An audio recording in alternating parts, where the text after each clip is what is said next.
like 1 week we were making these, 4 weeks later we were making 2 jobs. Is it Andrew? Fortunately, No, I'm one of the speakers. Oh, shit. Everyone's happy here. so we had sales education on the next day. We'll pull it all out today. One of the bits we couldn't do was the individual jobs. All right, that's sort of skewed.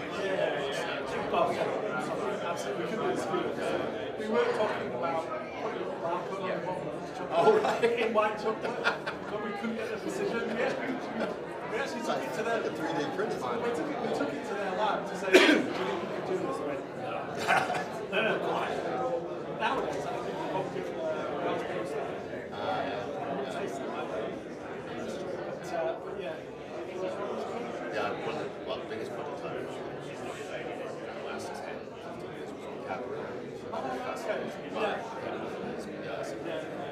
But working with public health and scientists and so on. Similar story. Building a warehouse, So when I was at before returning to the ASC, I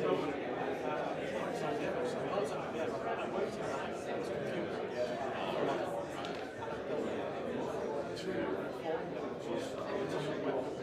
Oh, really? Established version, which I wasn't allowed to see working. I built one for that's interesting. I built one for Manchester Chemistry Department. So those were all basic modeling. And I always think this is It's a lot of the ideas have been around, it's just that shift. I transfer my marketing that I also I was the only example for City of London. And I implemented a scavenging grid. So what happened was that when people went to work with the electrical distance, they could pass themselves through the spare cycles. Oh, right. Really? So, that's really good. That's just, They always want to have to. Gosh, yeah. Can I just ask you about the microphones? How they just got the hands like that?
Oh no, I have a reason for that. That is deep, dark history. There you go.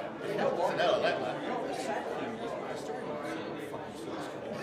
Burned in my mind.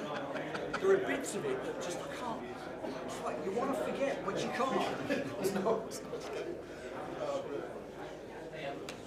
Don't I've got a read. view. I have, yeah. I'll just say good luck, gents. Thank you. I'll just do it. I'll keep it. Oh, I'm going to. There's a reason why I'm doing it. Oh, okay. Take your word for it.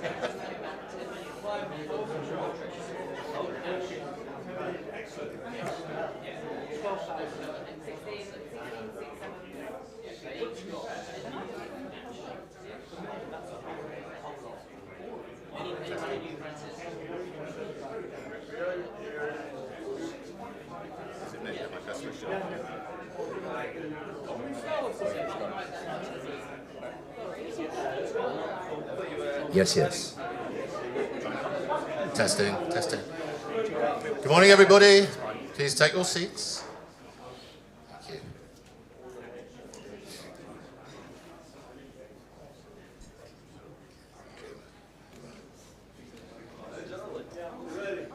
We all ready? Everybody here? Good, good. Well, welcome on a very frosty, well, not frosty actually, it was cold, Thursday morning at the Kennington Oval. And well done everybody for getting out of bed this morning. I did think twice, I must admit, and then I remembered I kind of had to be here. So my name is John McConnell. I'm from a company called Analytical People. We do stats and data science, that sort of stuff. My co-chair, Alex, is currently tied up at the Royal Holloway University, so he should be along after lunch, hopefully, with a fair wind. Not literally tied up, but he's busy. So, just to get the housekeeping out of the way first, inside here you'll find a QR code which has everything you need in it. So it links you through to the delegate page. If you haven't connected to the Wi-Fi, the code is there. It's also on that delegate page. There is a survey, believe it or not, in there. Got to have a survey, which we'd like you to complete, please, obviously, because it helps us improve and gives us valuable feedback. Anybody who has dietary requirements, we should have captured them. But if you are in doubt, please do talk to the Oval staff around lunch times and any times where we're feeding.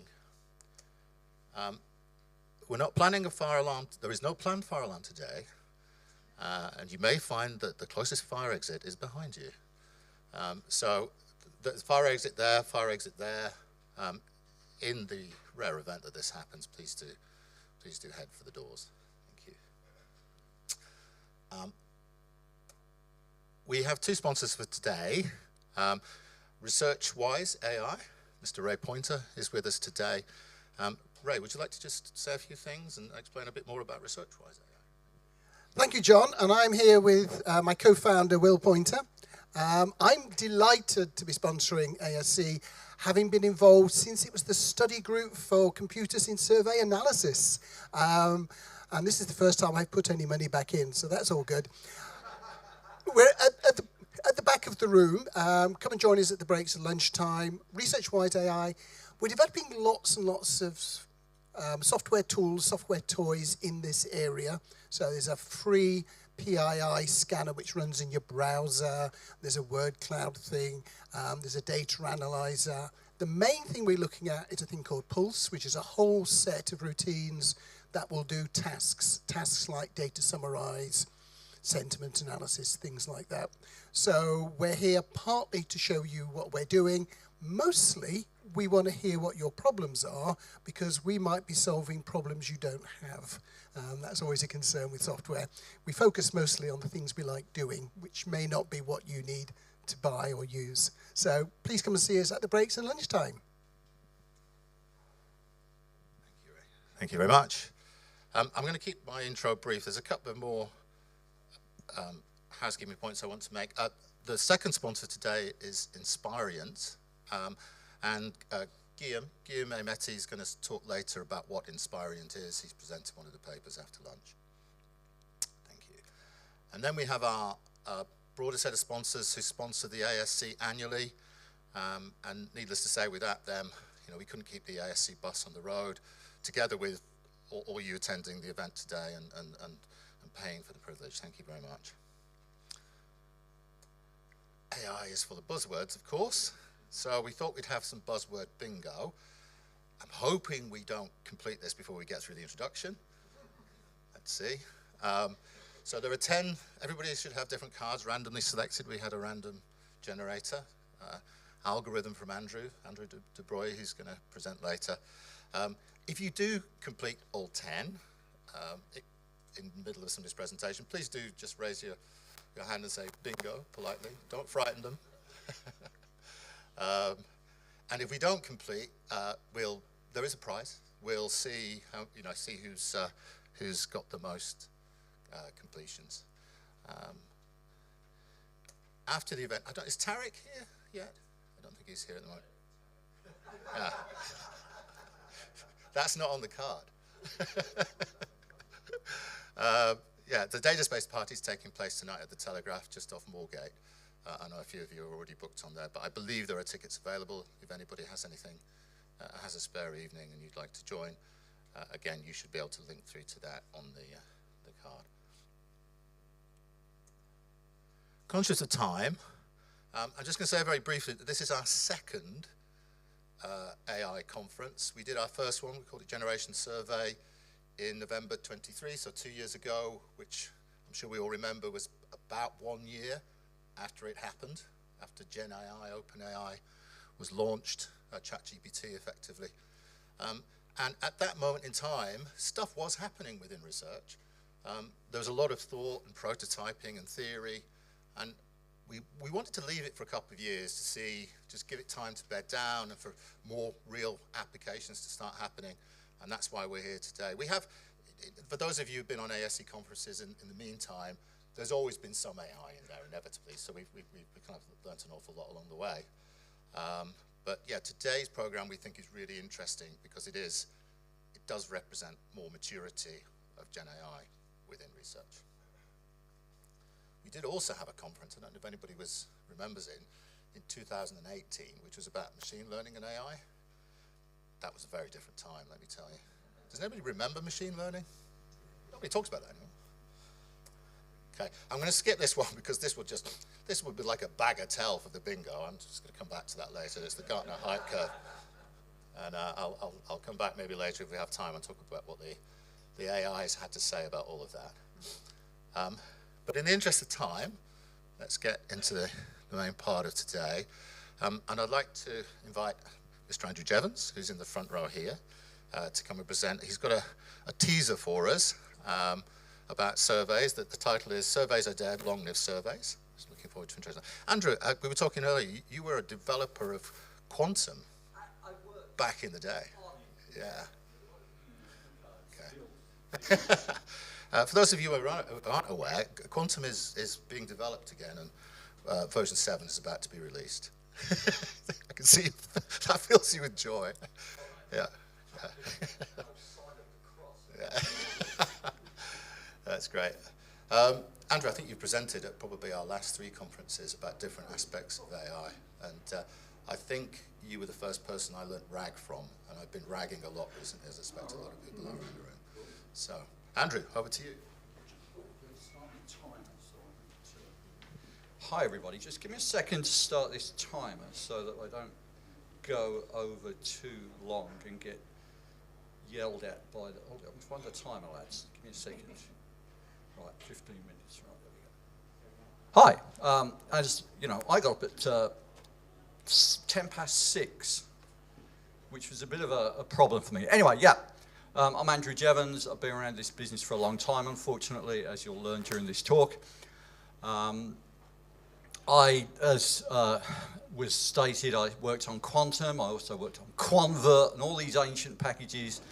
You know, so I was actually a renegade psychologist. I fell out of academic psychology and wound up in Quantime with the estimable Ed Ross, who I might mention later. Anyway, I'm going to talk about, I'm calling it the quantization of cognition and using surveys with AIs.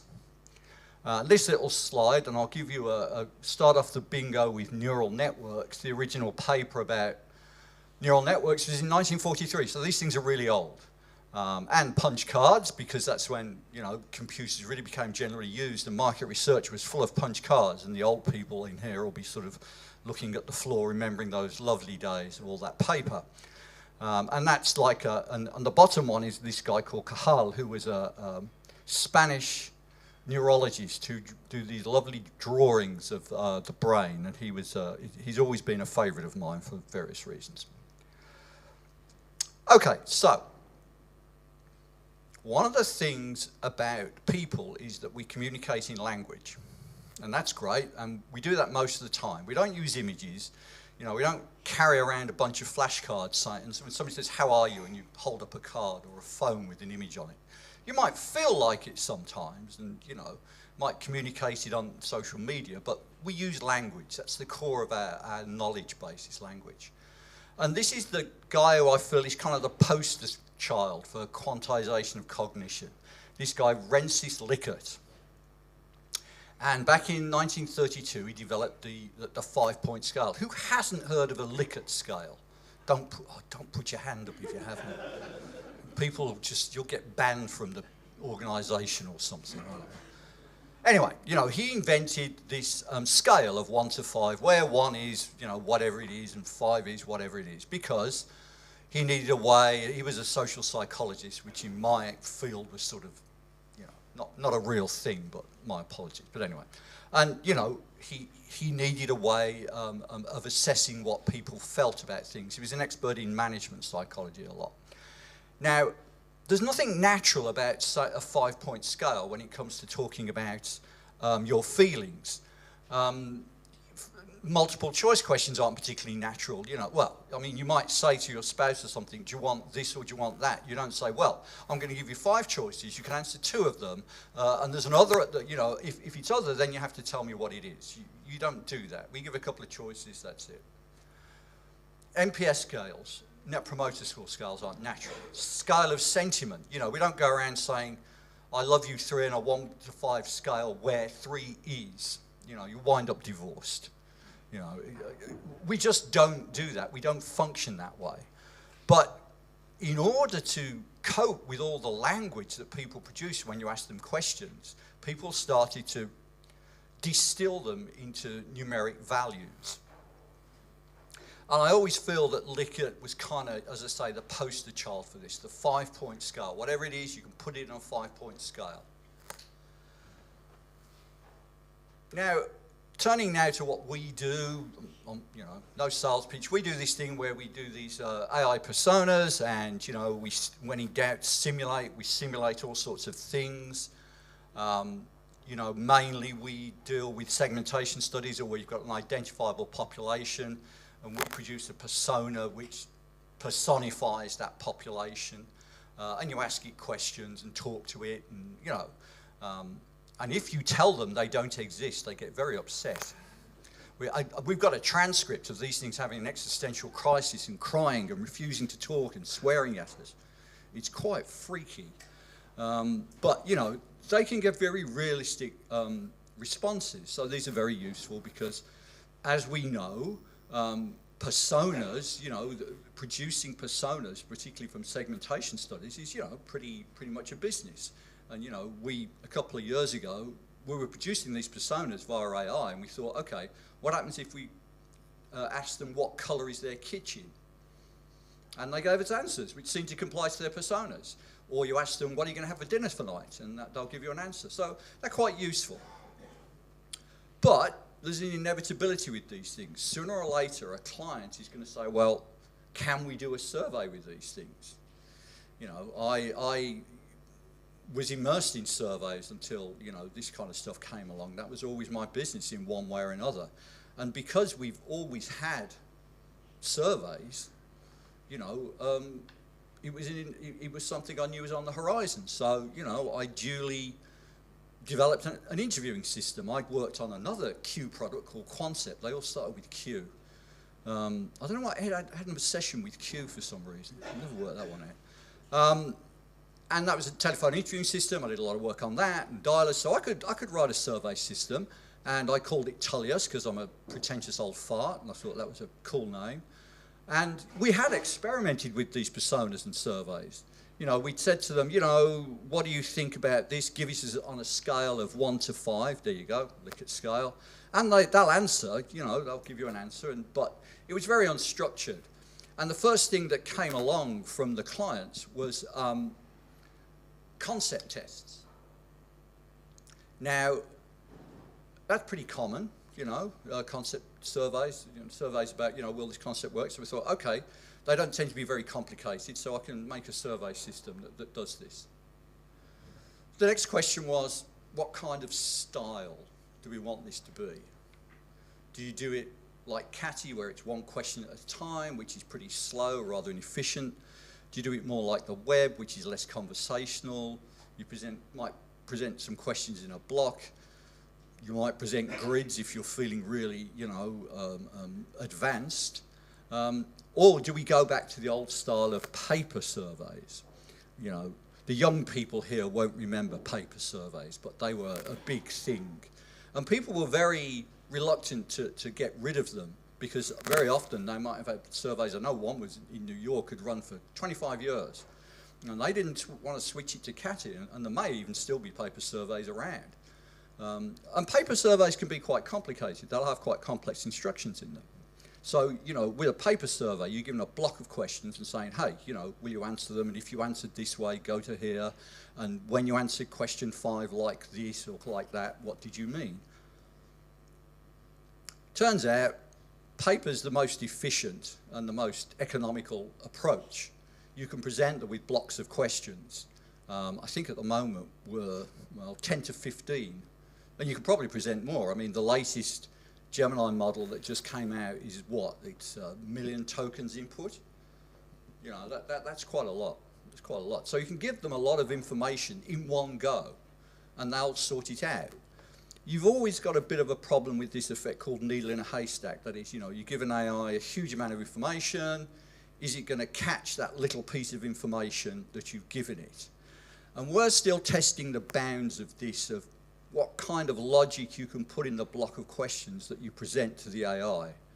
You know, and if you've been in the survey business, you've come across, you know, the logic that people will give, you know, like if it's Tuesday and your left foot itches and all this kind of stuff, a very complicated statement, a very complicated piece of logic. Will they follow that? We're still working all that out. So the kind of thing seems to be is you give them a block of questions and maybe then you do a bit of logic in your survey engine, then you give them another block of questions and go on like that. And we present those to different personas. One called Cameron, who I've interviewed endlessly, you know, and they will follow instructions. About 1 time out of 10, they send back the data in slightly the wrong format. Okay, you have to deal with that, you know, a bit like people, but you know, overall it seems to work. The compliance of them is an issue. So in this industry, as we know, and this is the Association for Survey Computing, we've got huge, epic, endless surveys around. We've been giving people surveys for, I don't know, 60 years probably, longer. And you know, we've got trackers with endless data based on surveys, different modalities, but it's always been surveys. It's always been structured questions. We've got to decide what their role is, if they have a role in AI, because like it or not, these things are slightly terrifying. You know, and I've been in the computer business a while, as they say. This is the most startling thing I've ever come across. The web was pretty amazing, but these, you know, make it pale into insignificance. You know, and my mind has changed about the capabilities of these things since I've started using them a few years ago. I had a different point of view, and we'll get onto that. And one of the things we need to decide is, do we simulate sample or model populations? Okay, this shows how old I am. I remember this TV program from 1983. This was a Leslie Ash. She played this secretary, receptionist, and they discovered in this ad agency, this was the core of the show, that she was the average person, and they didn't need to go out and test lots of people. They could actually just ask this young lady questions, and she would give the average answer. It only ran for 1 series, so, you know, and I don't know why I remember it, and it was a very long time ago. But I do. I think somehow stuck in my mind. I was still a quasi-psychologist then. Quantime hadn't quite burned all that out of me. So we got kind of 2 ways of using these AIs. We can simulate sample. We can have, you know, lots of simulations of individuals in a population. We sample people. We originally did this of asking lots of people questions because people vary. Unreliable buggers people, you know, you ask them questions and they vary. So you say, okay, well, I'll take a sample and I'll take the average of these, or I'll do some sort of consolidation of what they said, because we want to get to that value that we want for that population or that cell of a sample. And, you know, randomization, magic fairy dust of statistics. Hey, randomize it, it'll be okay. Well, you know, lots of theories about that, but, you know, that's what tends to happen.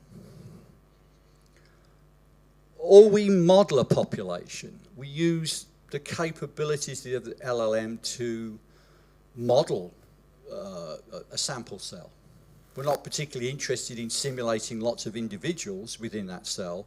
We just want a model of that cell based on whatever data we have. We work a lot with segmentation studies, so it tends to be a model of each segment based on data that we've got from the client. And we build effectively a persona or a set of personas, not very many, it's not hundreds, it might be 16, might only be 7, which are simulations of segments of data that the client has. So we're not asking lots of questions of lots of different individual simulated people, we're just building one model.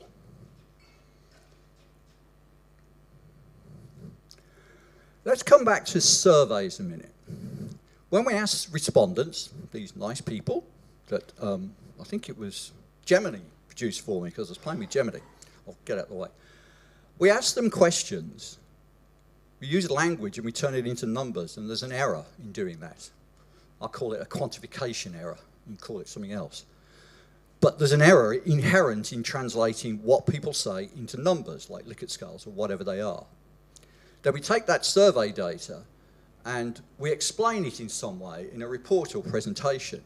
And there is the old sort of saying, you know, you don't want to put a lot of numbers in a report because it won't be read. So then we convert it back to language. So we've gone from language, distorted it by numbers, then taken the numbers and then distorted them by putting them back in language. And we had to do that because computers couldn't cope with language and you know, we didn't really have a choice. There wasn't much else we could do with it. Now this comes down to this guy, maybe, Henry Ford has said if he'd asked people what they wanted, they would have said faster horses. Apparently he didn't say that, but it's a really good quote and you need to hang it on somebody. Or let's say there isn't any proof he said it, but everybody says he said it, so what the hell? Look on it like social media. Enough people say it's true, it's true. Yeah. But it's an interesting concept, saying that, you know, are we using these large language models, keys in the name, language, the way we need to? Are we forcing our old way of doing things, which is surveys, which were great because computers couldn't understand language? They can now. The quote at the top was actually from a man who was studying Eskimos' perception of snow. Had a great time, I gather, going up seeing people who are called Brown. 5 minutes left, which is fine. Now, originally, when LLMs came out, I thought, well, you know, stochastic parrots. And that was a very lovely picture, I thought, of a stochastic parrot AI produced. And they're just reproducing, in statistical terms, the language we put into them, you know. And that was everybody's feeling at the time. Changed my mind quite a lot since then. There's a lot of research done and a lot of results showing that they're developing what you can only call higher order representations of knowledge. They're not sentient, they don't think, none of that stuff. I can't say this word very well, anthropomorphize them too much. And we're guilty of doing it because we have personas. But, you know. Now, there's a lot of research coming out about how they, particularly when they learn different languages, you can see within the network of activation within the system that they have some higher order representation of words that is aligned with their meaning. So these things are not thinking, but representing knowledge in a way we can't. We're pretty much stuck with three-dimensional representation of anything, maybe 4 on a good day. These things appear to do it in, I don't know how many, 11, 10, 12, whatever it is, and can work out relationships that we just can't see, or at least, well, we can't see. I mean, you read some of the papers about this, it's quite amazing. But these models are language-based, and that's the thing, it's all about the language. Maybe we should be using surveys in a different way. Maybe we should be saying, okay, let's get people to talk to us once a week about anything, about what's going on. We don't necessarily have a particularly structured way of talking to them. We don't necessarily force them into Likert scales or multiple choice questions or NPS scales. We just talk to them. We just say, well, what did you do this week? Oh, I walked the dog, I did this, I bought this, blah, blah, blah, all this sort of stuff. You collect all this language from them, and you train, calibrate, whatever you do with the AI. I mean, these days, there's lots of different ways of using this kind of stuff. And then you go, and if you're doing a concept test, you say, hey, I've got a new, my favorite test one is dog food based on dried insect protein. You know, it's a possibility. It's ecologically sound. It's probably good for the dog. Dogs eat anything in my experience, I mean, no matter what it is. If you've got a dog, you'll like, yeah, people have got dogs. And, you know, they'll probably say, well, you know, the personas or the AI will just go and say, well, yeah, no, maybe, something like that. We can't do that at the moment because clients, and we all want to eat, are really into surveys. So I'm going to do concept surveys for my clients on my personas. But I'm not convinced in the long run that's the right way to use them. We need to think about this. We need to think really about how we use these models. That's Gemini's representation of faster horses and cars. I kind of think the horses are cool, actually. I grew up around horses a bit, and, you know, those are slightly frightening horses. So that's really what I'm trying to say. We're going to use surveys, and surveys are ubiquitous, and we're not going to escape them. But in the longer term, over the next 3 or 4 years, we really need to be thinking how we're using these LLMs. And there are going to be other models. Yann LeCun, who's one of the gods of AI, is going off and doing his own Ellie Jepper models, which are more modeled on sort of trying to, the AI is trying to understand the world. But these LLMs are never going to go away. And we need to work out what's the best way to use them. And it's quite possible that the way we've been running surveys with people isn't the best way. So what's it going to be? Faster horses or cars? Oh,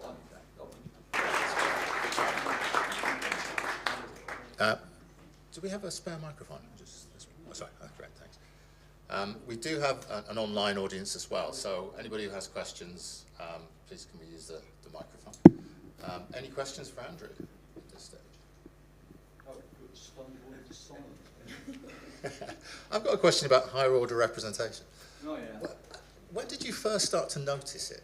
Because I remember we had our first conference 2 years ago, and you presented about personas. Were you aware of it then, or is it something that you've seen evolve over time? I suppose it was a creeping awareness. You know, people have done things with machine learning where they were pretty good at predicting outcomes and stuff like that. Now, there was a paper published I happened to read about using an AI to predict breast cancer in a Norwegian population of women. And it turned out it was really, really good at this. And, you know, it was using a huge number of variables, and it really was getting it right. And that was one of the times I started thinking, yeah, that's just not some sort of reproduction of language. These things are really absorbing information of many different forms and being able to come out with a prediction.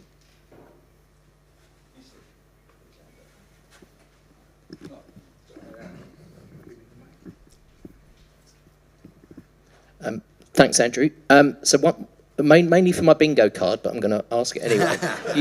You managed to go through that, and you didn't mention synthetic data. So, no,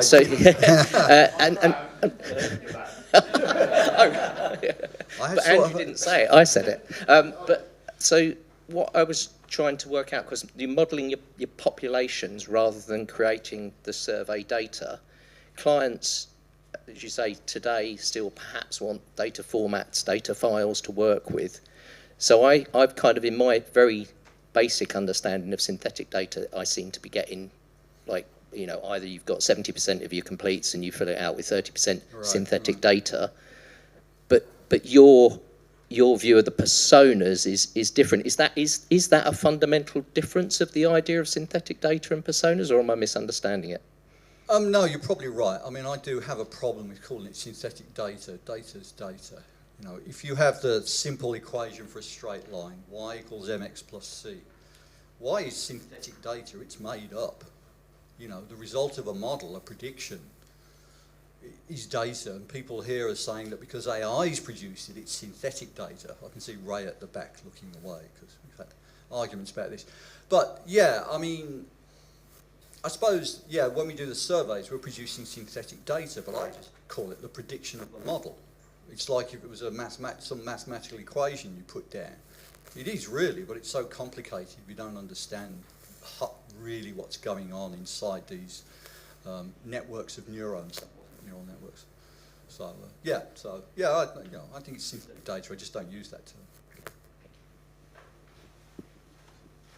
Oh, Malloy. Yeah, no. Andrew, I had an interesting experience this week, which was to participate in a face-to-face survey that the ONS are running called the Crime Survey for England and Wales.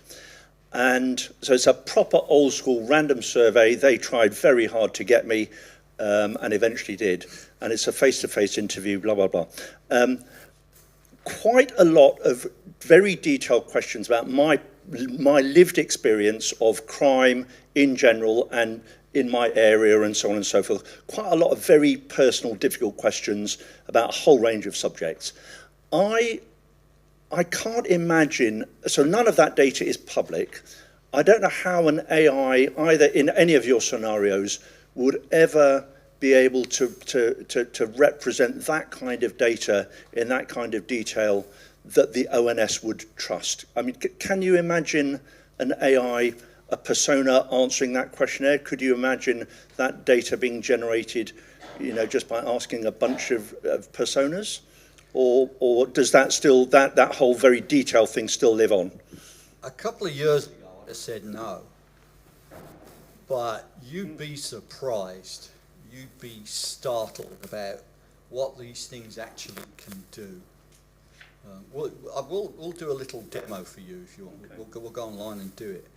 And these models are developing, we're not at the end of it. I mean, yes, there are hardware issues with these massive server farms. That, eventually there's going to be a scale problem. The GPUs are going to melt down or something. But, I mean, every time we give these personas sort of what we think is, stuff that is really not likely for them to give a coherent answer. They give coherent answers. And, there's a difference between coherent and correct, though. Well, yes, but first of all, let's start off with the answer. Then we can work out if it's correct. But, Okay. I've stopped thinking that these things can't do certain things. It was a bit of a shock. The word startling is used a lot in our company. It's like, oh, that's pretty startling, didn't know to do that. So, maybe. I remain sceptical. Ray here. So the ONS crime study is probably the best example of a high quality study. It gets a lot of criticism because it gets a lot of data wrong. And what Andrew is saying, I think, and where I'm looking at as well, is that why do we do the study? We get the study to try to understand about crime and how we should change it. That's the problem. The problem isn't how do we use AI to get that study data. The problem is how do we understand crime and what we can do about it. So that is, I think, the faster horse's point. I'll be the runner. It's just a very quick observation. If you go down to the other side of the hall here, they've got the crime prevention on. So maybe we should just all go and just get some information from there. You should see that bingo card. I nearly went in there. Right, well, we done? Thanks very much. Thank you very much, Andrew. Thanks very much.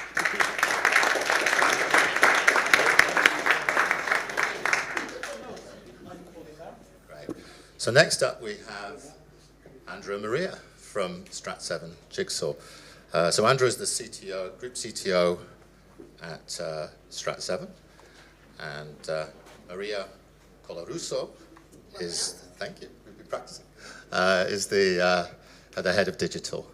And this is a nice kind of follow-on from Andrew's presentation because Maria and team have been doing some experimentation, let's say, in moderation, comparing, I would say a kind of controlled experiment, you might say, comparing human and AI. Over to you.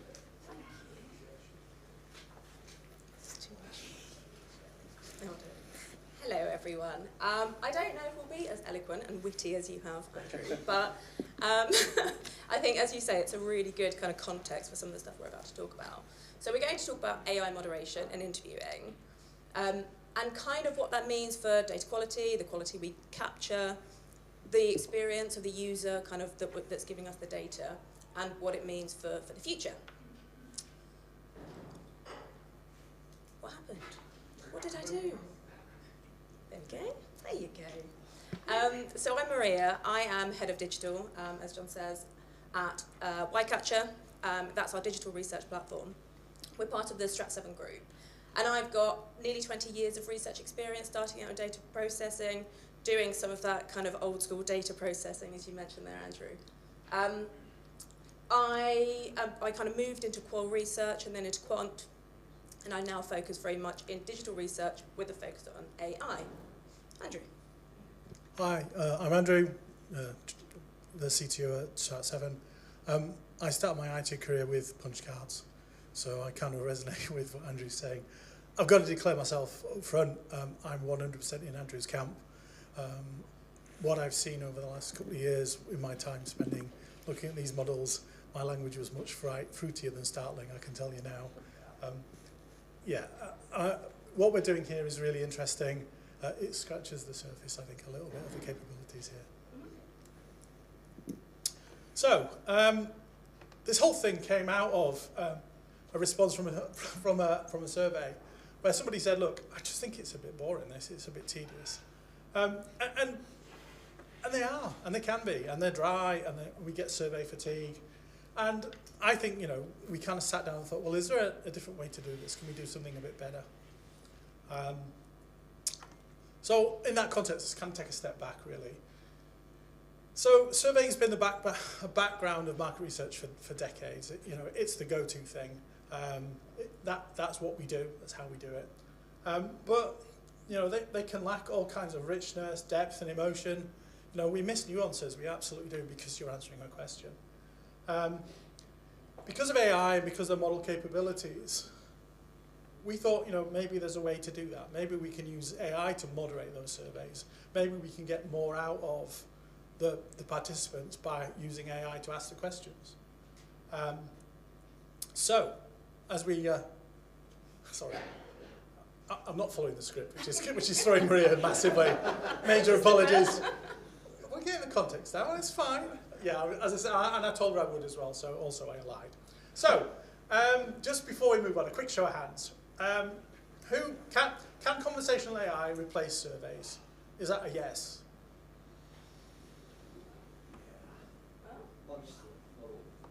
At the moment it's binary, but let's get to the end. So a no? So I'm startled, actually. I thought it was going to be very different to that. Okay, well, let me pass on to Maria, who's going to explain. Oh no, I missed a slide out. Apologies. Let's move to the next slide. So, does AI moderation change what we learn and how people feel when they're sharing it? Let me pass on to Maria. She'll answer that question. And I'm just so skillful at this. Let me pass on to Maria. She'll answer that question and explain what we've been doing, and you can draw your own conclusions. Thank you. I don't need a script. Thank you. So smooth. So we did an A/B test, and we wanted to put something to the test, as Andrew said, that we've been developing, which is a WhatsApp AI moderator. And we did that through our Ycatcher platform that has the WhatsApp integration. Now, this was the first real kind of use case for the AI moderator and for I'll name her in a second, I'll give the bigger reveal, but we didn't really know what to expect. We didn't know if we thought conversations would be better than surveys. But we wanted to just see what came out, and actually the findings were really interesting. As we went through, we found some really interesting stuff. And we've been quite honest in the feedback and in what we found, because we think that's important. Sorry, that noise is really throwing me. So, we did the study on the topic of snacking.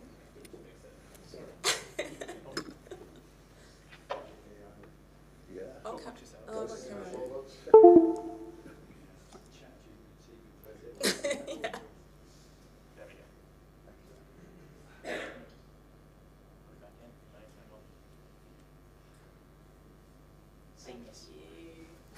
So slick. You can edit that out, right? So sorry. So we did this on the topic of snacking because we wanted something generic, something that affects most people. So what we did, we split people into two groups. So on the left, we put people into route A. So that was the Maya group. So half of the people went into this and had a conversation with this AI moderator through WhatsApp. Now Maya is based on Claude 4. She's been trained on billions of data points, as you'd imagine. And she asked open, adaptive questions in a conversational style. The other half of the group, unfortunately, went to my colleague Alex, who is an old school researcher. He's got 32 years of experience in qual and quant. And he wrote structured quant questions, many 5-point scales, and he added some open ends as well, just for comparability, so we could get some of the richness as well to make it a bit fair. And they both were trying to find the same information. They wanted to know how people were snacking, what they were doing, what the occasions were. But they obviously went about it in the same way. And I should say they had the same brief as well. So before we go into the actual findings and what we actually saw, I'm just going to show you what an AI conversation looks like with Maya, just so you can get a bit of context. So the initial question, which was the same for everyone in the AI group, is very broad. It's just kind of asking how people are snacking, what do you reach for when you snack? Somebody responds and says, I find what's in the house when I'm kind of at home or if I'm in the pub. Maya then bases her question and her kind of follow-up response on what that person said. And that builds so on and so forth as the conversation goes on. And we can change the parameters around the number of questions. We can obviously give her a very clear brief of what we want her to ask, what we want to cover. And she can process text, obviously, images, video, and audio. And she takes that all into account, along with the brief, to ask all the questions as she needs to. So what do we find? Well, people love snacking, it seems. They really like reaching for the snacks, particularly crisps and biscuits, as you'd expect. They snack in the evenings. Sorry, I thought the slide didn't load. They snack in the evenings.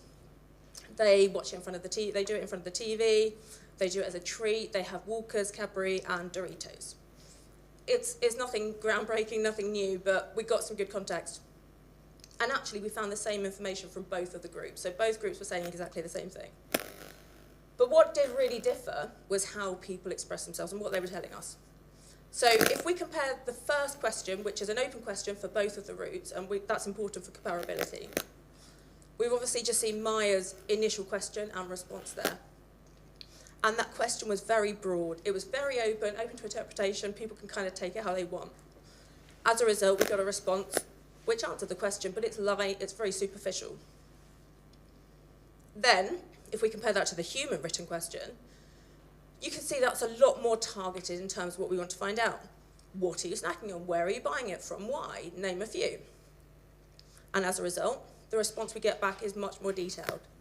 So you can see the person saying they're getting fruit from Sainsbury's or Waitrose. They get biscuits from when their granddaughter comes to stay. When they play bowls, they have crisps and have a drink. There's just a lot more information in there. So when we looked at those results for the very first question, we saw actually the accuracy was far better in that human group, as was word count. So people were giving us much more information. They were answering the question much, much better because they'd had a very clear guide of what we wanted to hear. So it tells us that no matter who's asking the questions, good prompts are really important, and we know that. We know that good questions are really important, so there's nothing new. But AI in particular needs very pointed, targeted questions, and a brief, I should say. But then we found, as the AI chat went on, responses became far more human. So people started to build trust, and then they started to be a bit more expressive in what they were saying. So people were showing us images, audio, emojis, and my absolute favourite is that quote from somebody in the bottom right there that says, "Thanks, bye," with a kiss as they close that conversation. So it shows people are seeing Maya as human, as conversational, as kind of natural. In particular, because they're using WhatsApp, it does feel very kind of normal for people to do that. So we were getting much richer responses, in particular from the younger group. And And the results were great. People loved speaking to Maya. They really, really enjoyed it. 95% of that AI group said they enjoyed speaking to Maya, and 88% said they felt understood. We've got a lovely quote here from somebody who says, I loved speaking to her, it was interesting, it was interactive, it wasn't too long, but it was detailed. And many people said that Maya encouraged their reflection. So they liked that experience of really thinking about their response, not just giving a one-word answer, but thinking about snacking, why they liked biscuits so much. They felt it was casual, personalised to them and to their responses, and so it made it more reflective. And that was particularly the case with the younger group and the under 55s. So that's a real positive for data quality coming out of AI moderation. But it does mean that potentially, and we did see it in quite a lot of cases, Maya was maybe focusing too much on one thing. So if somebody said that they like biscuits, she would spend a lot of time talking about biscuits because apparently she loves biscuits. But it kind of raises a good point, and it does bring us to some important watch-outs, which is that AI could sometimes ask leading or potentially repetitive questions, which is a big issue for data quality. It's something we need to be really careful of, making sure that we're kind of guarding for, and making sure that we're not leaving ourselves open to skewing data and boring participants and boring people that are answering questions. So it's important that AI has really, really clear guidance on what it needs to cover, what it should absolutely avoid, and how broad we want the conversation to go. When we asked people about the perceived humanness of Maya, we found this really interesting. So some people felt that she was very robotic, she felt that she lacked humour, she didn't have emotion, and something about the language wasn't quite right. And that was particularly the case for older people who said that it was a bit of an issue, the language was quite stilted. Then at the other end of the spectrum, some people said that she was quite human-like, it was convincingly human. We had one lady who mentioned that she had lost her husband recently, and Maya had responded in what she felt was an empathetic way. So we found that quite interesting, that she actually thought she was speaking to a human. She didn't think she was speaking to AI. So she was really surprised at the end when we told her that she was speaking to AI. Most people, though, said that Maya was between robotic and neutral, so she was kind of somewhere in between, which is kind of exactly what we'd expect. So yes, she can sound human, she can say stuff and have a little joke and make it sound like she likes biscuits and crisps, whatever it is. But she does still struggle with tone and empathy. We found that really, really important to pull out. And I think this quote from one person, an older lady, I think really summarised some of the feeling, which is, I'm surprised at how natural it seemed. The responses to my answers were like having a conversation with a person, great. But then she goes on to say, AI scares me a little, so I have mixed feelings about talking to AI. So I think that's really, really important as we are starting to bring in AI interviewing and AI solutions, speaking to older people in particular, may be a bit of an issue and may feel uncomfortable for some. So the big question, we asked people would they use an AI conversation next time over a traditional survey. And we found that 77% of people said yes, they absolutely would. So obviously not everyone, but we could see that it's gaining traction. We could see that people are buying into it. And as the conversation went on and people are seeing more kind of real life applications of AI in normal kind of settings, they're becoming more positive. As summarised by this quote from somebody right at the end, and he said, it's made me see a different side to AI, and it surprised me a lot. And that was kind of the summary from many, many people at the end. So just to kind of wrap up on a few points, I think it's important to look at the analysis and the output from a traditional survey versus a conversational chat in this way. So obviously in the Maya route and in that kind of conversational survey, the output was open text. It was all open text and I didn't have any numbers to go on, which was a problem for me. In the kind of quant survey, in that more traditional route, we obviously had closed questions, so we had tables, and that was kind of nice to see some numbers and some data.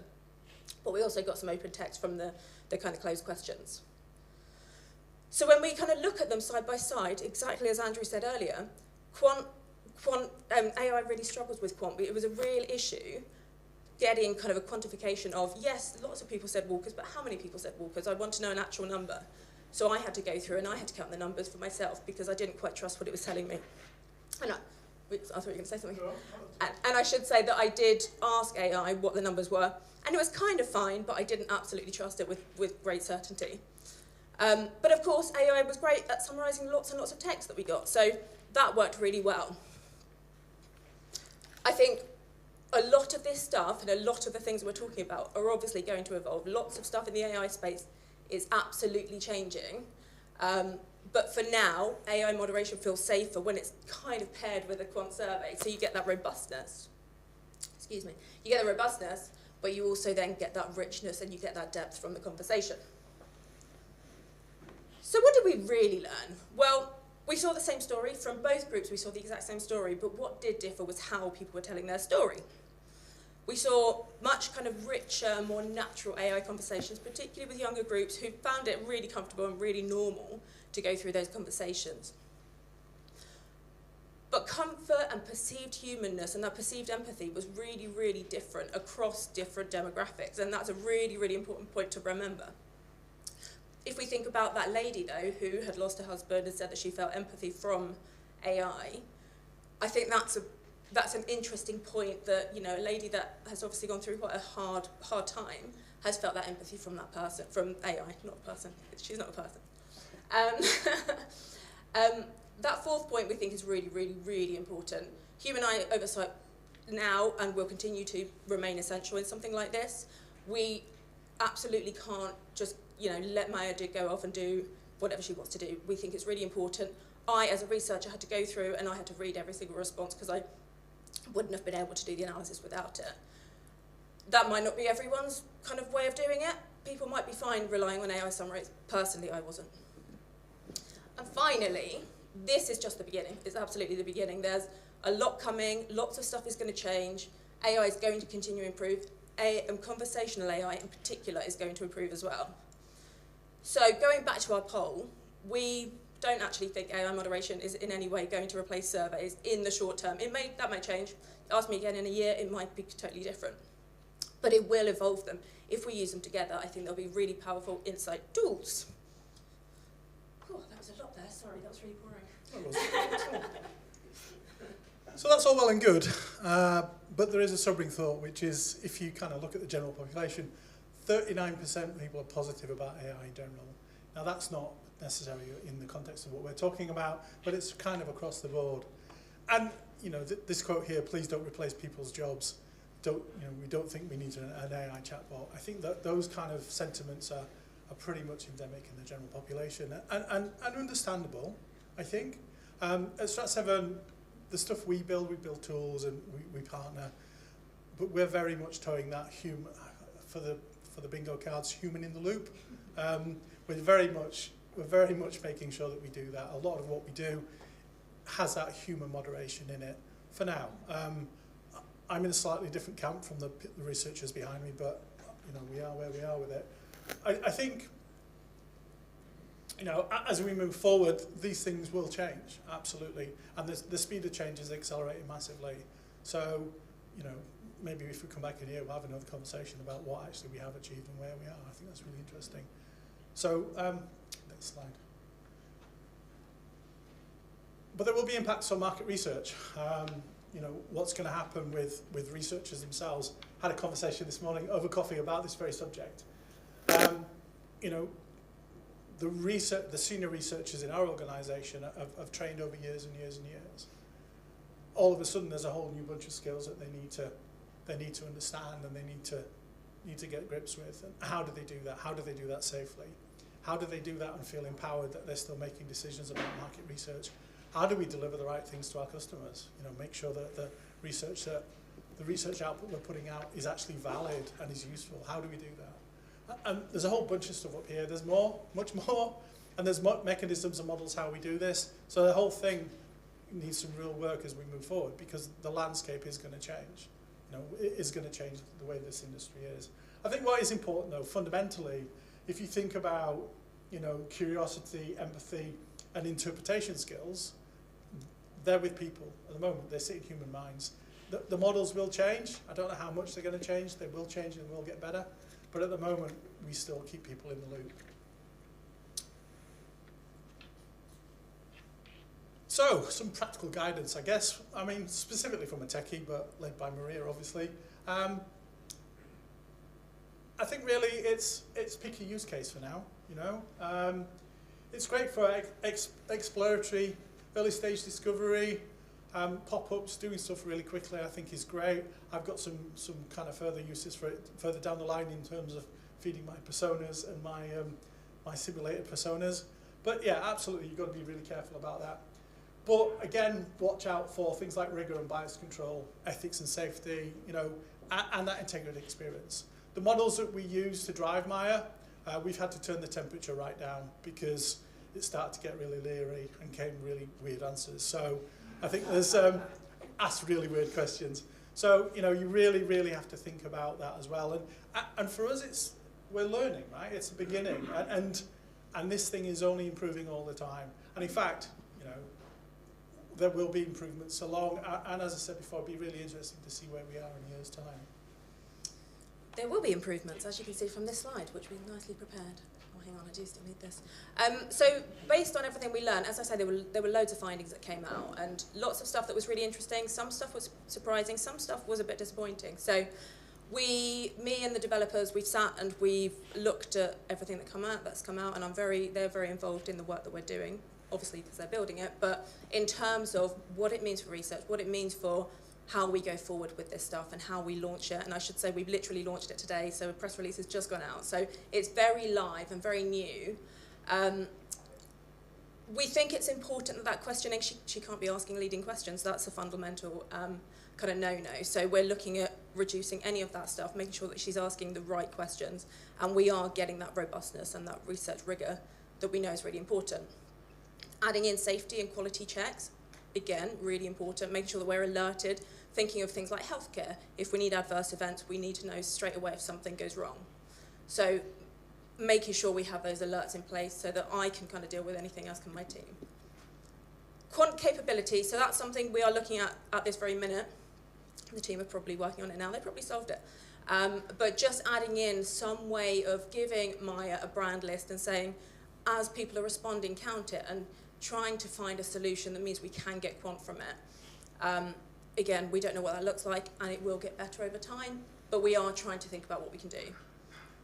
We saw a bit of a demographic skew, obviously, when we were going through the responses. So we think it's important that we get some kind of tailored questioning. So a younger person that is fine with emojis, they get emojis and they get things that are quite casual and quite kind of light-hearted.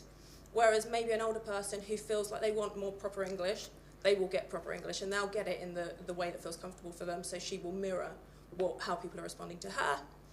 And enhanced data visibility, this is one of my big points, which is, Andrew and I didn't agree on this, but I said, I want to read every single response, as I said already. And Andrew went, no, you can have AI summaries, it's fine. But for me, I want to read every response. So while we were going through this pilot, we added that as a feature, and you can now see every response, but we can go so much further in terms of getting a themes, clicking through from quotes, making sure that we've always got that ability to delve into data, and again, focus on that human in the loop. I don't like saying that word again, but here we are. It's on the card, there you go. So if anyone wants to have a go of Maya, you can absolutely do that. So here's a QR code. GDPR head in me says, if you do scan the QR code, we obviously have to capture your telephone number purely for sending questions. We're not going to send you any marketing or anything off the back of it. Our privacy policy and terms are here if you want to have a read of them. But yeah, as I say, it's just for sending questions. Please have a go. Please have a go. And that's everything from us. Anybody got any questions?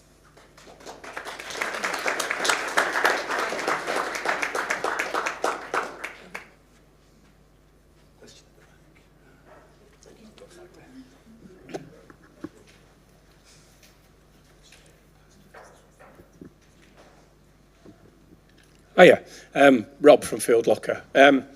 Just one really simple question. Why? Why AI moderation over human moderation? What research problem is that solving?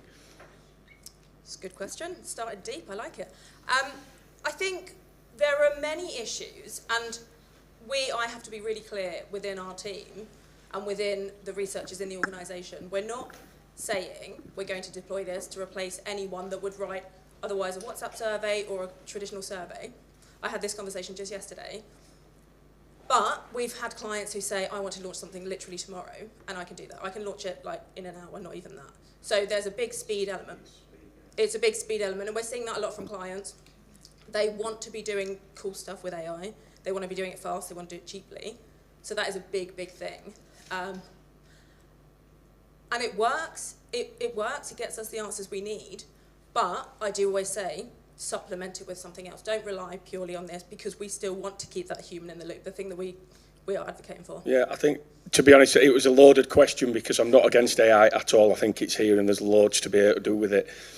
I think everyone's obsessed with the cost and speed of things rather than the ultimate research problem, which is, will this research help the client sell more products or services? And we've lost entire sight of that in the industry.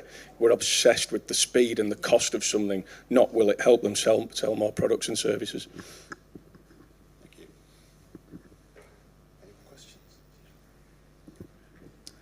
Hi, Tom from Chrysalis Research. Thanks for that. That was really interesting. You kind of compared a qual process with a quant process, haven't you, in doing that? I just wondered if you had any thoughts about how, if Alex had been doing what Maya was doing, obviously there's a time issue, but if he'd been able to do that, how would that have turned out, do you think? Yeah, I think it's a really good point. And obviously we did that for comparability, to talk about, that contrast and that kind of tension that we're speaking about. I think Alex could do that. I think it would mean he's up at, 6 a.m. texting people that are kind of wanting to have a conversation with him. I think we know it would work. I imagine, and honestly, people that have used this have said, it's asking questions that I wouldn't have thought of. And we've had AI probing in WhatsApp for a long time. And we did a big project with a client. I won't name them, but it's a kind of fast food client. And some of the questions coming out from Maya before it was kind of full AI moderation were better than I would have come out with. And the researchers said the same thing. So because we're so careful with the briefing, and it always comes down to the briefing, it's always so important that she has the full context of what we're trying to find out, what are the objectives of the study, and this is all stuff that we bake into the kind of setup. She kind of knows what she needs to ask in the same way that Alex would have had that same brief, and he would know exactly what to ask. Sometimes people are bad with a briefing, and then we can't rely on it so much. So I think, it does always come down to a really solid briefing. As it would for a human. You wouldn't expect somebody to run qual research without a good briefing either, would you? So, yeah. Hello.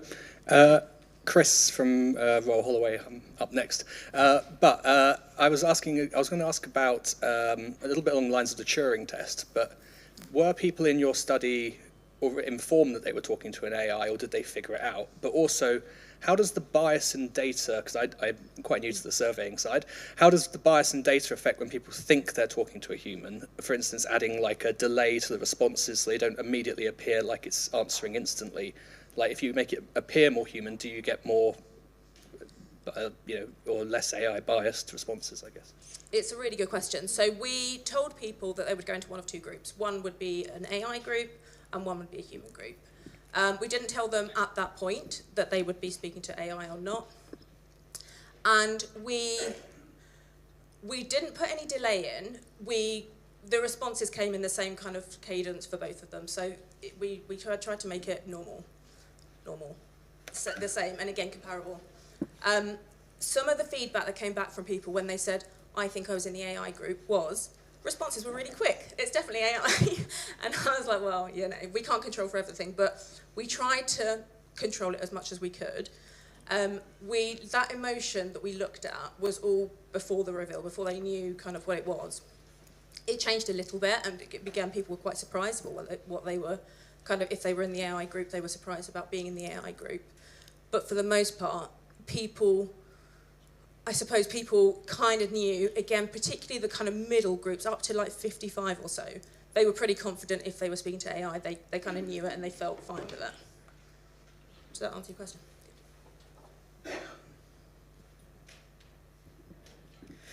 You mentioned the benefits of this solution being primarily cost and speed.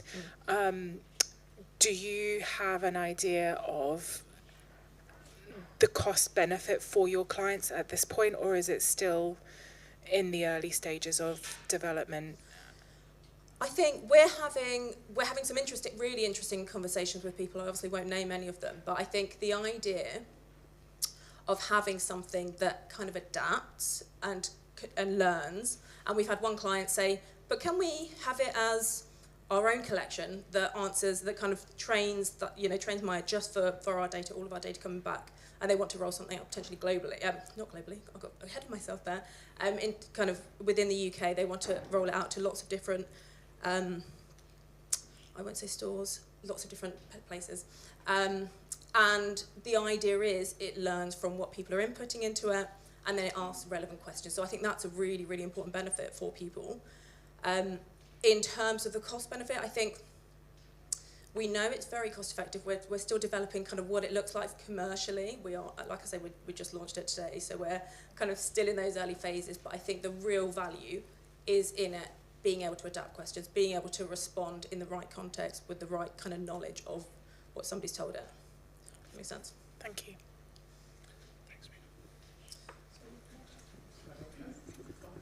Hi, just building on a question from earlier, how did the practicalities of the researcher handling 44 human conversations work? Because obviously Maya can handle 44 conversations simultaneously, and I just wondered how that process worked. You mean in the human survey group? Yeah. So it was the exact same process. So what we did, we've got a WhatsApp integration kind of already, and we use that for either qual or quant. So it kind of works in sort of the same way. So questions were pinged to people, they responded, that's automatically tabulated within our platform. So again, that kind of works already. It's what we've been using for years now. So that technically wasn't really the issue. Does that make sense? I was meaning, how does a researcher actually handle 44 conversations simultaneously? Is that actually possible? I mean, because obviously the real benefits of a model is that they can reply asynchronously. Mm-hmm. You know, so whereas that's hard. I mean, I've moderated online communities myself, and it's really difficult to do that, to handle that number of conversations. Yeah. So you mean coming out of the tech and doing it on a phone, kind of old school? Is that what you mean? Yeah. I mean, that's it. It's not scalable, and I think that is another big thing about it. It's that it becomes very scalable. One of the big things that we did find, though, is we spoke to 100 people and we split them in half. But I think we'd need to speak to a lot more people. Again, going back to the point that Maya was focusing on biscuits over kind of everything else and all the other occasions, you'd kind of want to speak to more people to ensure that you're getting the full breadth and that depth as well. So we'd likely see people speaking to more people in these kind of conversational surveys. Does that make sense? Final question, please. Francisco. Are there any topics you wouldn't use an AI moderator for? 100%. Nothing sensitive, nothing emotional. We'd put in some guardrails for this one about eating disorders in case anyone had any sensitivities. We gave her some clear, do not, if somebody mentions being uncomfortable, opt out, let them opt out and kind of thank them, So anything sensitive, emotional, anything, I mean, it's the same with any kind of research. You just have to be mindful of the fact that we're all humans at the end of the day. People don't want to talk about sanitary products, for example, maybe with Maya. So there are many topics, and I think that's why we did snacking, because it's comfortable. Because I talk about snacking all day long. So I think just making sure it's kind of more mainstream topics rather than anything too niche, uncomfortable potentially, or emotional. Basically, it's all safeguarding. It's all about safeguarding. Thank you. Thank you very much. Thank you very much, everybody.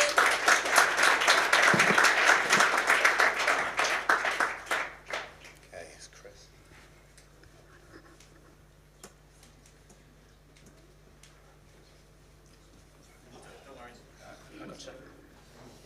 Thank you. So our next speaker is Chris Chow, who already introduced himself. That was a nice segue. So let me just get your details. So Chris is going to talk about the future of creative AI and vibe coding. How many people know what vibe coding is? few people. Okay. See if I got the right crowd. Yeah, no worries.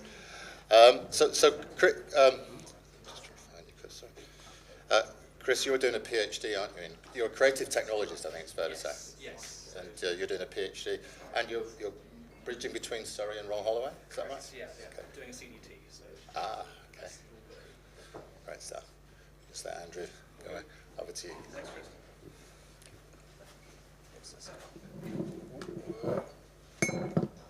Hello, everyone.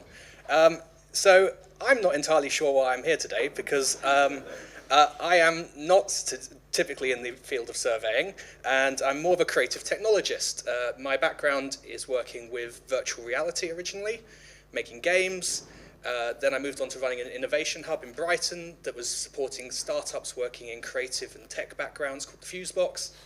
And ultimately, I realized that for my future of VR that I wanted in my metaverse of dreams, which I am, a bit of a nerd for this stuff, I needed AI to come alongside. So AI has become my focus, and I pivoted quite heavily into it.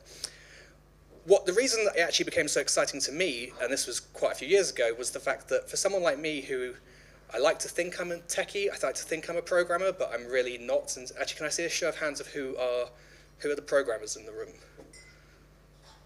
Okay, you probably might not like some of the things I'm going to say today. This is the way that we're going with this stuff. The reason that AI works so well for me is that I'm quite optimistic about it. And I'm quite an enthusiast, and I think that sometimes my attitude to the way that I use AI in my work tends to lead to me having better results than some of my programming friends and people who are working with AI more critically and cynically. I tend to find that the quality of your input, and so this is what I'm going to be talking through the lens of using AI to help with programming, and I want to hopefully, by the end of today, introduce some people who might never have thought of trying to program anything to actually be making their own apps, hopefully, making their own tools, and particularly within the survey space, things that you might like. But I find that generally, if you can be clear and you know what you want, and this is where coming to people like yourselves who are experts in your field, you know far better what you want and what you could design than some external computing or developer coming in and trying to pick away at it. And I think we're getting very close to having the tools to do it. So the way I want to do this today is kind of talk through how I go about vibe coding, and I'm just going to clarify that term because that might be a new one for some people. Vibe coding is the idea, ultimately, of treating AI as a bit of a black box programmer. So the idea being is conversationally, and I'm going to try and get a buzzword on your bingo cards, agentically, talking with an AI assistant and getting it to make the changes to the code, and then you previewing it, iterating and repeating. So I want to talk a little bit about some of the inputs and the way that I go about starting a project and how you could start a project, some of the tools that are out there that are shockingly now getting very non-programmer friendly, which is, again, for the programmers, potentially sometimes a bit scary. And then I'm going to give some stories of some projects that I've worked on, just to give some examples. Again, typically my stuff is quite arts focused, and I've tried to pivot to give some examples that are a little bit more relevant to some of the things we're talking about here today. And then lastly is outputs and ways in which you, and as managers, and also working with potentially students and other people under you, how you can help push this forward and see what you can do internally. So there are so many AI tools out there, and I'm not here to be I'm not paid by any of these companies, and I'm not here to evangelize for any of them, but I am quite enthusiastic about some. Hands up, are we familiar with these? Some people used a lot of these? Yeah, there's a lot of hands, good.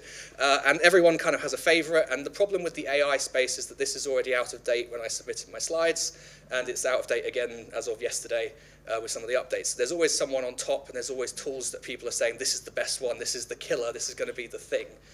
However, for anyone who is just interested in dabbling in what I'm talking about today, I really can't fail pointing and suggesting have a play with AI Studio as part of Google, part of Gemini. The fantastic thing with that is you literally log in, it's on the web, you don't mess up your computer, you don't accidentally install anything. It's all making websites and web apps. It provides access to all of the Gemini features, the image generation, language models, all the rest. And it gives you an interface where it goes, what do you want to make? And you just type it in, give it a go. And I really recommend it, as well as the fact they give a free trial to university students, which again, that's quite beneficial. I'm spending £350 a month on subscriptions at the moment, so this does get a little bit out of control. Copilot, that's made by Microsoft, and a lot of people are probably familiar with that. Again, if you're at university, you tend to get forced to use Office 365. You've probably been seen the term Copilot pop up. The cool thing with Copilot as well is the fact that you can swap between models, and it's built into Visual Studio Code. So if you're really comfortable as a programmer and you do know how to program, people are dabbling around with that. Codex, which is OpenAI's newest tool, that is really fantastic for basically you can run it. I set stuff on my phone and go, hey, make these changes. And I can go away for coffee and come back and I can keep checking on my phone while it's doing it. Really good for testing and background. And then there's quite a lot of different tools that are now coming in the form of a CLI, which is a command line interface, which allows you to have access to your command prompts and all your terminal and basically make changes on your computer. The reason that I'm mentioning it here, and again, all these tools can kind of do all the same things. They can all make apps, they can all program and make different tools. One of the cool benefits of the CLI, again, Gemini's one free if you're a university student, is the fact that, say, again, in context for people here, say you've got a folder full of video files of interviews, but you need to extract every 5th frame of the interview as an image for reporting. You can just ask Gemini, hey, I've got this folder, go sort it please, and it will write the code, give you the files. And again, it's not really programming, it's just a really practical way of using AI to actually do things on your computer. And I got my dad using it, so I know it's working. Now, the way that I would recommend starting a project, again, I have a little bit of programming experience, so I know about databases. I know a little bit about how to structure data and data flows and how to engineer a system. But I'm finding that increasingly, ChatGPT also does know those answers. Oh, that was another one from the bingo. So with the way that I approach a project is I like to have a discussion with an AI assistant of choice. I've got this problem that I need to solve. How would you solve it? And it comes up with a plan. And quite often, if you go, hey, I'm thinking of making this now, can you give me like a technical solution or like an MD document, like a plan document? I just take that document, copy paste it straight into AI Studio, and say, make it for me. And honestly, like again, I feel like I'm not trying to do anything special here. It's not particularly technical, but nobody else, or like very few other people seem to actually just be trying these things and seeing, oh, yeah, actually it does. I was paying this company £1,000 a year for this piece of software, or £1,000 a month for this piece of software. Actually, I can just do it myself now. So maybe start with something that you know, a tool that you already use, and just try and make your own version of it. Now, as you converse with it, you can refine the plan. You can go, hey, I've got this idea, but can you pick out the problems with it? Again, just iterating through that plan and ending up with a nice structured proposal. Some of the tips and general things to pay attention to, again, this is kind of a new field, so I'm still learning, and this is where my research at Royal Holloway is coming in, is what are the gaps what are the bits of programming and technical skills we should be teaching people from sort of an engineering perspective without needing to teach all the syntax of how to actually do full-on programming, because there's bits that are valuable. But the things that I really pulled out is having a clear goal of what you want to make, giving some constraints. Again, if you're in the programming space and you don't want it using TypeScript, tell it not to use TypeScript. There's quite handy to put some restrictions in place. Context, the more information you can give it, the better.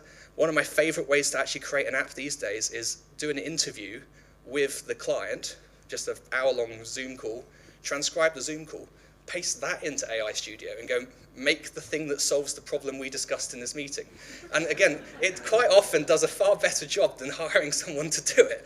And the more context you give, the better. Again, the tone, that's the bit where I think my luck comes in. If you're really cynical and critical with it and telling it not to do things and it's not going to be right, it's sometimes actually sort of, it's like a self-fulfilling prophecy. Whereas when you're positive and going, that's a great job, well done, call it a good boy, and it does better. Funnily enough, it works for me as well. If I get a pat on the head, I do better as well. Then we have the small first steps. So if it is a really complicated thing, and I don't want to overwhelm it, start with something simple. Get the bare minimum prototype working, and then go back to the AI and go, make it better. Add this.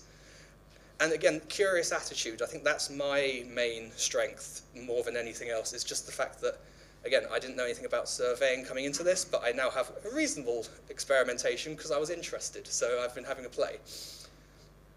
So the first project, and the reason that I'm actually here, that I'm going to talk about, is I accidentally stumbled upon synthetic survey data and synthetic surveying, mostly because I was preparing to do a survey myself, part of my own research, and then I got carried away because I like doing data viz and using good data studio and things. So I made a really cool data viz, but then I had no data to test if the data viz looked good. So I thought, well, maybe I can use AI to make some. But then I was thinking, how would you do this? So I'm going to show a video and try and talk over it. Hopefully the video plays. Again, this is Google AI Studio that I built it in. You see the nice describe your idea. And as I say, it's out of date because we're now up to Gemini 3, which came out this week. And it's again, if you've tried it before, AI programming, you probably had some bad results. Try the newer models. Like every time, it's like moving up like 3 years of experience in a developer. They're getting better and better. And so here's the example of the sort of, again, this was just to get some data for me to test some data viz. But this is let's see if it plays. Yes. So here, again, AI has written all the code. I can just about read enough code to figure out what it's doing, but I wouldn't be able to write that myself.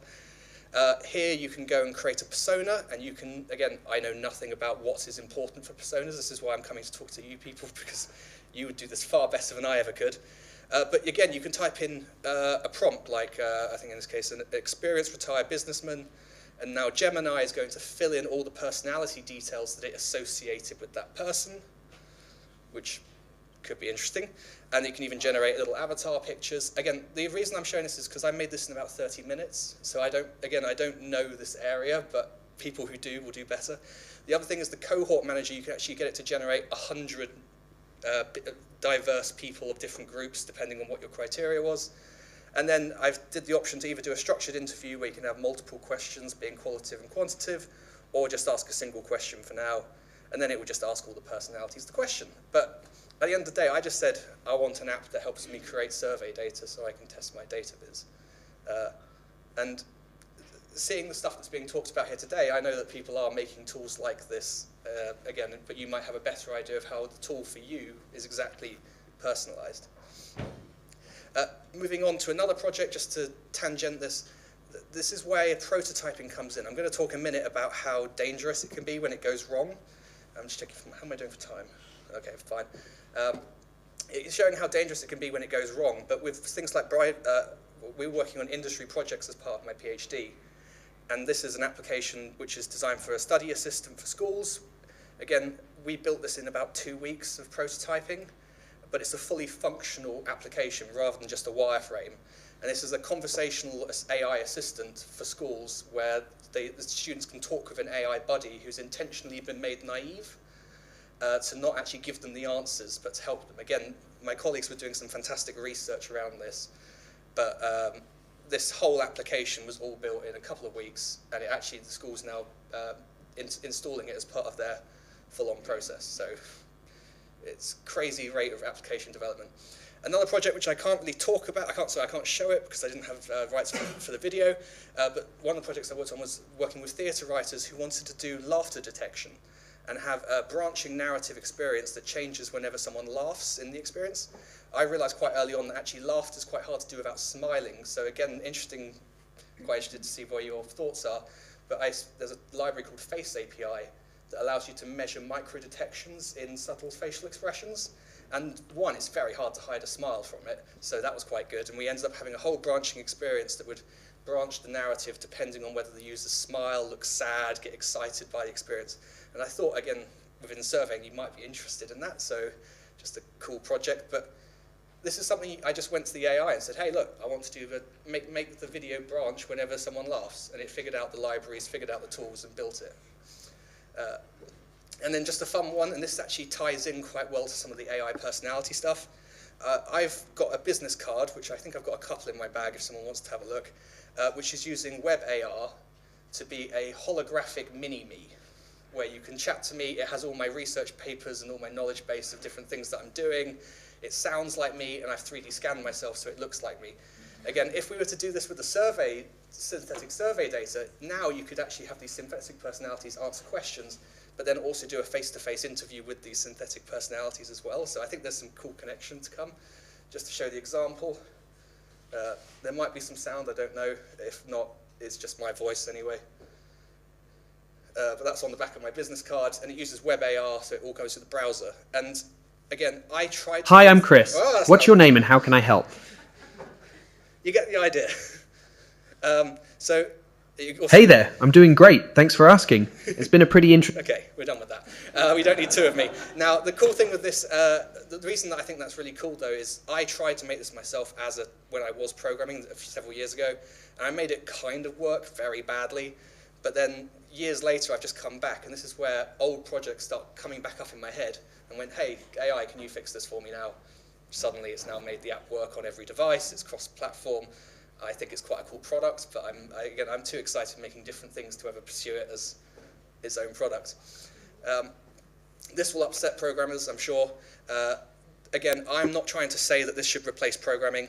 I think in many ways, my analogy a little bit was tied to manual cars versus automatic cars, and now we're heading to self-driving cars potentially, and not everyone's ready for self-driving. But for prototyping and for getting quick ideas out internally in teams, this is... I just want more people to be excited about this and more people doing it, particularly people who think, I'm not a programmer. These days you probably could be.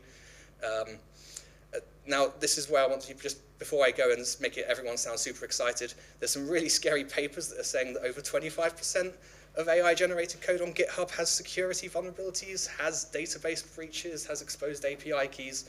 So I'm going to say again, be careful. Don't necessarily deploy these to your clients.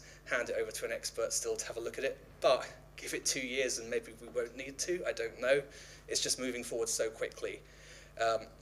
Things like Google's just released a project called Code Mender, which actually looks through your projects and tries to identify these security flaws, and they'll probably integrate that into Gemini and into their tools.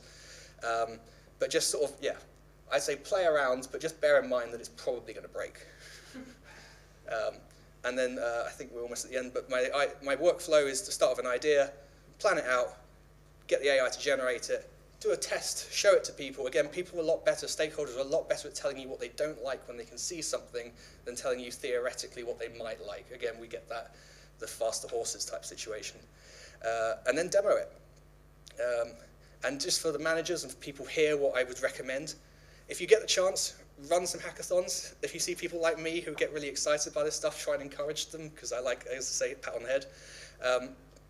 If you get a chance, what I would do is run an hour a week or like a hackathon occasionally and just say, look, we make tools. Here's the thing. I've paid for the subscription for you. Go make some stuff and see what you think and see what we can do. And reward people for this curiosity of maybe the way we're doing things isn't the best and maybe I can make a better solution. I think that kind of covers the same points. Covers the same points. I feel like I'm repeating myself here again. Only because I'm at the end. And just to end up, this was one of my favorite projects, my first ever vibe-coded project. I was working with some poets, and they were saying, oh, I'd love it if we could have, this was back when image generation was new, can we have it visualize my poetry with images as I'm talking? And so we ended up with something like I stand amid the roar of a surf-tormented shore, and I hold within my hand grains of the golden sand. That goes on. Thank you, everyone.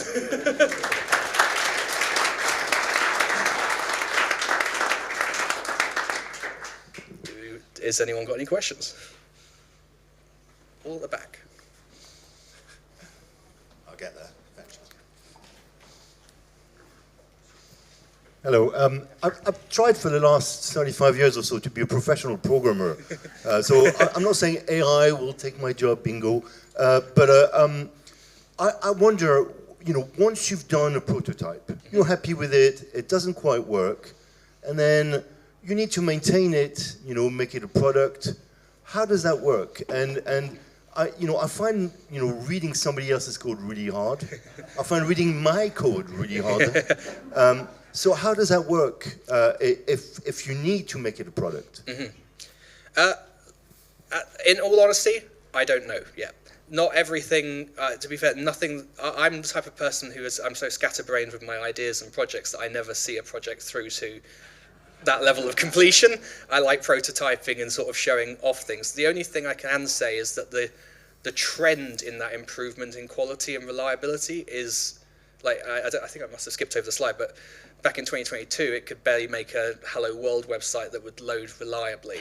Now it's handling massive multi-page projects, which, again, it's the same question as if I had made something myself. It would never be ready for production. I'd still have to hand it over to an expert who could try and figure it out and piece it together.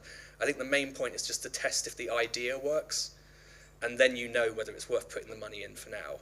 But it's very hard to see the trends that are happening and not think this is probably going to accelerate and maybe get better. Does that get you? Chris, thanks for a great talk. You're at Royal Holloway, right?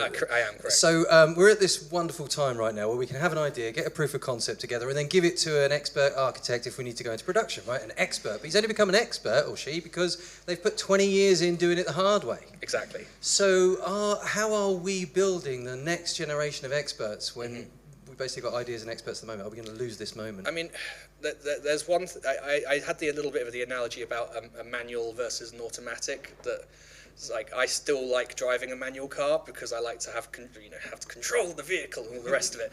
And there's still people that are going to like to drive the classics and do it properly. My question, again, I was just seeing this exponential trend in capability from the programming is, I mean, ultimately, even the way that we look at applications going to be the same? Will we have people making one-off applications, or would everyone make the exact tool that they need for that moment, at the time? I just think that the quality is just going to get better and better, because the thing is, I thought I was a decent programmer 3-4 years ago, and as soon as it started making consistent HTML, I knew it had already overtaken me. And so I kind of accepted that, and I'm just waiting to see how far it goes. So you're saying that we might not need experts, just ideas? I think there will always be room for experts, but I'm hoping that we might. The big thing for me is working with creatives and artists. They don't have the budget to hire experts, ever. They never have, never will, and so we need another solution for these type of people to start making stuff. And once you get really creative people making lots of stuff, I think some of the experts might find it hard to actually compete sometimes, because there's going to be so much other stuff coming up from other people. But I'm not trying to be a doomer. I actually, I love tech. I love all the gadgets. I just want more stuff and more creative people making stuff. That's kind of the goal. Wonderful talk. Thank you so much, Chris. More of a note of caution to everyone who got excited about putting your interviews into Google. Just make sure you check the GDPR. You might need some impact assessment stuff before you stick all your consumer interviews into tools like that. Absolutely. So that even the code it makes is running on Google Cloud, and it's already hosted. That's why the reason things like Copilot running it locally, the code at least locally it gives you a lot more control if you're worried about those things. Again, pumping surveys into ChatGPT or any of the rest. The only thing that is to be said is that OpenAI released, that was a buzzword one, released an open source language model called GPT-OSS, which you could run the big one locally at home in theory, and with that you could use that to create your plans if you wanted to. Again, the trouble with open source AI and a lot of the tools that are more protected is they generally tend to be worse than the cutting edge ones. So it's kind of a game of finding where your limit is.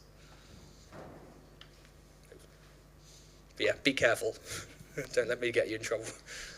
Really, really interesting talk. I was just wondering, so if I were to prototype and then potentially build an app or a product with an AI, and it's just sort of vibe coding, it's writing all that, is there issues around intellectual property and potentially copyright? If something else is making my app, can I legally sell that myself?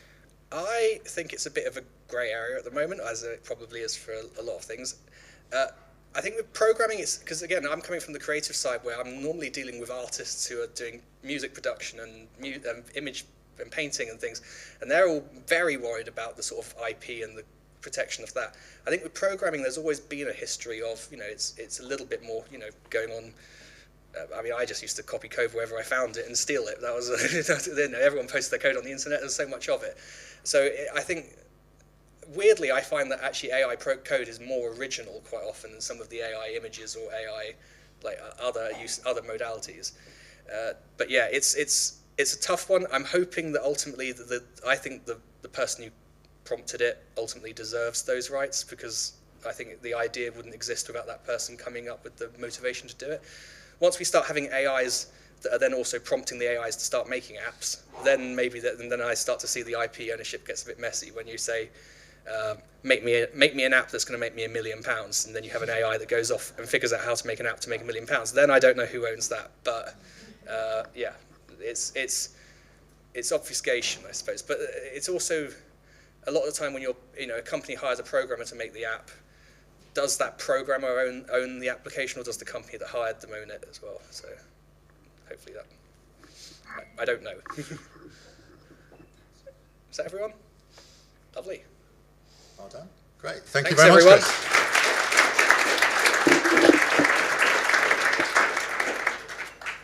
Okay, we're at the first break. Thank you, everybody. We're going to start again in approximately 30 minutes at 11:30. Thank you.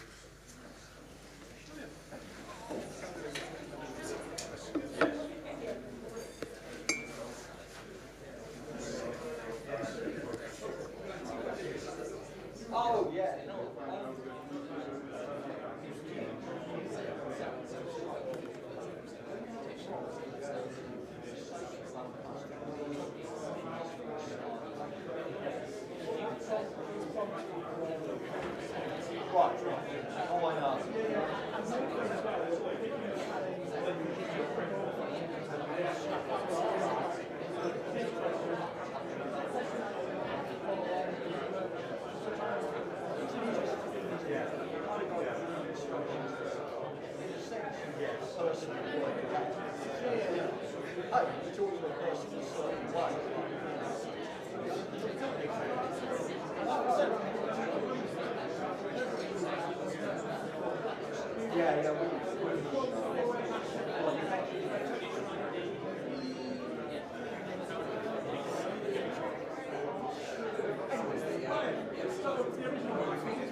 I was just thinking something on this side.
it doesn't go right.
Thanks, everybody.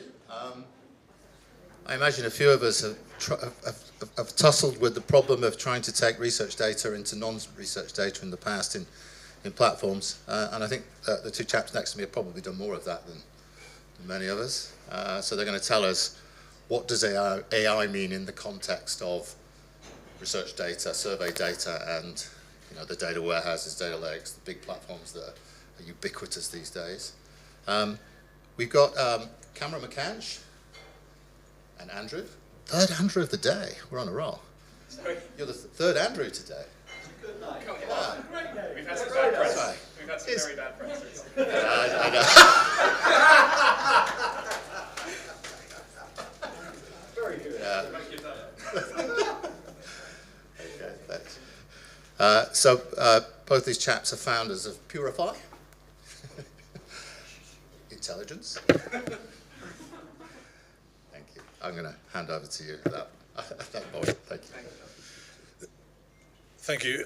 Good morning, everyone. Thank you for the warm welcome and the opportunity to be here today. It's my first ASC conference, so please do be gentle, laugh if you can, and applaud wildly at the end, please. My name is Cameron McCanch. I'm the CTO at Purify Intelligence. I had the auspicious, I suppose, a couple of weeks ago I had a young person call me a veteran of the technology industry. It made me feel decidedly middle-aged. Speaking in front of you guys here, I see there's a lot of people here with a lot more experience than I am. So please do be kind. I started my career in client-server infrastructure and applications. I didn't start in punch cards and mainframes. No idea what those are, but I'll take your word for it. They existed. I then moved through to the virtualization phase of computing and IT, and then from there to the cloud and cloud infrastructure phase of computing and IT. After that came the containerization phase, and now here we are all together on the AI phase. I don't know what's coming next. If you do, please do let me know so I can skill up for the next phase of my career. I wait with bated breath. I've worked now across dozens of countries. I've led dozens of teams, hundreds of people, and in many different industries. Market research isn't my first. I'm sure it won't be my last, but I have been in market research now for a good couple of years. Having said that, I don't know what a significance testing is, and I think I had a conjoint in Amsterdam once. I'm not sure. I have, though...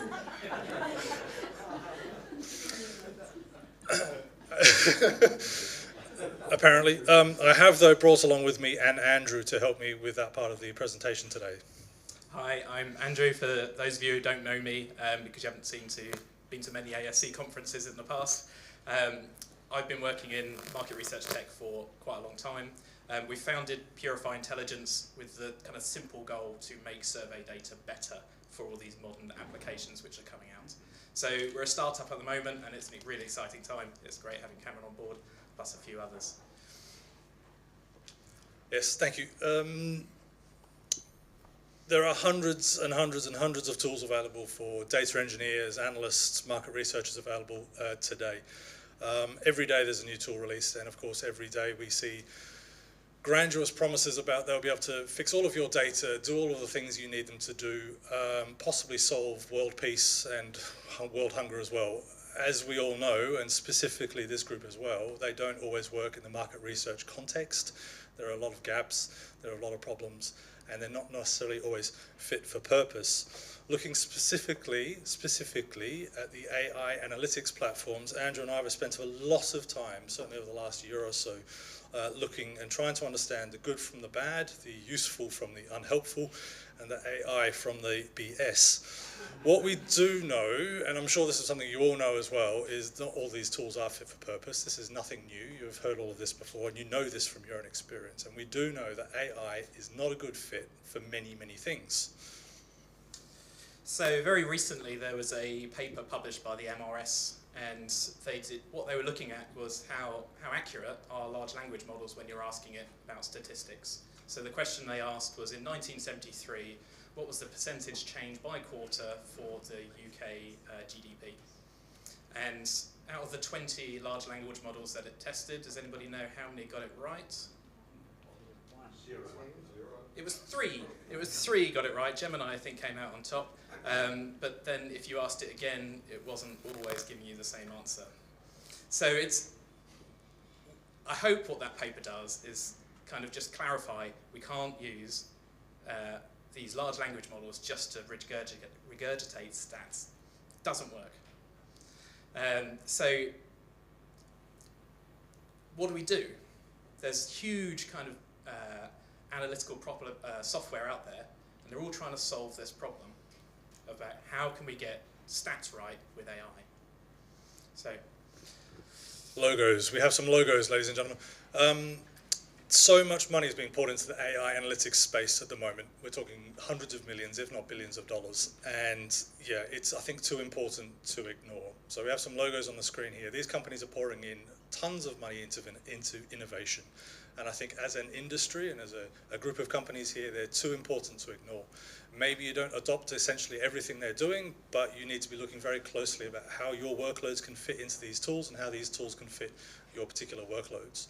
Now, to give you a bit of an overview, and this is a very, very expansive topic, we can only go very, very shallow on this at the moment. It's a whole day of conversation, potentially. So maybe a topic for the next ASC conference, if you'd like to have me back. The big F here at the side, Microsoft Fabric. This is not just one particular product, this is a whole suite of applications that Microsoft have essentially brought together. Power BI sits in one of those, the Azure Data Lake storage technology, and a bunch of others as well. If you know Microsoft practices, and I'm sure we all do, they'll bundle together a whole bunch of products, slap one price point on an easy-to-consume license, and away you go. So if you're in a Microsoft shop, this is a fantastic product for you to be using for your data engineers, your data analytics, and potentially data presentation as well, because you can onboard, you can ramp up really quite quickly, days or even a couple of hours potentially, rather than weeks and months where you might have to do that for other products. So a really, really compelling proposition from Microsoft, as we know. The square down the bottom here, Databricks, they're probably the darling of the industry at the moment. They're getting a lot of press. This company didn't exist 12 years ago. They're now worth, I think, $4 billion, and they have about 6,000 employees. So incredible growth, and they're doing massive things in the industry, in the data industry. They're built on top, of course, the open source Apache Spark platform. You can, of course, use Spark for your data engineering requirements, use the open source version and not pay any licensing whatsoever, if you're that way inclined, if you're feeling brave enough. But of course, Databricks are piling on top loads of useful integrations and extensions. So you have all of the data governance framework, the Unity catalog. You have their open data lake data lakehouse. It's on your bingo cards, so scratch that one off. I knew I wouldn't be able to get it out in one go. And of course, they're building their own AI intelligence on top of all of that as well. So it really becomes your one-stop shop. Do make sure that if you start down the Databricks path, if you're on that journey in Databricks already, watch for bill shock. You can ramp up your costs extremely quickly, and it can become extremely scary if you don't architect your solutions quite right. So if you're new to Databricks, do take some time out, find an architect to help you build out your notebooks and your platforms and your compute resources. It will pay for itself in the long run, no questions about that. The big blue snowflake at the side here is, of course, for Snowflake. Snowflake is probably the leader for structured data sets, SQL databases. So if you have a SQL-based ERP system, HR system, finance system, if your market research data lives in a SQL database, Snowflake is fantastic for that. You can bring together multiple SQL databases into essentially one pane of glass, and you can drive your insights and do your analysis from that one single location. So extremely powerful, extremely useful. They've also got a really cool data mart as well, where you can sell your data, anonymized if you wish or not, sell your data back to other Snowflake customers, and you can actually start thinking about generating some income and some revenue from the data that you hold. Maybe you're not using it, maybe it's archive, maybe it's old data, but it could be useful for other people. So something to think about there. I'm going to skip over Claude and Tableau, which is the one I stuck at the top there, because I've, again, got an Andrew who's going to talk to you about those in a moment. One thing about all of these platforms, though, is if I go back in time as an IT director, I would have wonderful data engineers, oh how wonderful they were, and analysts. And they'd come to me and ask, I've got 4 databases, I want to bring them all together, I want to look at that data, do some engineering, drive some insights, do some analysis, how can we do that? And then I would have to try and figure out, right, where are the servers coming from, where is the compute coming from, where is the storage coming from, who's going to pay for all of this, who's going to own it? We've already got problems managing all of the databases we've got. And now essentially we're going to be bringing them all together, and you're going to create another database or another data storage or another knowledge silo, data silo. How are we going to manage that one? And of course, this was a weekly occurrence. More and more and more and more. How do you manage all these data silos?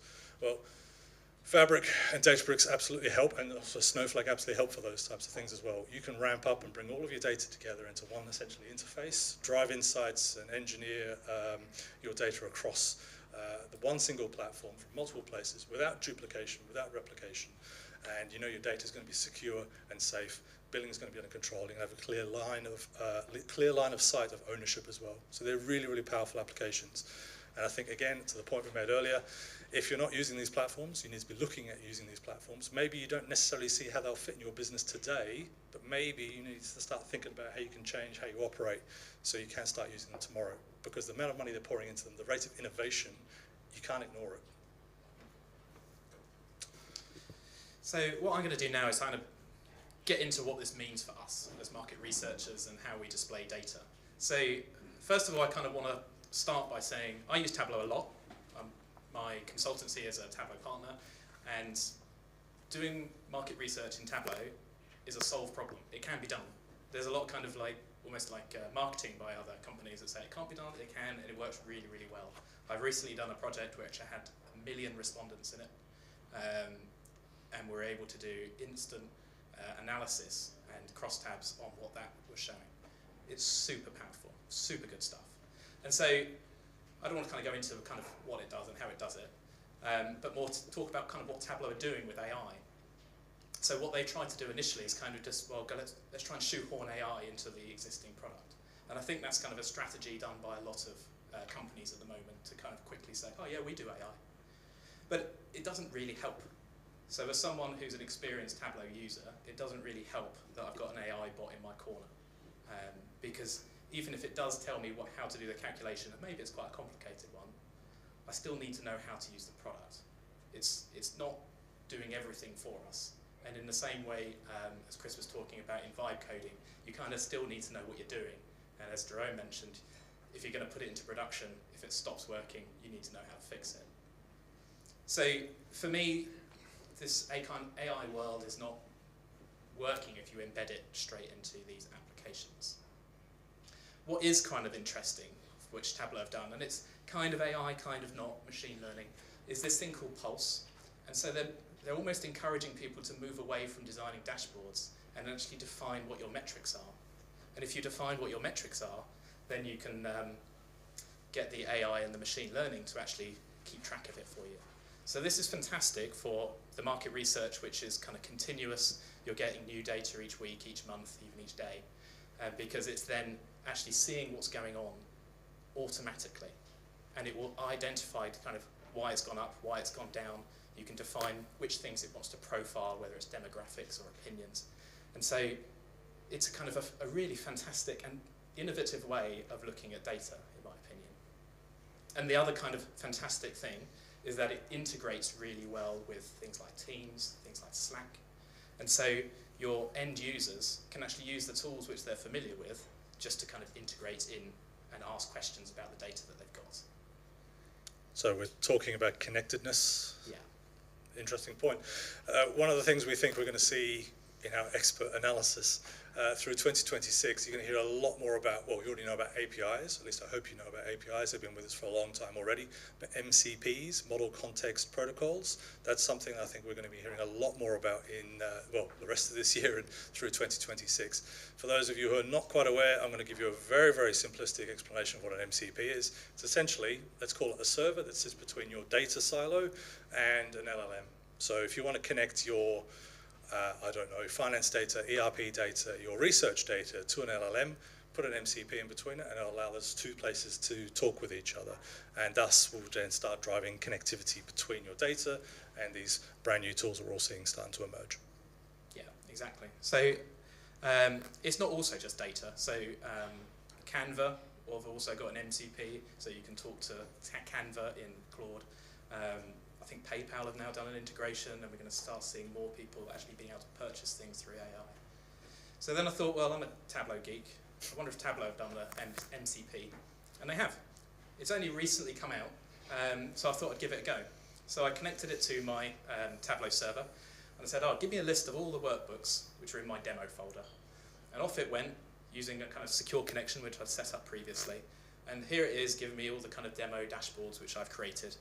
And yeah, okay, that's quite useful. The one I really want to look at is the Pew National Opinion Poll research, which is done in the US. Really good data source if you need a good example data set. So, hey Claude, tell me about this one. And so it's then kind of going in and it's telling me, it's kind of like the metadata about this dashboard, which it's not that interesting, it's not that useful.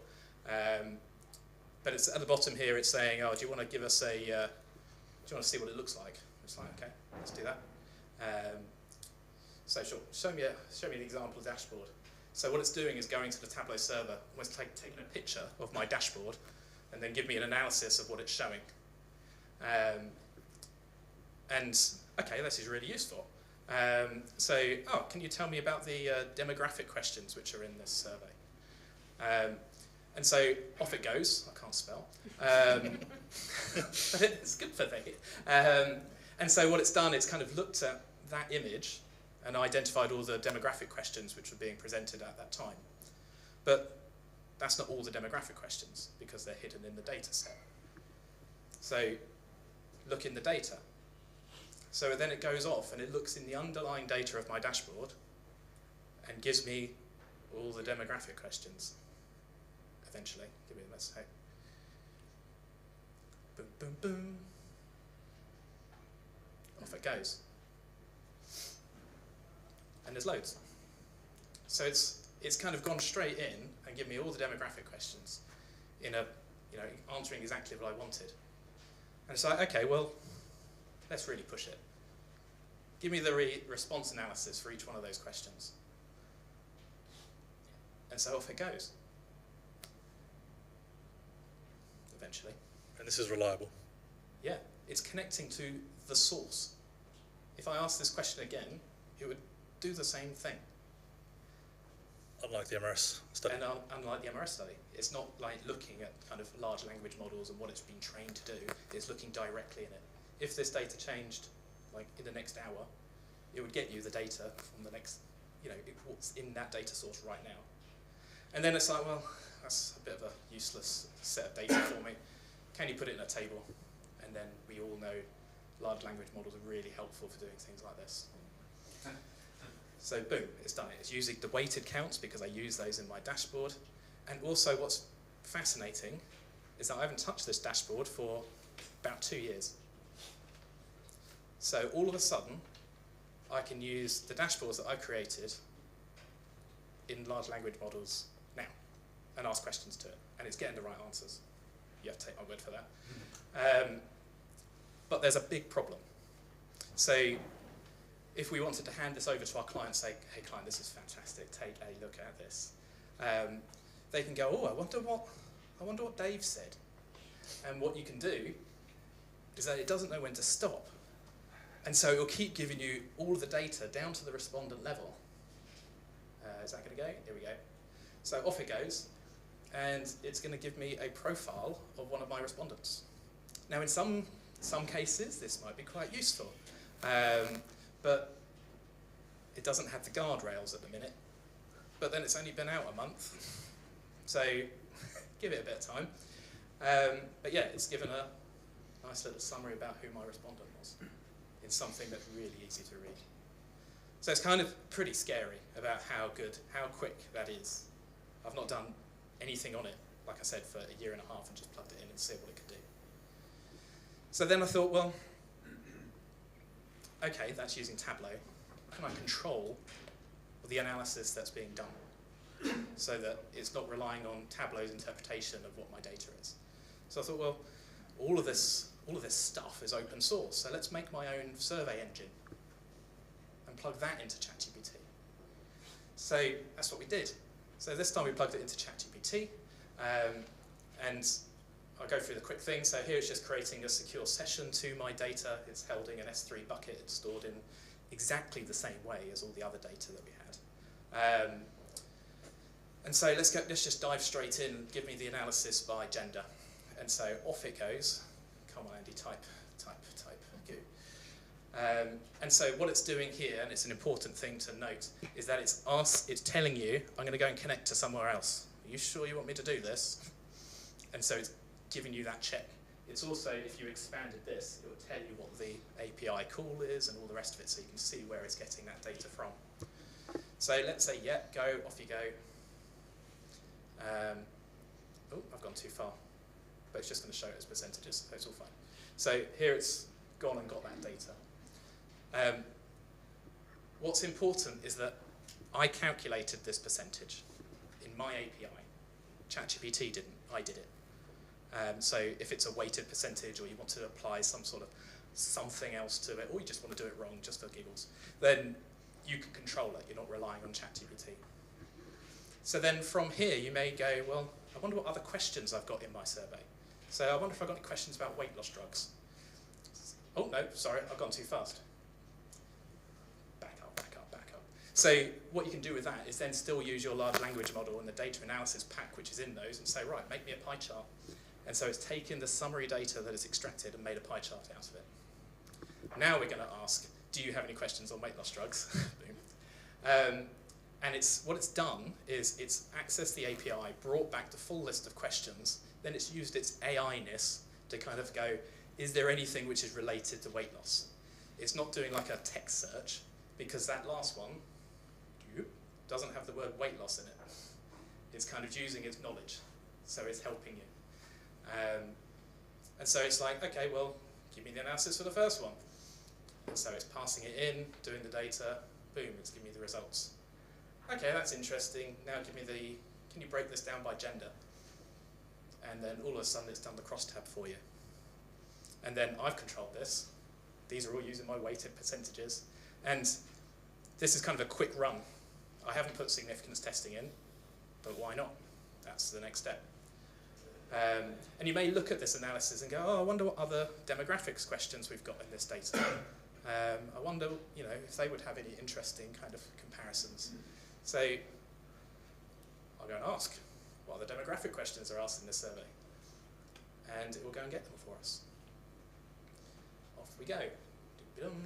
And again, it's consistent data. You'll get the same results twice. Yep, yeah, because it's just accessing the raw.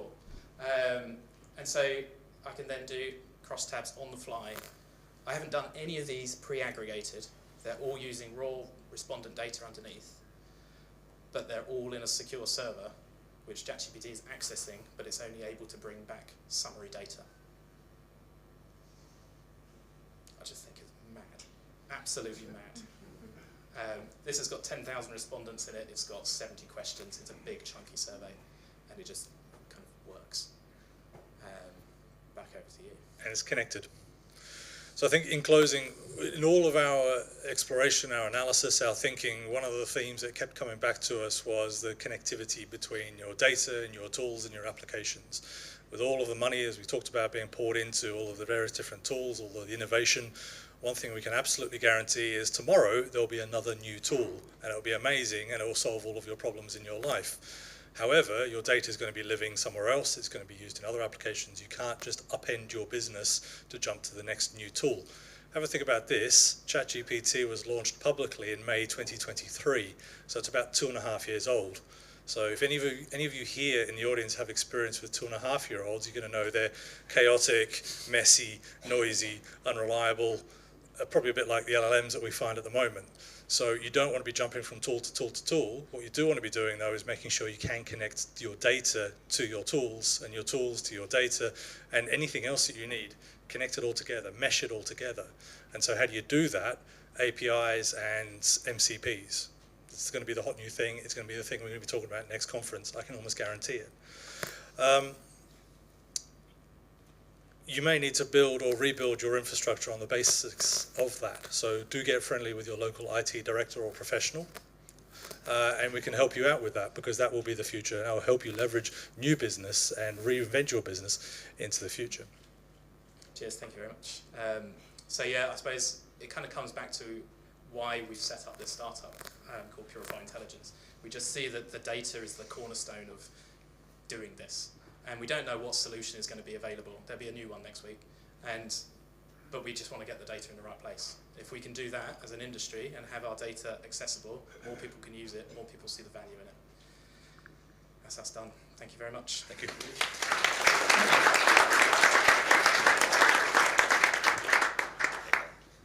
Any questions? Hello. Thank you. Given the trend towards conversational AI, have you used like qual data and more open-ended text in the analysis yet? Bluntly, no, because I'm just working with quant data at the moment. But there's no reason to. There's no reason it won't work. So as long as you control, like if you take that survey analyzer tool that I did, if you can program what you want it to do, it'll do it. And then you can plug that straight into your large language model. So, no, but it could be done. Using Tableau as the cruncher? No, it's sod Tableau. Oh, right. Like, it's really expensive. So it doesn't need to use Tableau. So, yeah. Anybody else? Any questions? Andrew, go to you. Hi. So yeah, it's really great that it pulls back the data and it's accurate because, of course, as you said, it's a real problem. So presumably, GPT has now got that data, and you could ask it interpretive questions rather than just give me the data X, Y, Z. Yeah. And do you think people are using it for that? If you've got users, or do you? Or? So I suppose the example where I said, what does respondent 12 look like? It actually gave us a summary of who that person is, so it's interpreting the statistics which are there. What I then did is actually I put that into ChatGPT and said, what does this person look like? Yeah. And then I got a kind of a visual representation of who they are. So all I've done here, just for the kind of purpose of the presentation, is just we can get the data back. I think you all know that you can pass in some data and get summary data out and get it to summarize, because that's what it's really good at. So yes, definitely, it'll be able to do that. Jerome, could you go and sit at the front next time, please? Yeah, it was a great presentation, as always. The thing with agentic, AI is that it can do like greater things in crosstabs. Like I've got colleagues that have done, run a segmentation, and then asked the AI to name the segments and to analyze them. I'm going to use the C word, the conjoint word again. If you run an experiment, you can ask the AI to an agent to run the utilities and calculate the utilities, and then to do more things. So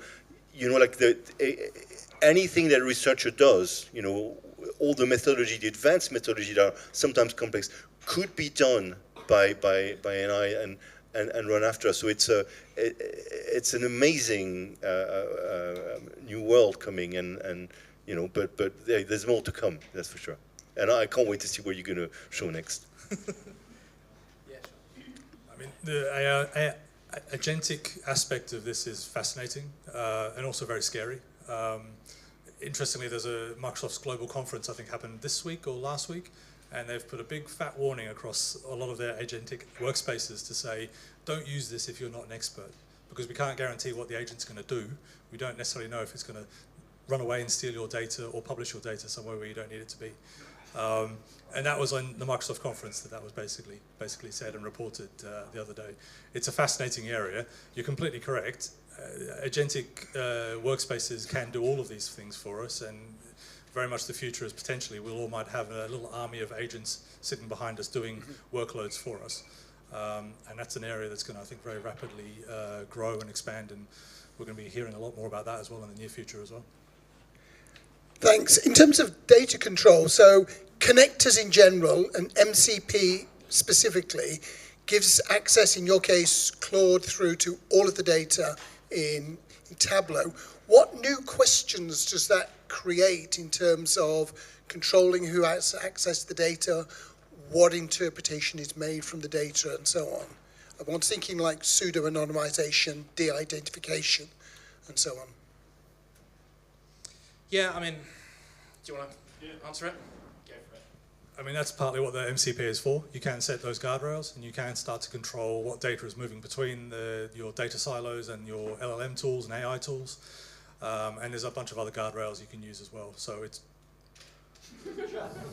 there's multiple levels of controls there, and yeah, certainly putting an MCP will get you sort of the first part of the way there, and then you can develop and iterate on top of that. So it's very easy. I mean, you can go and dump a database into an AI tool, and the data can just live in the AI tool, but of course there's no control then. So yeah, that's what the MCP is there for essentially. It's a very, very broad topic. So yeah, hit me up after lunch and we can talk more about it if you like. Thank you. One more question? Anybody else around the room? Oh, sorry. Yes, I'm teaching statistics to undergraduate students in the social sciences. And I'm struggling to know what I should teach them now. So I don't know if you have any recommendations for what we should be doing. I despair, to be honest. I'm really worried. I came here today with Jacob. There's a bit of a shout out, so thanks for the lead. Jacob, where are you? Yeah, there you are. Jacob has just graduated from UCL. He's been my intern for the last kind of few weeks, and he is just incredible. He did a lot of the marketing that you actually saw and why you're here today. And I think it's fair to say you're struggling to find a job. Yeah, because when I was a graduate 25 years ago, I had a job coming straight out of university because there was a need for graduate jobs, and AI is taking it away. And I think everyone is kind of really tightening the purse strings and not investing in people anymore and investing in AI instead. And I think that's a sad thing. I think that's a really sad thing. Was it in the previous talk someone mentioned about experts? How do we get the next generation of experts? It goes exactly to that point. I'm an expert in what I do. I am, believe me. But yeah, I mean, who's going to replace me and who's going to replace the things that we do? Who needs to build servers anymore? It's not relevant. But then I suppose technology moves forward. I know nothing about mainframes and punch cards, but I suspect there's some people in this room that do. Who's the next punch card expert? Do we need them anymore? I suppose they're all very philosophical questions, and maybe we can talk about that over a con joint. Perhaps. Well, thank you, everyone. Thanks, guys. Thank you.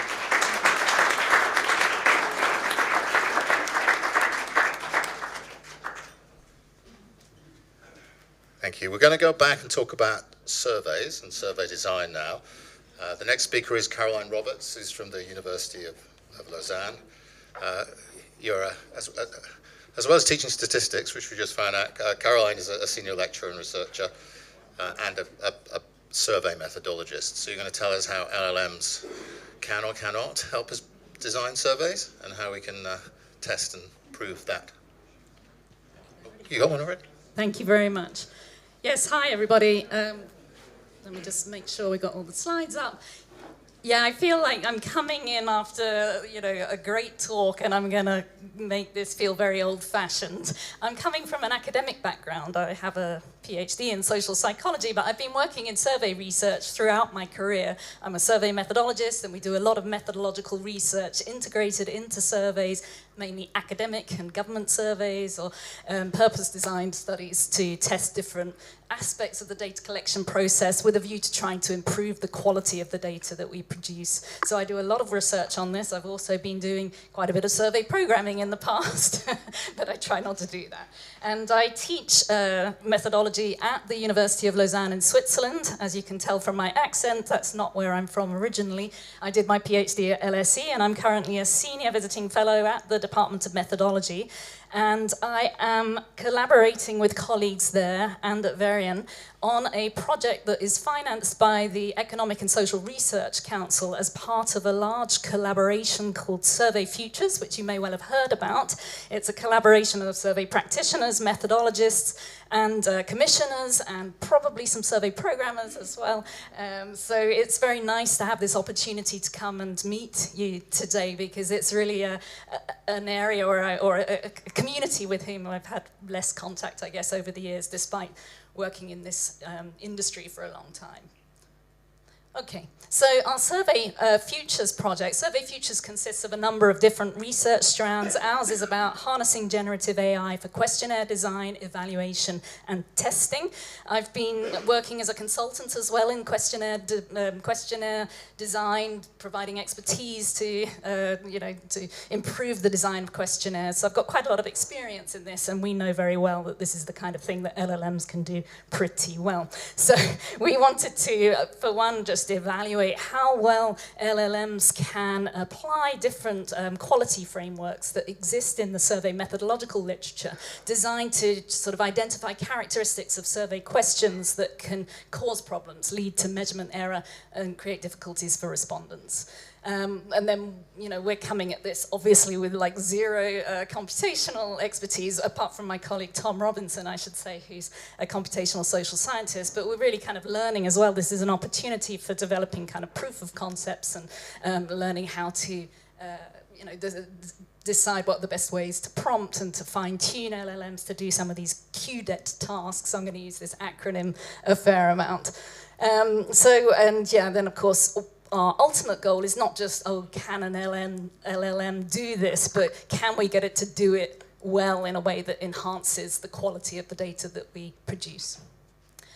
So for those of you who aren't familiar with questionnaire design rules, this is probably one of the there are many different frameworks out there that give you a kind of checklist of things to look out for in your survey questions, which may cause problems for your respondents. And this is one of the most widely used. It was developed by the RTI in the US. It's called the Question Appraisal System, and this is the focus of this particular piece of research that we've been doing.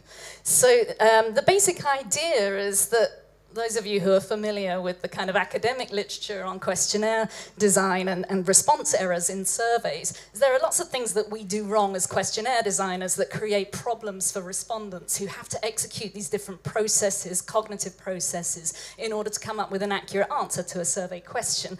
I'm not going to get into the details here, but basically these 5 sort of steps entail lots of different cognitive processes that allows a very diligent and optimizing and effortful and motivated respondent to provide the perfect answer to your question.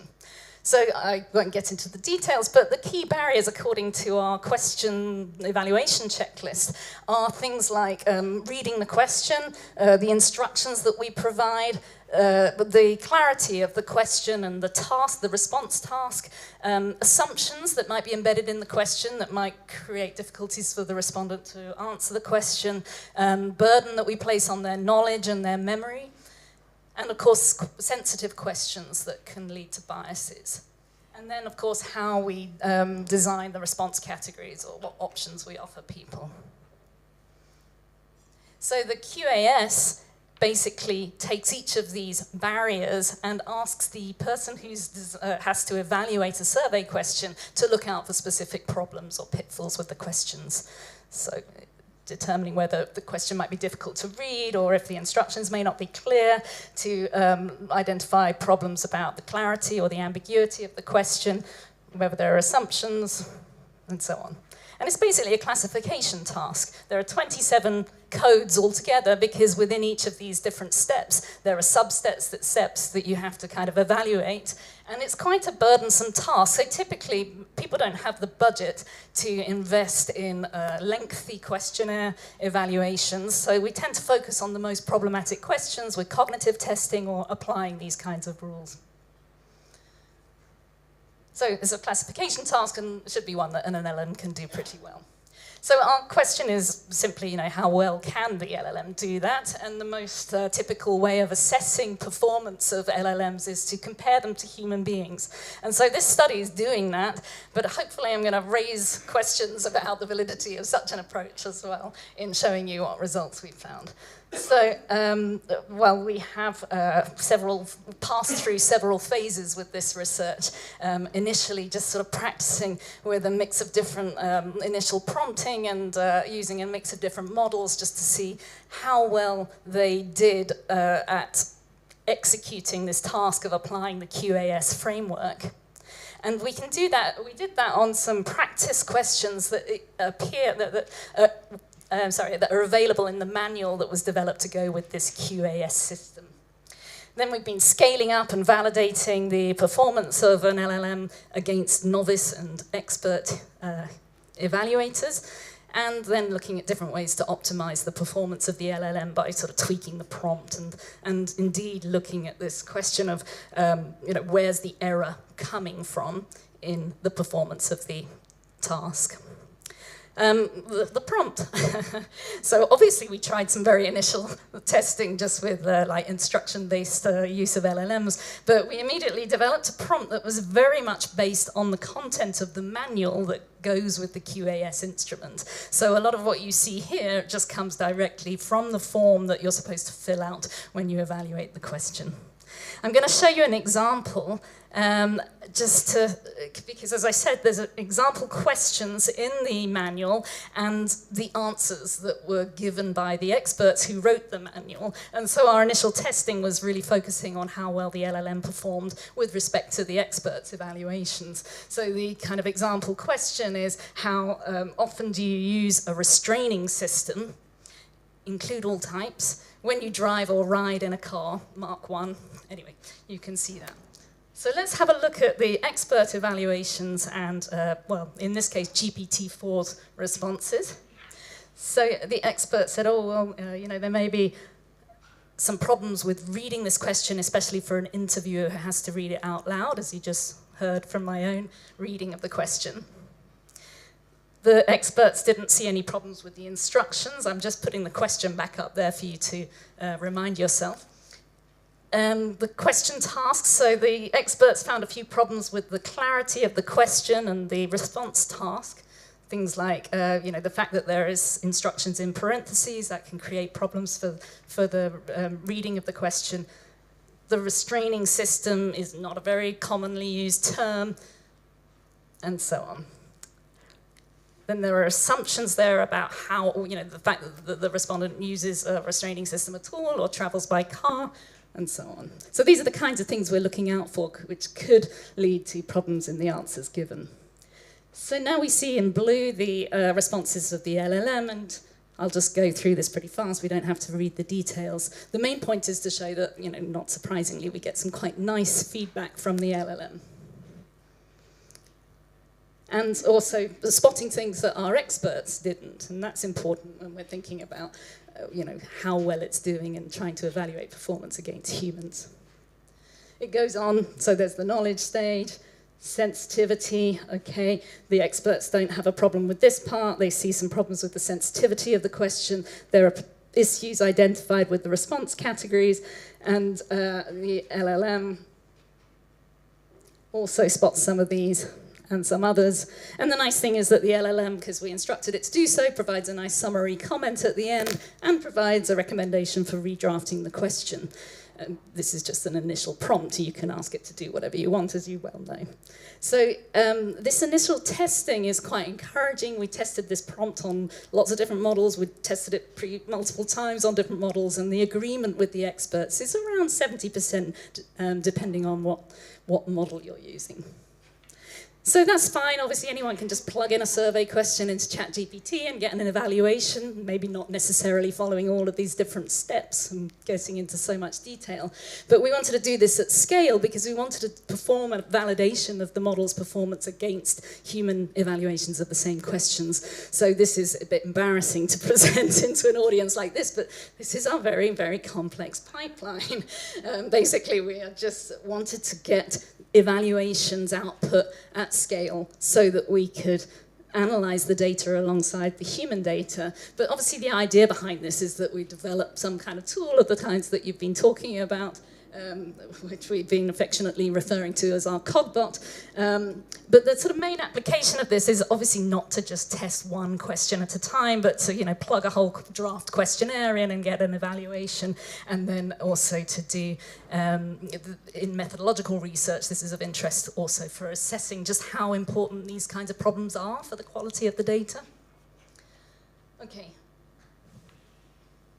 So, As you probably well know in the literature, any evaluation of LLM performance is done by comparing against human evaluations doing the same task. And so that's what we've been doing in this research. And part of the reason for that was motivated by the fact that I teach questionnaire design and I have several years worth of data from my students who have to apply the QAS to some of their draft survey questions that they're developing in their questionnaires to assess the risks for measurement error. So we had 118 questions for which we already had evaluations. These are evaluated by novices, if you like, although they have completed a course in questionnaire design. And a lot of those data have been collected on paper, so we were kind of like inputting them into an electronic format using a Qualtrics survey. So we got around 100 novice humans that generated these questions and evaluated them initially, and one other novice who has evaluated them all as well.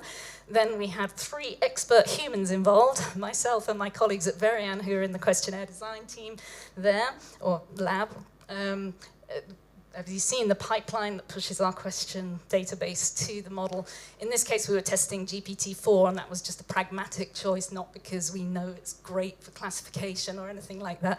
We were just testing it out with the OpenAI API.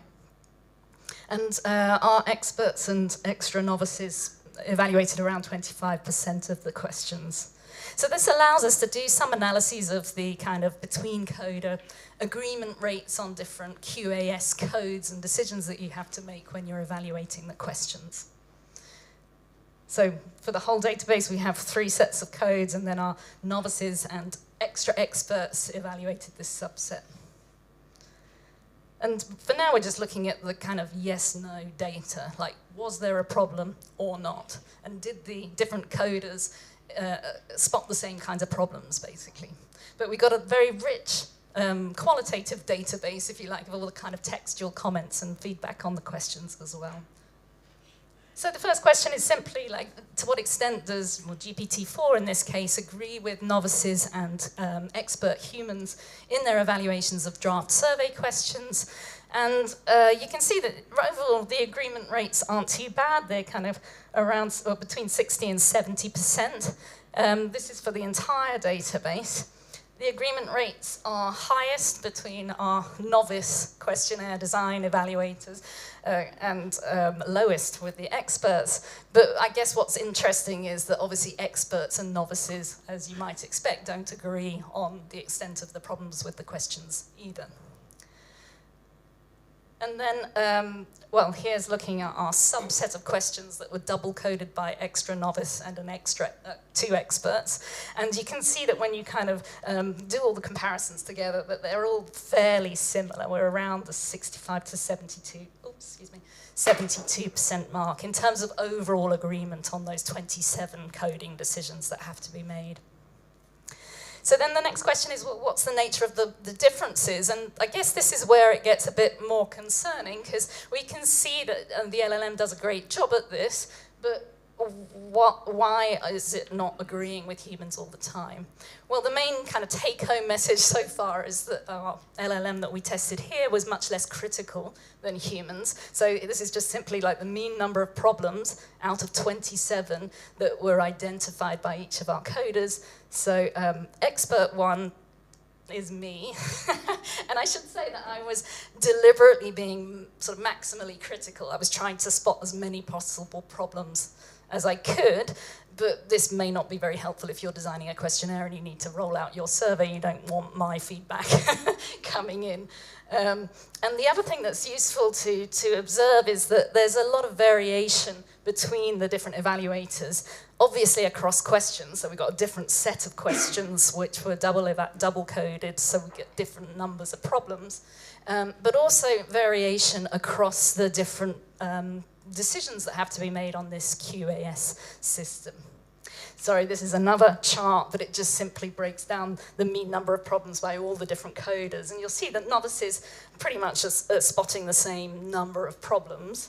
Experts, on the other hand, are varying quite a lot. I was being extra critical, and one of my colleagues was quite critical, so not that different from me.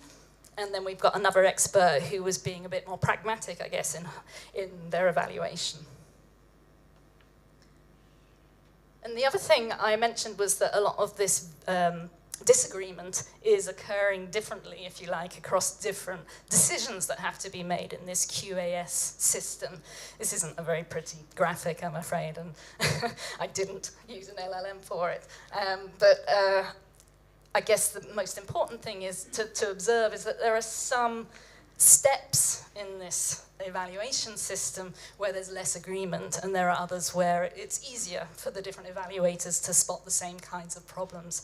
And this is relevant because actually a lot of the error, or a lot of what we might say is underperformance by an LLM, is actually being driven by the instrument. It's coming from the fact that the QAS system is not very nicely designed. It's not a very good questionnaire. And so I did a bit of kind of prompt engineering to test a sort of more user-centric version of this system, because, well, I won't get into the details, but if you read the actual kind of instruction manual, it's not always clear what you're supposed to do at different steps. So there are some steps that are particularly problematic for people to apply. For sure, there's some idiosyncrasies in how different evaluators are applying the system. In particular, I was quite sensitive to problems at the reading stage, whereas my colleagues didn't pick up on that stuff. And then the very last step, where you can list any other problems that you spotted, I tended to add a ton of stuff there, but other people didn't. And all this is sort of driving the disagreement rates that we see in these descriptive statistics. So some of these decisions are more ambiguous, like how sensitive is a question? Are there sort of assumptions being made in the question? The LLM doesn't seem to be so good at spotting stuff like that. But we did manage to improve the performance of the LLM by simply just revising the prompt to make it a little bit more user-centered, in the same way that we would revise a questionnaire having evaluated it using a system of this kind. So, good news is that LLMs, as you probably already experimented with them yourself for this kind of purpose, they're pretty good at giving you some instant feedback on the design of your questions. Obviously, they're much quicker and cleaner than human beings, so a lot of the data that we had was very messy coming from human beings, but much, much better from the from the LLM. Needless to say, far quicker, and if you want to do this at scale, it's very useful. I'm a methodological advisor on the European Social Survey, and they have a very lengthy questionnaire development process, and having a tool like this is very useful for that kind of project where you can get quick feedback to the questionnaire design teams who are generally more expert in their substantive fields of interest rather than survey methodology. The key take home, though, is obviously humans vary a lot in how they apply these frameworks. And so, evaluating the LLM with respect to different humans is perhaps not fair because, it's doing as good as anybody else in many ways. And, of course, we can tweak the prompt, and that's what we've been playing around with. The main thing is that obviously any feedback is much better than none if you're designing a questionnaire, and a lot of people do go straight into the field without checking the quality of their questions. So it's a very efficient and convenient solution for scaling up this kind of evaluation process. In terms of next steps, as I said, we're still working on refining the prompt, maybe breaking it down. We're testing other frameworks. There are lots of these in the literature, different ways of evaluating potential risks for survey measurement error. And obviously it would be nice to build a tool. We're getting very good at vibe coding, so we're going to also be playing around with that. Or we might hand off this kind of proof of concept to experts like yourselves who can do a much nicer job. If anyone's interested in learning more about integrating LLMs in questionnaire development, we're giving a course in a couple of weeks' time at LSE. And I just want to mention one other thing in case you're interested. This project is also looking at kind of dynamic surveys and integrating LLMs within surveys. We have a paper mainly driven by Patrick Sturgis and Tom Robinson at LSE where they built an occupation coding tool and using the LLM to intelligently ask follow-up questions to allow for an automated classification of occupation on the fly embedded in a web survey. I'll go back a slide just to say thank you very much for your attention and for this opportunity to talk to you.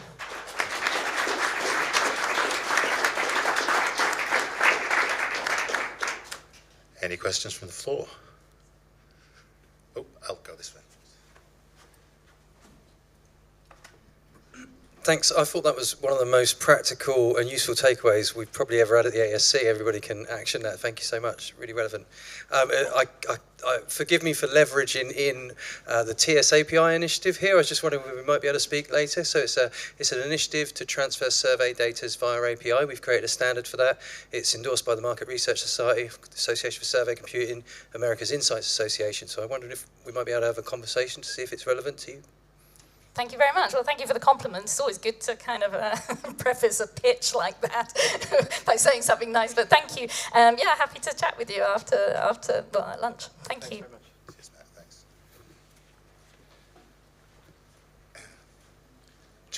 Channeling my inner Annika Rice here. Yeah, I thought it was really useful. Obviously, the examples that you've given are about the quality of the question in isolation, and I wondered if you'd noticed anything or experienced anything about LLM's ability to understand the problems of the question in the context of the survey as a whole. So, the obvious thing, putting lists before a spontaneous question and therefore knowing what they've seen before. Yeah, we haven't done that. That's very interesting indeed. And when we've been thinking about measurement errors, we've only been working with this framework for now, and we were going to next work on something that's predicting like mode effects and things like that. But indeed, what you're talking about is much more interesting, because if the point of scaling up is to be able to evaluate a whole questionnaire in one go, then we want to be able to predict the risk of context effects driven by the order of the questions. So thanks, that's really useful feedback. Thank you. I think there was one person here, there's someone at the back, you can...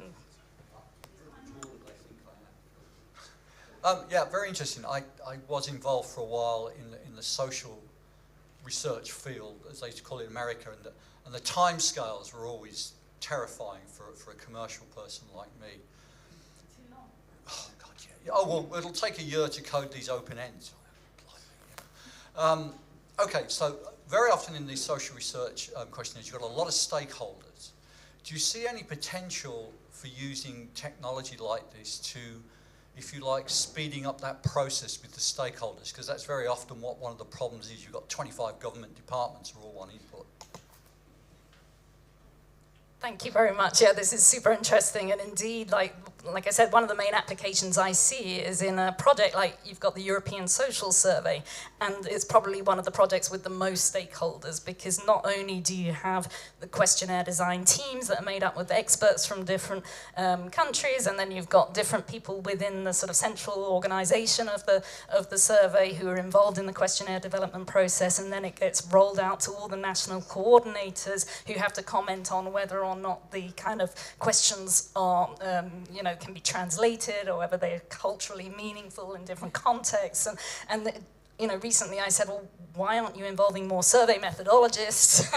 And they didn't like that because there's already so many people involved. So indeed, I think something like this is useful, because you can kind of take out the personality from the process and, and say, well, hold on a minute, our cogbot, or whatever you decide to call it, says there's a problem here.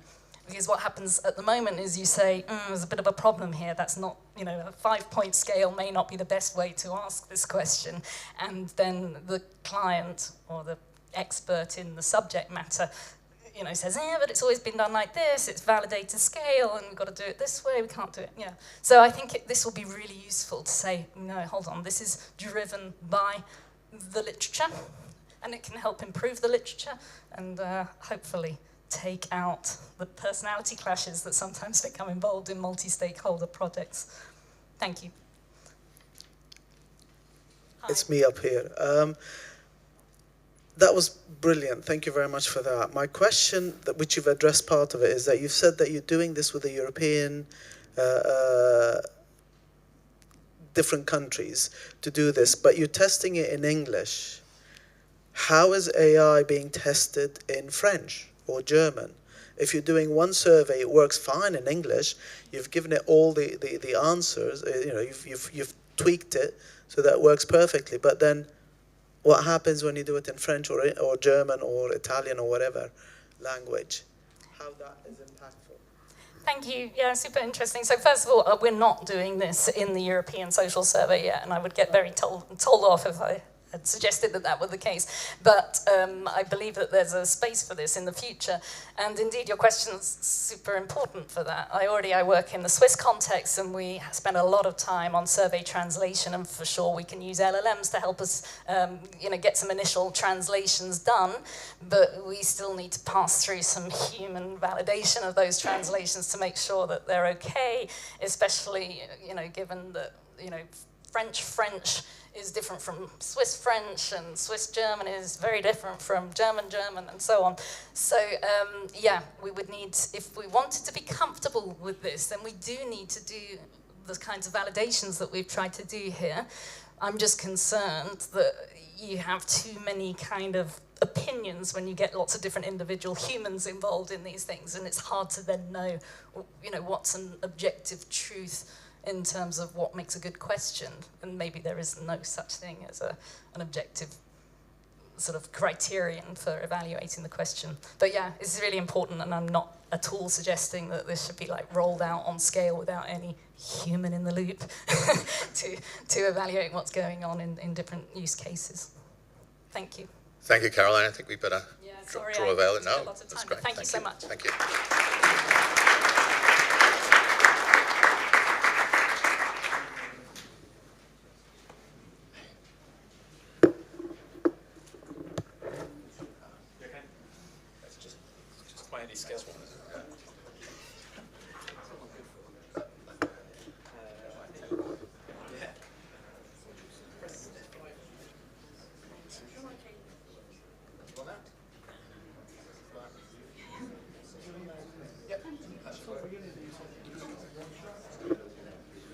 Okay, I sense a strong connection between Caroline's talk and Ravona's talk, because we're constantly coming back to the word expert and expertise.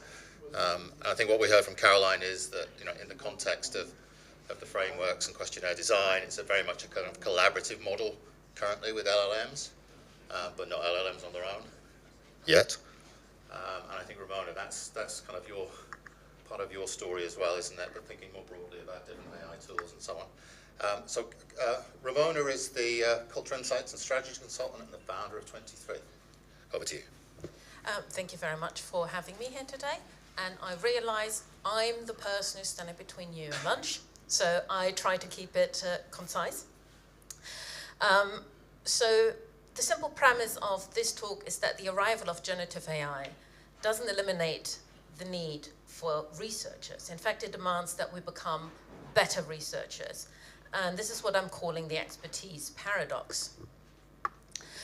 And let's quickly reflect on the initial surge of enthusiasm. The headlines like this one from The Economist painted a picture of an AI utopia. The general consensus was that AI held a tantalizing promise. It was the ultimate productivity machine, set to boost human capital, streamline complex processes, and unlock unprecedented economic growth. Bless you. The message was clear. Repetitive tasks would be automated, freeing us entirely for high-level strategic thinking. The expectation was quite simply effortless excellence. So here's where the cracks start showing. May 2025, the Chicago Sun-Times publishes a summer reading list. 15 books sounds harmless enough, except only 5 of them actually exist. Isabel Allende never wrote a climate fiction novel called Tidewater Dreams. Percival Everett, who just won the Pulitzer Prize for fiction, never wrote The Rainmakers. 10 books invented wholesale, complete with authors, plots, compelling descriptions, all fabricated by AI.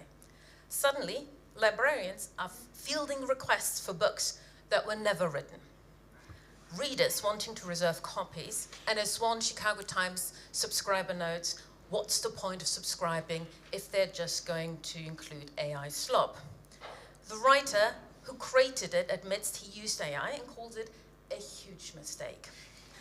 The paper launches an investigation, but the thing is, this got past editors, past fact checkers, into print, into people's homes. On the surface, it's almost funny. Nobody's hurt, just embarrassment and wasted time. But if AI can confidently invent books and fool a major newspaper's entire editorial process, what else is it inventing that we're not catching? And let's look at what happens when it's not funny anymore.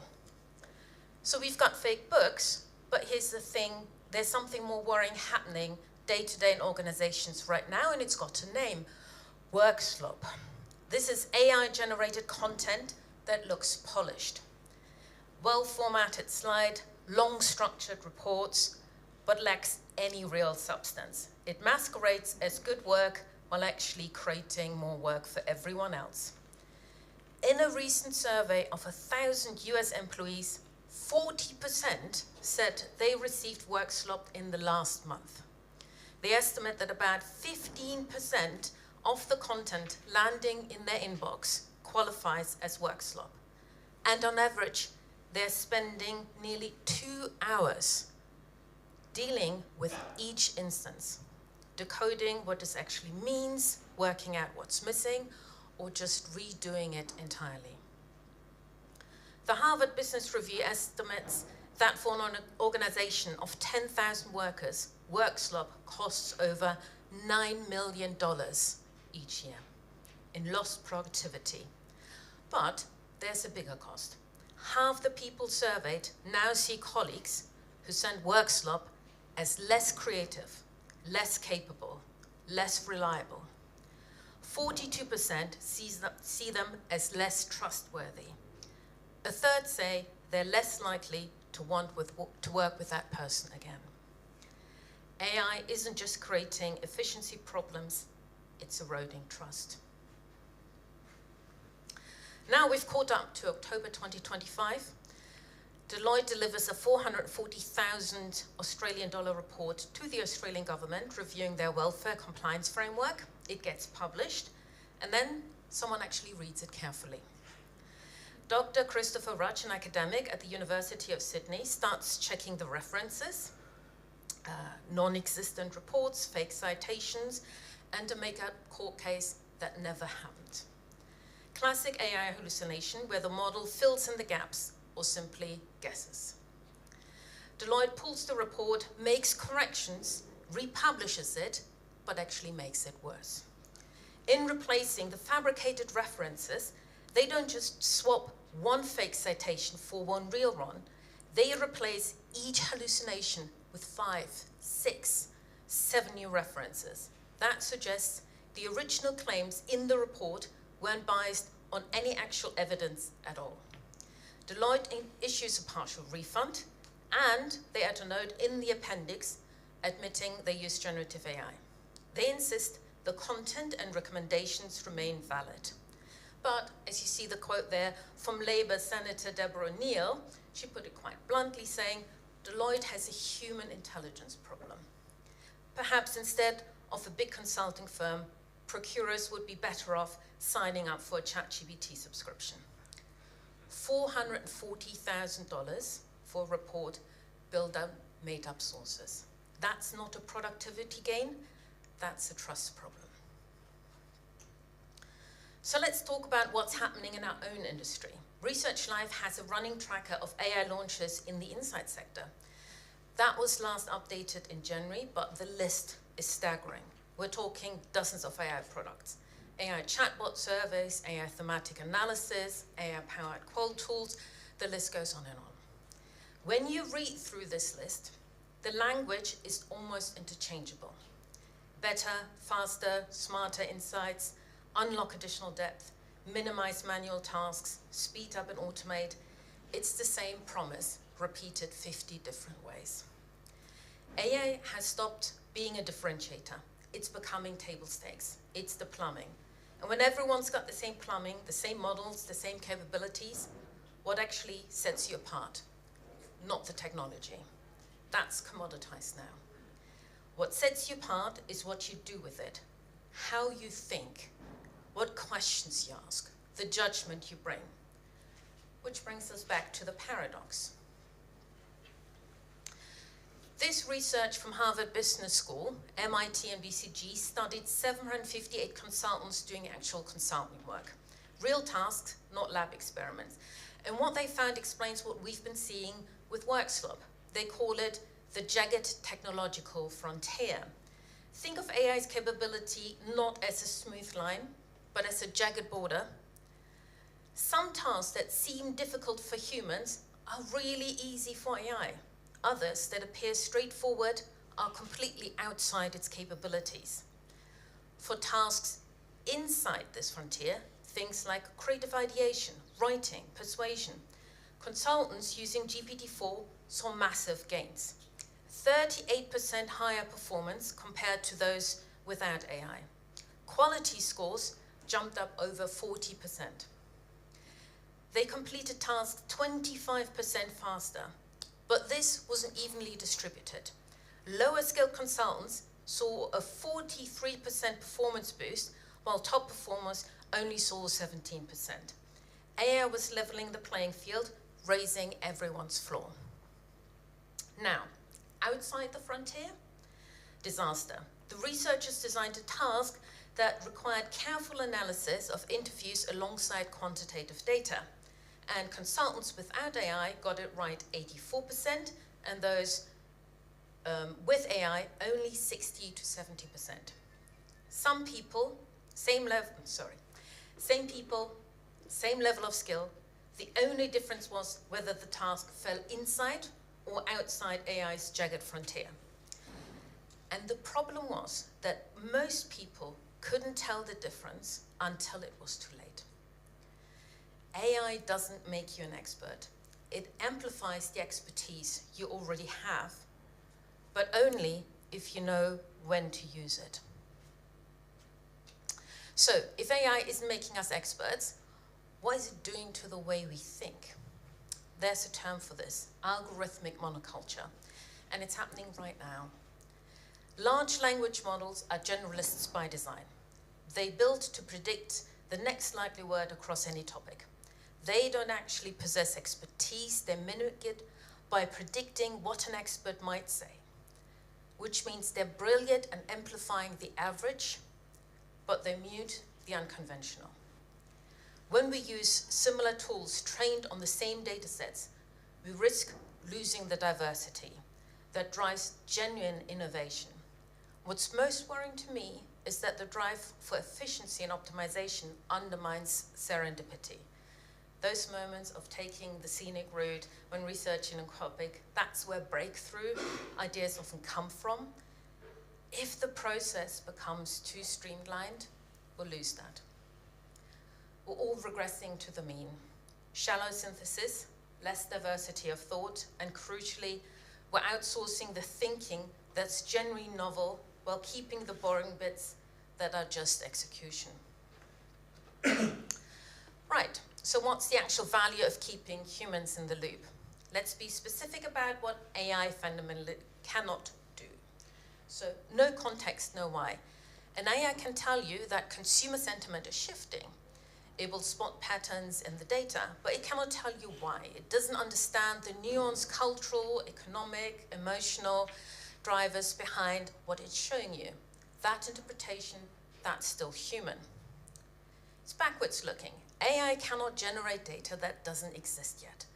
It's trained on what's already happened. It can't anticipate the entirely new behavior, the emerging trend that hasn't shown up in any data set yet. It extrapolates from the past, but it doesn't imagine the future. And no strategy, no foresight. AI can project historical data forward. It can spot correlation, but it cannot create a novel market entry strategy. It cannot identify a disruptive business model before it emerges.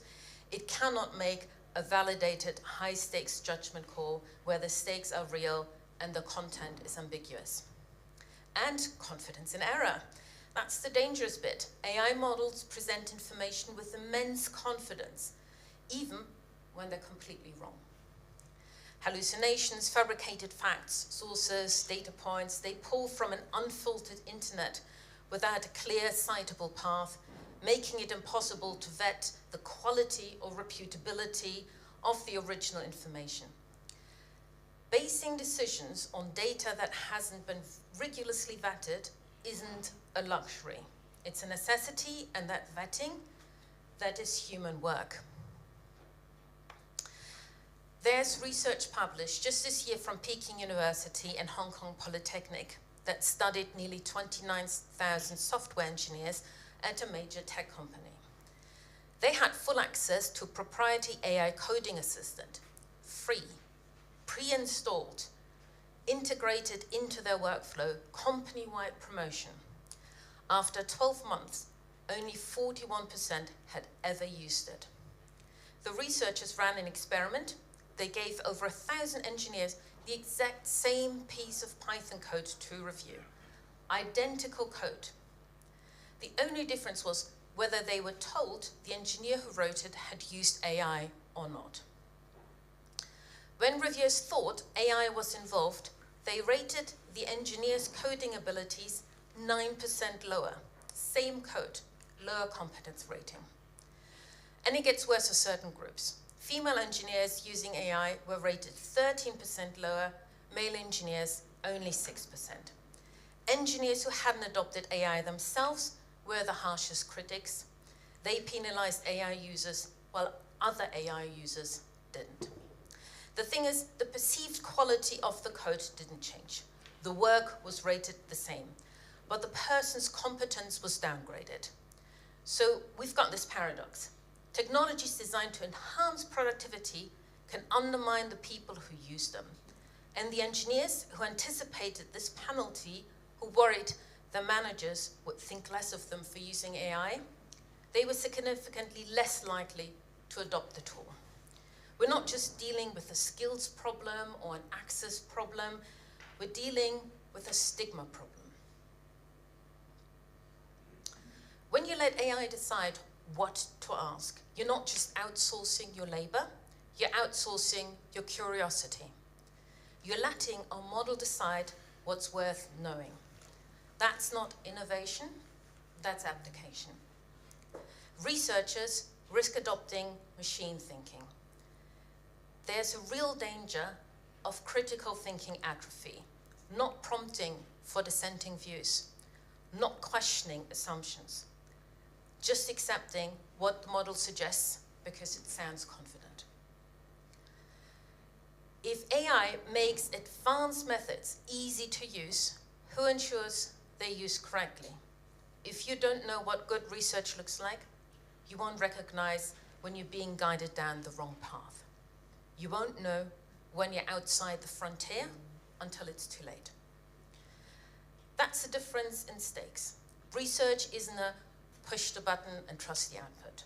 It requires cognitive struggle.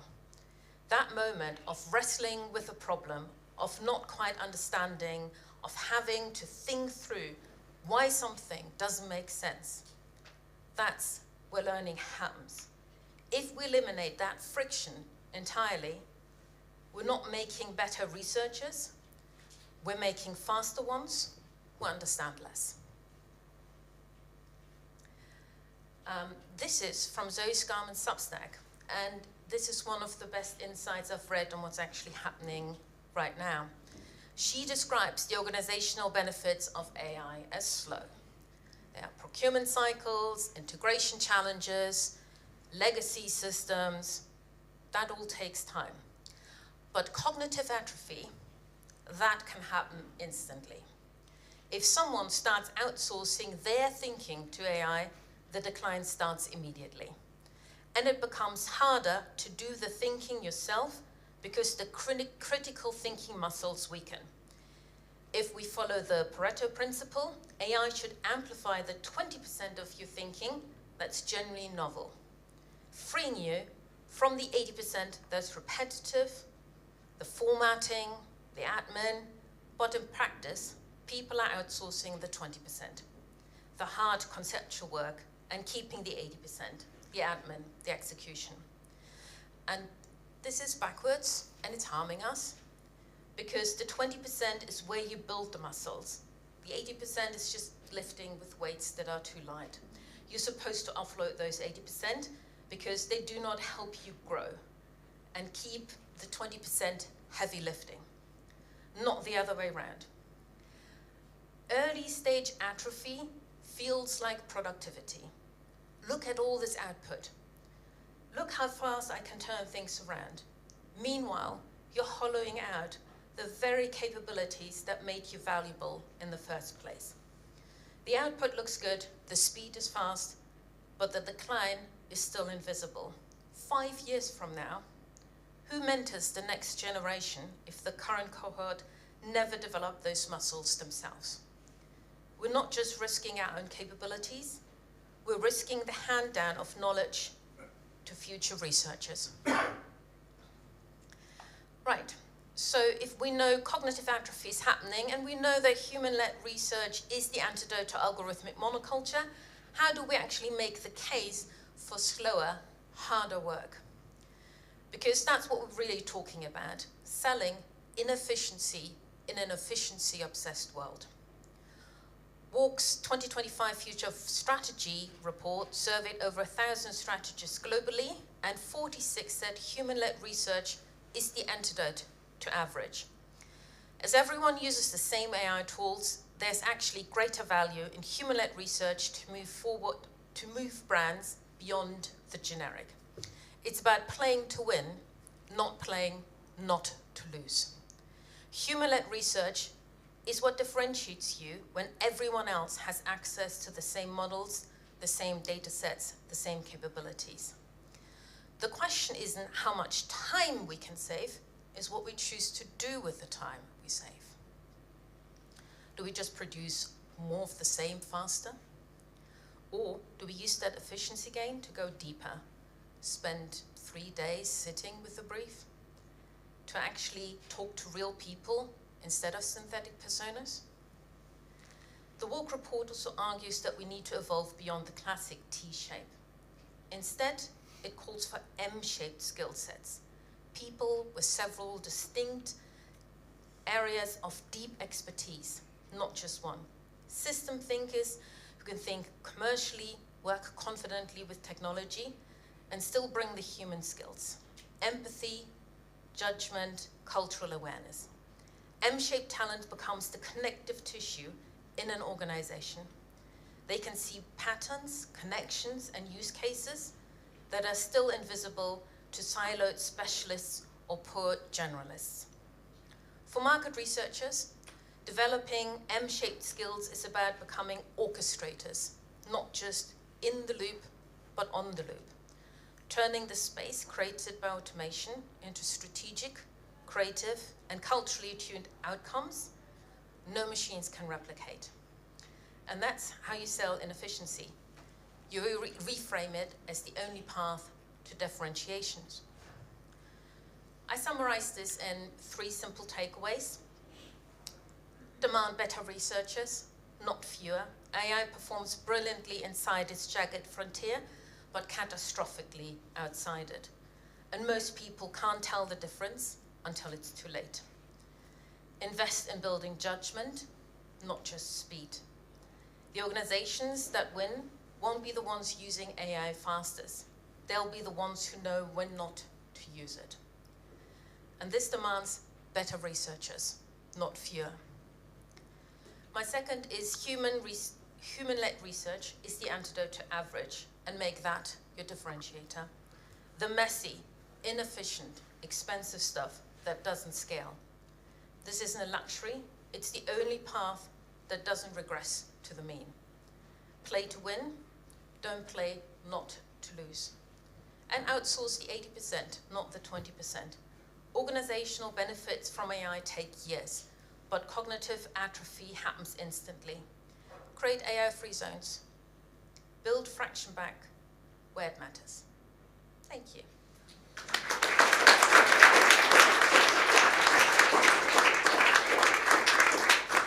Thank you, Caroline. Any questions? No? It's that lunchtime effect, I think, we're experiencing that. I've got one question, if I may. cognitive atrophy. Yeah, I think I've got it. I hadn't heard it before, but no, thank you for that. Is it really as black and white as that? That the 20% we should just stay away from the LLM, or is there a role perhaps in that, thought-inspiring collaboration we can have with the LLM that takes us somewhere towards, the cognitive stuff that we should be doing? I think nothing about this is black and white, and we just have to figure out, as you're working with LLMs, this was not about don't work with LLMs. It was like the research that was on the Jagged Frontiers, like figure out what the LLM is really good at, because I work with LLMs almost daily, but I'm one of these people, I like constantly argue with it. I'll tell it off because I just learned over time. We're still learning, and the models keep constantly changing. And you realize over time, it's like, it is really rubbish at this task, so I'm not going to use it for that. But it's that realization of, I'm going to use my own thinking for that. Yeah. And I actually will end up with something better because the AI will just give me what everyone else is saying. It doesn't give me what nobody else will say. Yeah. That makes perfect sense. Thank you. Oh, there is a question. Oh, now they were just shy. Oh, sorry. It was really interesting. I actually tend to think LLMs are incredibly creative. And actually, if you look at the example you get, it would have been much easier to have gone to a bookshop and found 15 books. And it created 10 books. I mean, that's incredibly creative. So I wonder whether actually AI models are not moving towards the average, but are actually expanding our thinking. I think it depends on how you're using it. In this case, the writer didn't intend to invent 10 new books. Yeah. The writer was the LLM. In this case, and it also showed that librarians were asked about it. It shows that there was demand to read these books as well. So absolutely use it for creativity, but it comes back to know when to use it, have a purpose. And I think it's coming back to the expertise about it. You need to nurture of knowing why you want it, why something is happening. So it's not just use it or not. It's not that black and white. It's really thinking about, what am I trying to do here? And is an AI tool really the best option for this task? But that's still a learning curve, and we're all going through it. It's brought up a number of times today how fast everything is moving, and it's difficult to, keep up with this. Sorry, there was another question. I'm not sure if it's a question or observation, but I have noticed in our business the thing that you mentioned, which is people just forwarding AI slop straight onto you without any intervention of their brain cells at all, which I think is a problem, because it then just burns up my time trying to decipher the slop. The other thing I've noticed this year, I don't know whether anyone has seen the Christmas advert from Coca-Cola this year, which has generated a little bit of controversy, which is that actually if you just look at it, it's quite a good, it's completely generated by AI, quite a good Coca-Cola advert. It's got all the colours and all the lorry and all the rest of it. Actually, what has happened is that if people, and actually as a casual observer, I thought it was quite good. I sent it to a few friends, quite good. What the nerds have done is dissect this thing frame by frame, and it turns out that the lorry in the Coca-Cola advert has different wheels on every frame, and some of which are sort of impossibly from a physics point of view.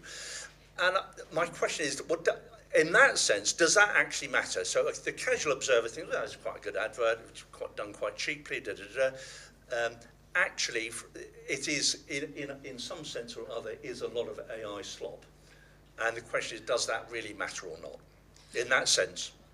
I mean, you started off by talking about work slump, so it matters for you and your time, Yeah. So it depends on when.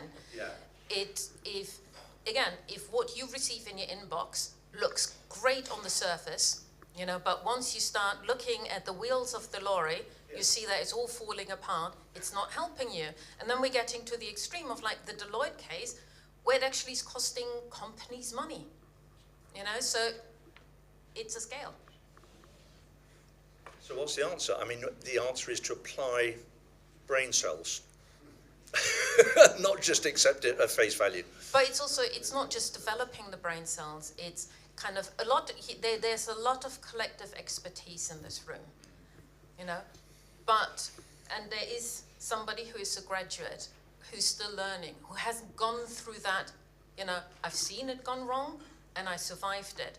I do quite a bit of mentoring, and that's what I do a lot of the time in this, of going, don't worry about it, it's just market research, nobody dies, yeah? And I've been there, I've made the mistake, I didn't get fired for it, we all survive. But if you're new to the industry, the thought of making a mistake is paralyzing sometimes. It is such a big deal. And then there's no surprise that you're going into an LLM that tells you the right answer, or what seems the right answer on the surface. But kind of once you start digging deeper into it, you see that it's completely wrong. But you want to go in it with that confidence you haven't quite developed as a young person. But who's doing this in this room, in their organization? You all have time to nurture the next generation and coach them and help them tell what's coming out of the LLM. This is BS, this is good stuff. This is actually how you do it. This is why it matters. This is why we're picking this bit and dropping that bit. Who's doing this?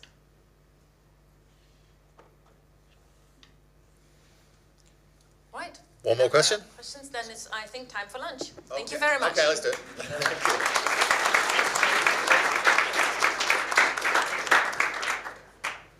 Okay, it's lunchtime, everybody. We'll regroup in an hour, and we'll talk agentic.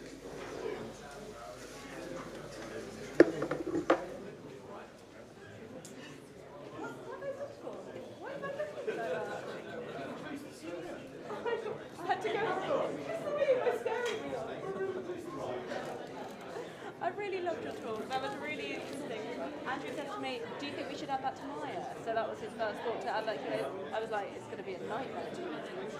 But it was really interesting. I've sent it to the devs already. But no, it was really interesting. I really enjoyed it. It was technical enough that I think many people would have quite enjoyed that.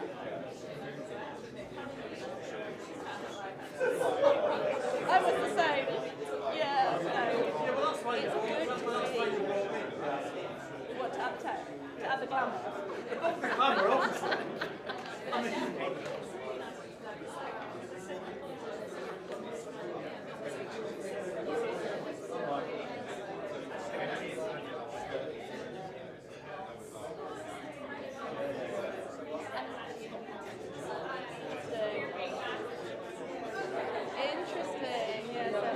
I think it's important. We spoke about this a lot when we said it's so important that it is always reflecting on what it's asking, reflecting on what's been asked, and making sure that it's asking the right question.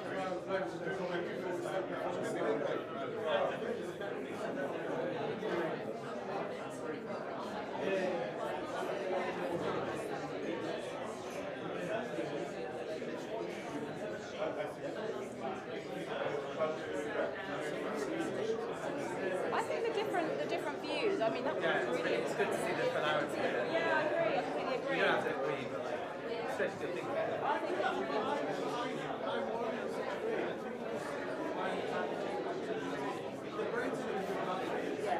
Absolutely true.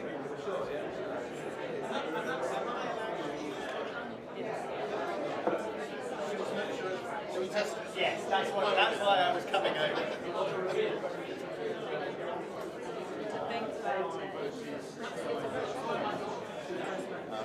Yeah.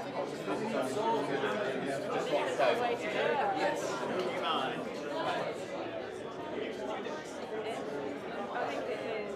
And as a parent, I definitely think, I mean, I'm lucky my son hates AI.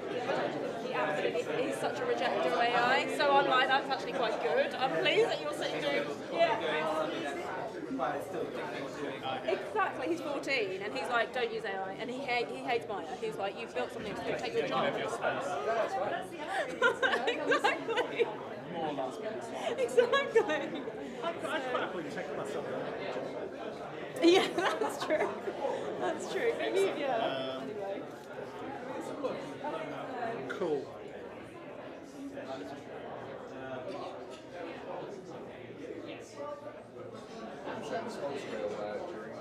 Yeah.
I'm trying to do a demo. It'll probably fuck up.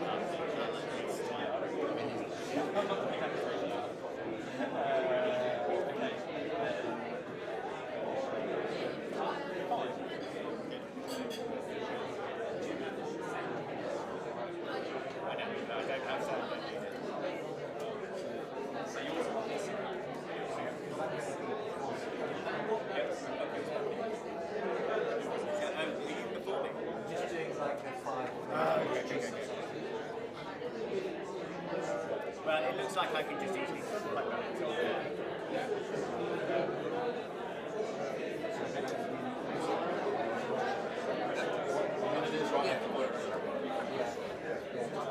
Caught by surprise.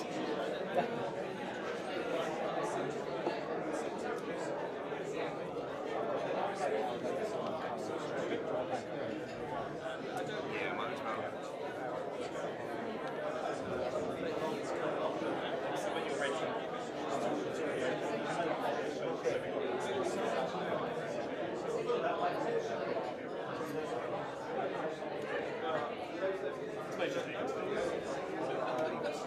That's what I just don't even try. It's easier.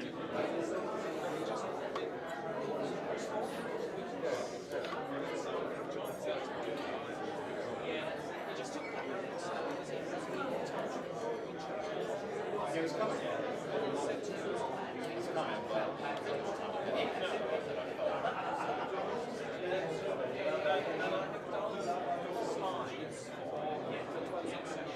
Oh, okay.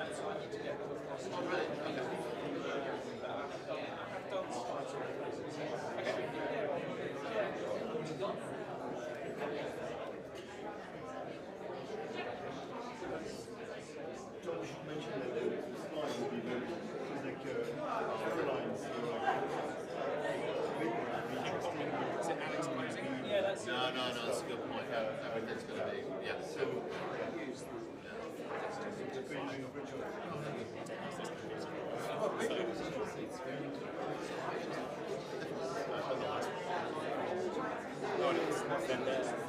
It synchronizes like before, I guess.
So what? Sorry, I might have missed one.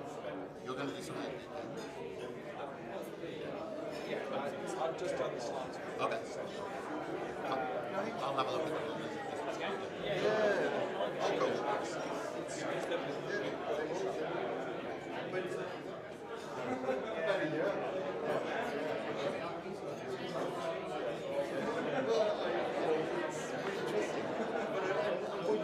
Showing is exactly what here is done.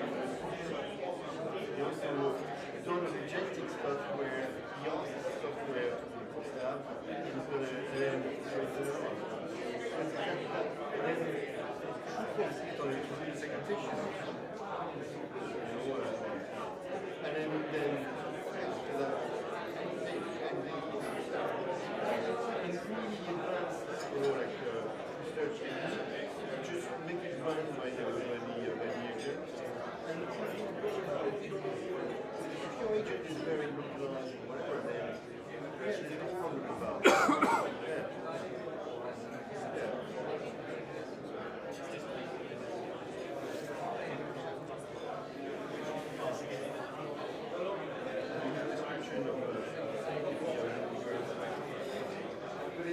great, right? And it works pretty well for, like, what Caroline does is that, John Christian has done it, with an MCQ that typically modifies the survey. So you say, I'm going to be changing that survey, and you go like, and then change it. Yeah. Exactly, and that's what's great.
good?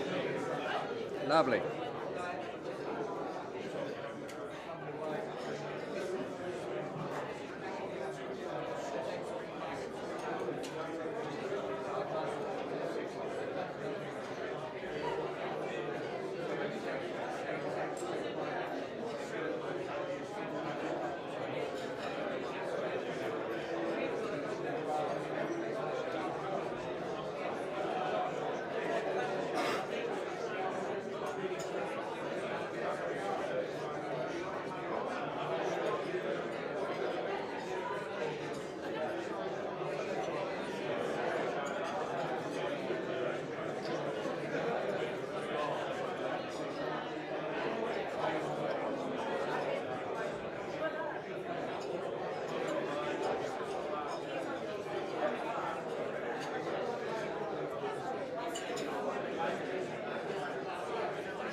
I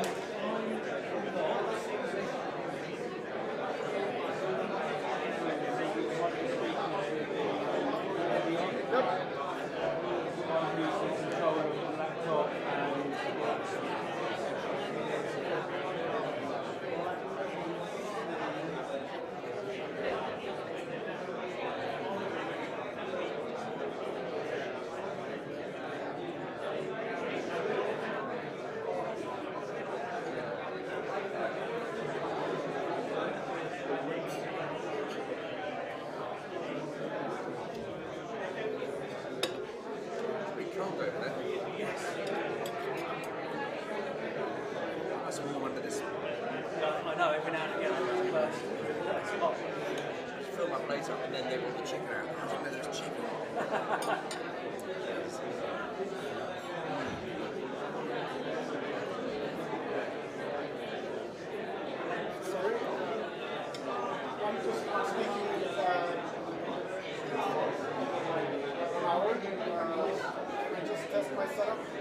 One second, I'll just take it off here.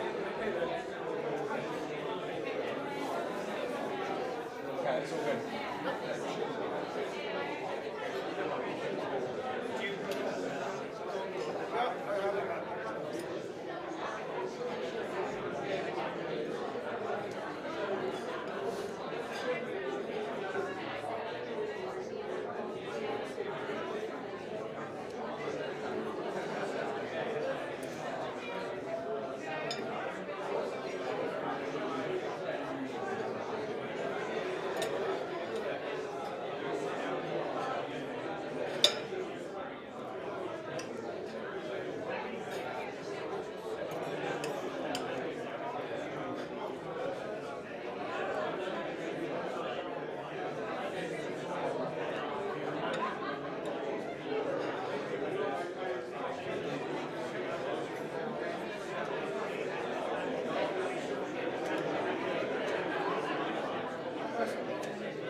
those computers are easy.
Go with that.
Passes so quickly.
Okay, thanks everybody. We're ready to go again.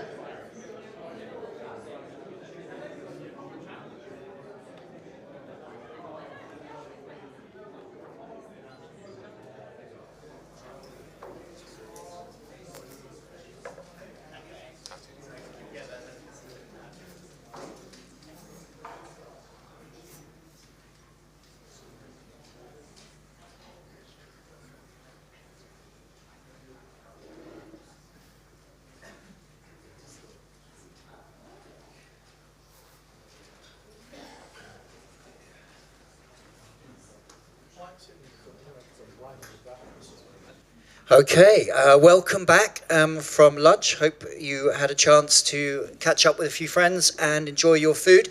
Normal service will resume very soon, but there's a little extra feature, a little bonus feature from my good self, just to tell you about a very exciting announcement. Okay, so exactly, I can tell you on the edge of your seats.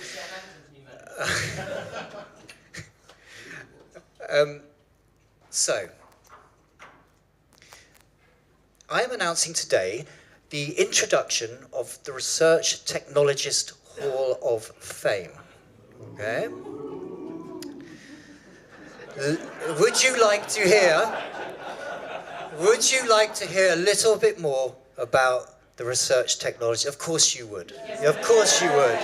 Of course you would. So this is a bit odd, me talking over my own quote. But look, I think we're all, everyone in this room understands the value and the importance of technology. It's what fulfills our careers. And of course, increasingly, technology is driving the way that the world works, but the way that our industry works. And this, for those of us, someone earlier talked about being a veteran. I think I'm a veteran, so I've been around a long time and have seen over those years just how much the technology is at the heart of what we do in our industry, and it is driving it. And I think that should be celebrated. And I believe that that over the years there have been many pioneers, many long-term contributors that have made amazing things that allow us to be doing what we're doing now and go on and build further. And I think sometimes those people have not been recognized. Maybe in our industry, those who are close to the clients, those of the research, perhaps have been rewarded, and absolutely rightfully so. But sometimes I think the technologist has been slightly left out in that. And we at the ASC would like to change that with the introduction of the Research Technologist Hall of Fame. So what is it? So it's a pioneering new initiative celebrating excellence in technology and operations. It recognises individuals who have made outstanding contributions in the development of use of technology in the insights industry. What we want to do is inductees will be recognised each year for exceptional contributions. And we want to bring that to our ASC events and conferences, so the announcements will be made at events just like this. And we would like to make it a nice moment, so there will be a little reward, a little medal that we want to design, and also that the inductees will be able to come to a conference complimentary. And we are going to have our first announcement, and hopefully many of you will be at the conference in May, but that will be our first time we announce our first inductees. So, what is even more delighted to announce is that we have a sponsor for this. So we have a sponsor in Ipsos that is at the centre of innovation in everything that they do, and therefore an absolutely worthy sponsor for this event. And I have Sean Fisher here today from Ipsos, who would like to say a few words. Thank you. Thank you, AJ, and thank you for everyone for all of the thought-provoking material today, and above all else, for just being the friendliest conference I've attended for quite a while. So thank you for that. Those of you that know Ipsos know that Ipsos doesn't go in for sponsoring a lot of things, particularly industry awards. And I think many of you do know Ipsos, because looking around the room, half of you have worked for us or with us over the years, so you know us well. But this award makes we're making an exception from a sponsorship point of view, because this makes a lot of sense. It makes a lot of sense corporately for us, because it chimes with our values, as AJ just said, in terms of innovation, in terms of entrepreneurial spirit and curiosity. And at the point we're at as an industry, just everything makes sense in terms of this award and what we're doing. But actually also on a personal level, this is something that I'm very passionate about, because, as I've just said, I've worked with lots of you in the room. I'm working with supplier partners every day, with colleagues who are quietly going about their business, transforming this industry and making a huge difference. And so the opportunity to make sure that that's properly celebrated and reflected was just too good to miss. So when AJ put in the call, that immediately pressed all of the right buttons. So I'm delighted to be here today. I'm delighted to be with AJ launching this award on behalf of Ipsos and the ASC, and I just want to encourage you to get involved when the nominations come around. I'm not quite sure on how that process is going to work. That's something we need to share, but just look out for it, get involved, engage with it, and when we have the winners in May, make sure that they get their moment in the sun and they're celebrated to the full extent that they deserve. Thank you very much.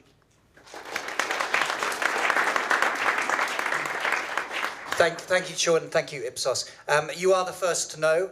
More details will be being posted very soon on our website and on social media, so listen out for more, and please, next conference in May, come along and you will see the first inductees. So I will end there and pass you back to our conference chair, who will get on with the proceedings. Thank you. Thanks, AJ. Steve, we need to do some swapping, I think.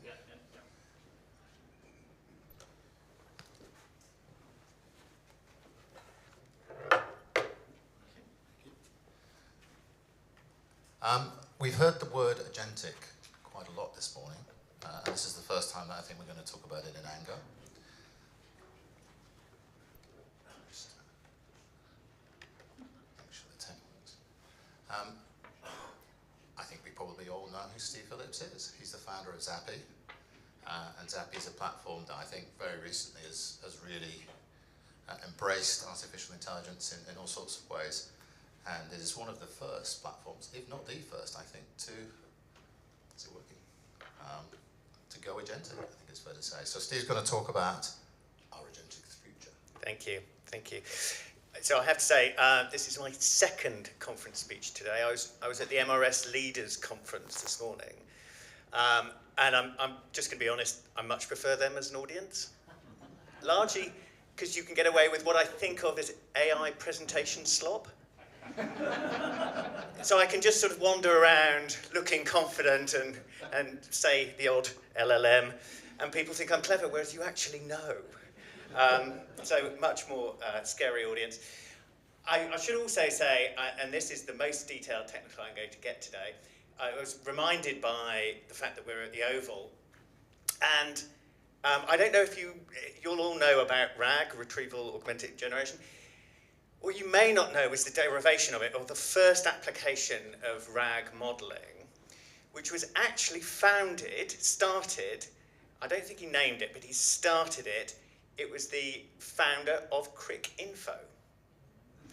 And he founded it, he realised he had to do it because they had too many bloody stats in cricket. If you're a cricket fan, you'll understand that problem.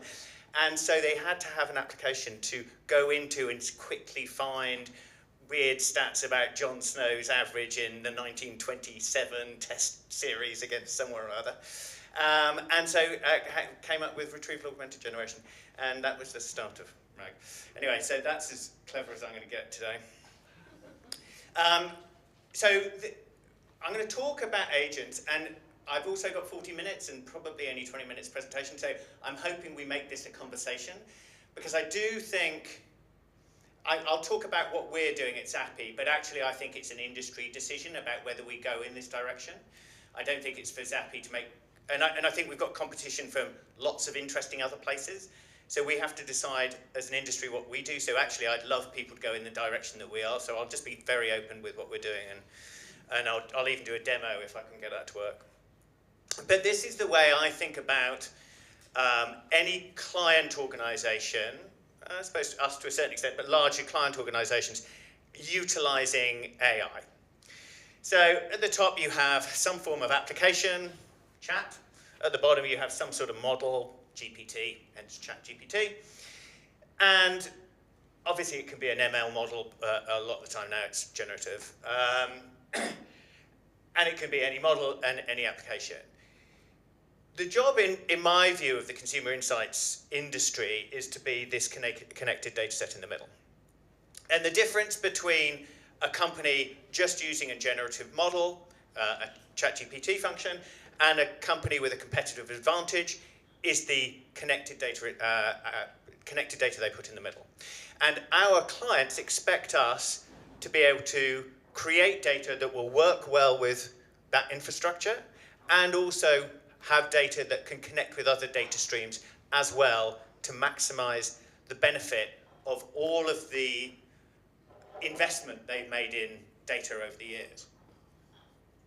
So if you think about a Pepsi or a Unilever or whatever, they are thinking very carefully about how they integrate as many data systems as possible. And you'll also know that 3, 4, 5 years ago, if someone said, oh, I want to connect all my data sets, you'd have gone, oh God, that's a 3-year bloody IT problem. And really big, huge, snowflake or type projects were structured around trying to connect data. My view increasingly now is that you don't need to do any of that work. You can simply put an agentic framework on top. And agents are the new APIs. We can connect those data sets through an agentic system. And so what happens at the top end, the application layer, becomes agentic. And when you start thinking of the application layer as becoming agentic, and you start thinking of it multi-agents, then it takes you off in a very interesting direction in terms of what organizations that we work for look and feel like.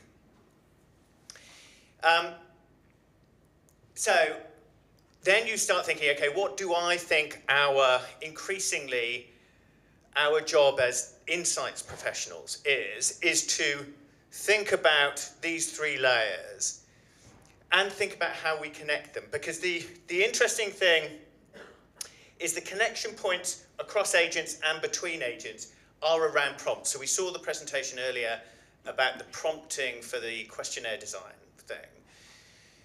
The better you get at prompts, and actually the best people at prompts now are LLMs, so you start using LLMs to do prompting, it's the connection point between those layers, and with the agentic systems on top, really strong prompting, which we tend to, as researchers, be quite good at, actually. If you start getting into it, you'll realize why. The skill set is very similar. Then I think, and this part of the application layer, the agentic side, is actually really rather easy. And I'll talk you through what we've done. It's not the complicated bit. The complicated bit is creating really great quality data and connecting it underneath. So what is an agent? Ooh. That's not going to magically appear.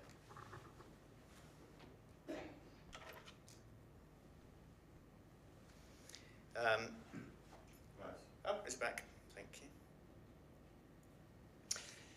So an agent is, you think about ChatGPT, your experience with ChatGPT, that's an agent. An agent is an LLM plus prompting plus training data. Now the prompting is where you give it expertise, and the training data is what it apply that expertise to.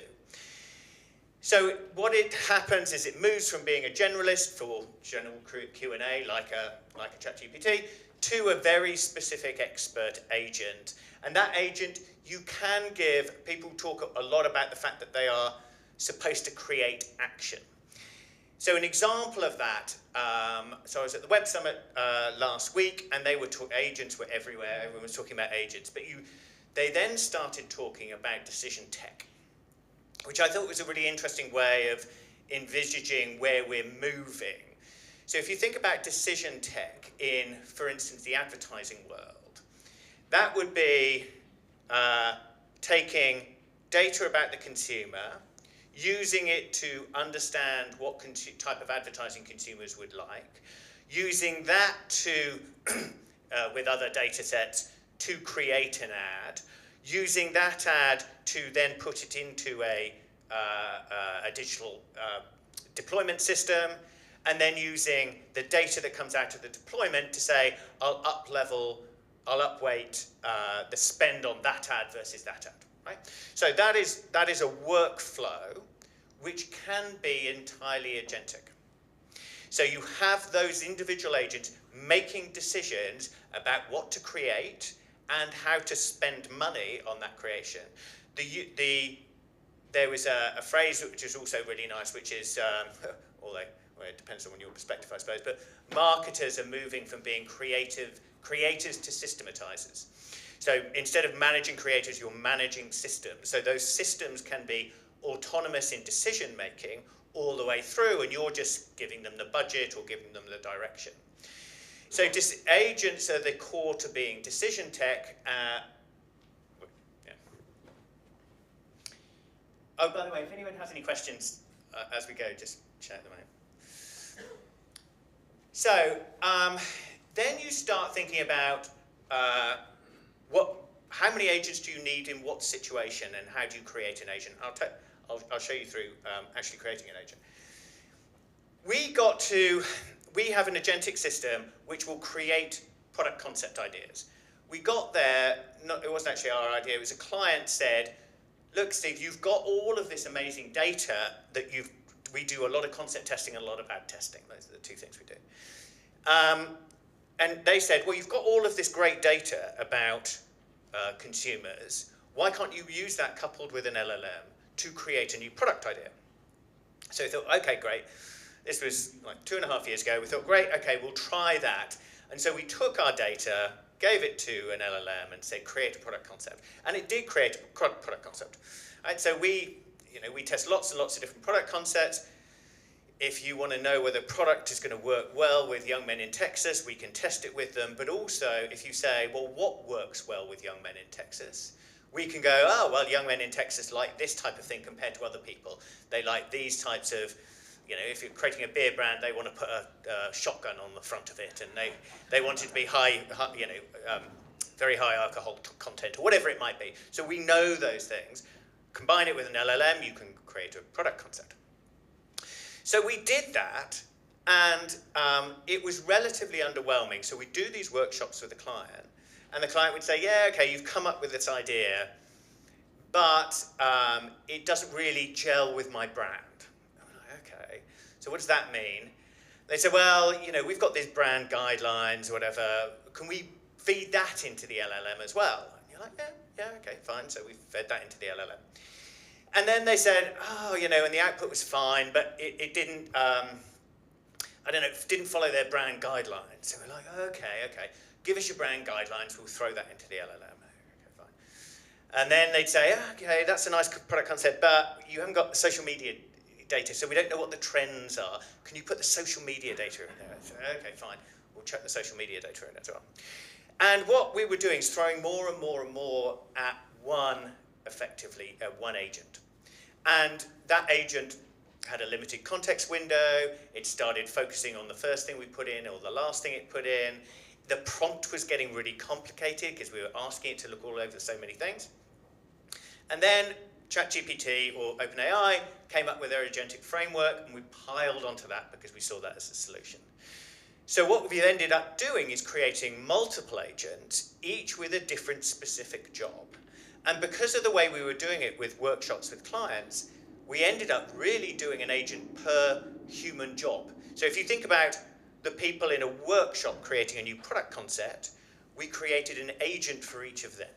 So an agent that understands the market, an agent that knows about trends, a person or an agent who knows about, that client's way of doing things. So we'd end up creating this series of agents, and in the middle, by far the most important individual agent is the facilitator agent, who is the one who knows how to run a workshop. Now, and I'll show you this happening in real time, but what you do is you say, right, this is the brief for the facilitator. I want to create a new chocolate bar for old women. And it will go, okay, I need to know what best practice is. I need to know about what types of chocolate old women like. I need to get some audience understanding who they are. And increasingly, as you go through these, you start thinking from a Zappi perspective, we've got some really useful data. However, it is necessary but not sufficient. We need to be partnering with, I don't know, a Black Swan or a Mintel or a Woxy to provide other elements of that data asset in order to create a more holistic system.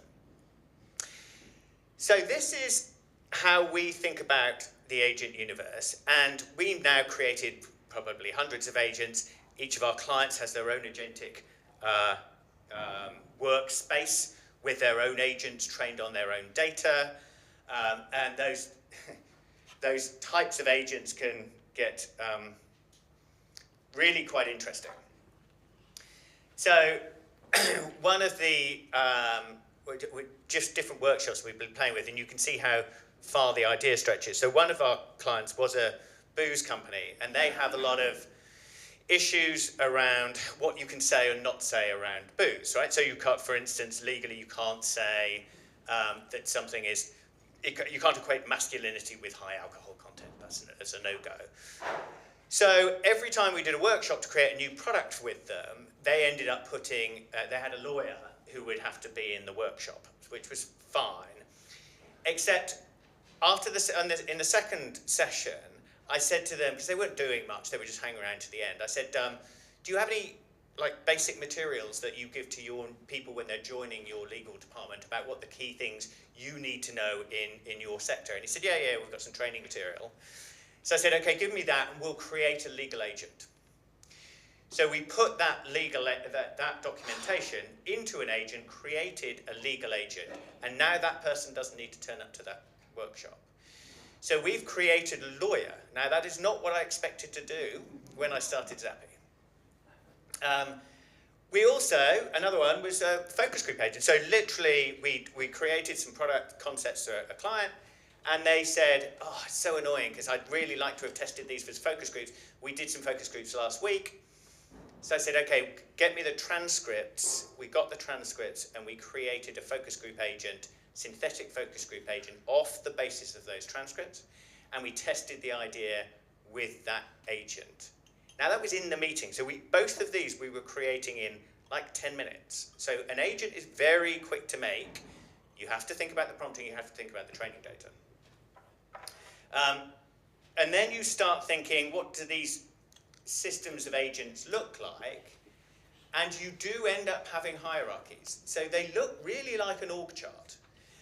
So if you were designing an agentic system for Unilever's insight department, and they wanted a macro insight person that would just, tell you all about consumer insight in everything we know about Unilever, you would have at the top, you'd have a lead insight player, but you might have global insight agent, and then the global insight agent could call upon the EMEA insight agent, who can call upon the UK insight agent. So you do end up, because what matters at an agent level is having a small enough piece of data that's easily accessible and easily understandable, and also clear enough prompting so it has a clear job and role.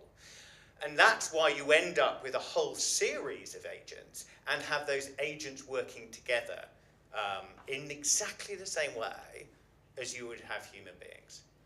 So my gut says that in a couple of years, any organization will have as many agents as they have people, or at least as many agents as they have roles. Every role will have an agent. And then you may have additional agents that don't have human equivalents. So this is where it's all going to go wrong, and I'm going to do a quick demo.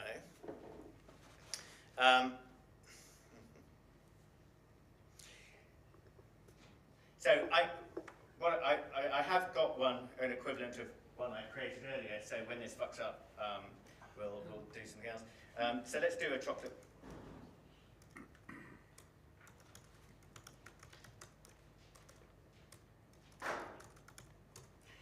So what I'm saying is I want to create a new product.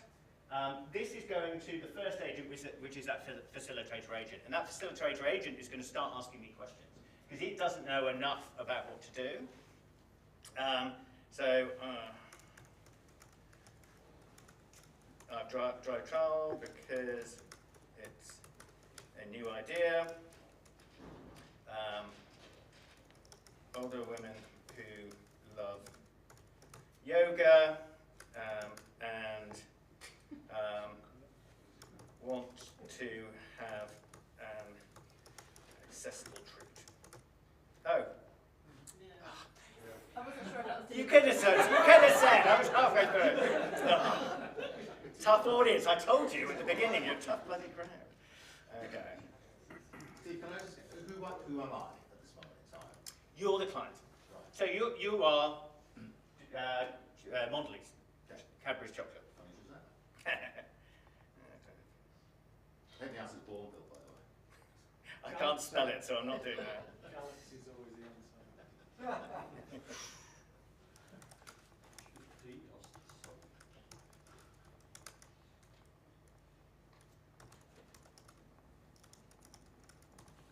Okay, so what's going to happen now is the facilitator is going to take that and run with it.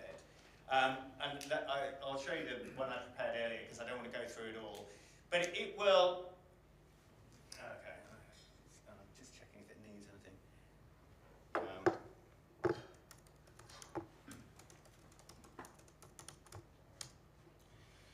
It will now start going. You can at any stage, you can interfere with it, but it will then go through each of the agents that it thinks it needs to draw upon to get the insight or the capability function that it needs.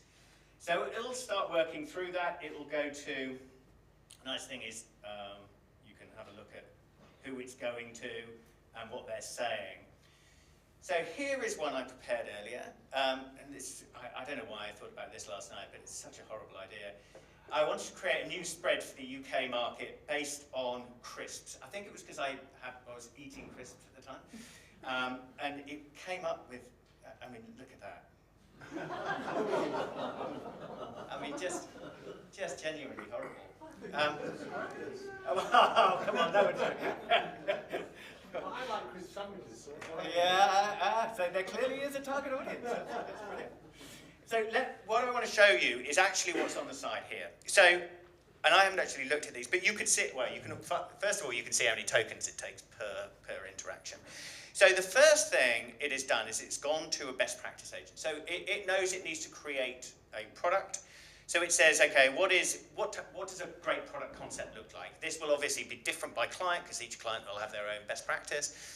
But it says, okay, great, what you need for concept writing, you need to keep it brief, be consistent, use consumer language, etc., etc. And you can see that's just taking some sort of documentation about what a great product concept it looks like and spinning it out.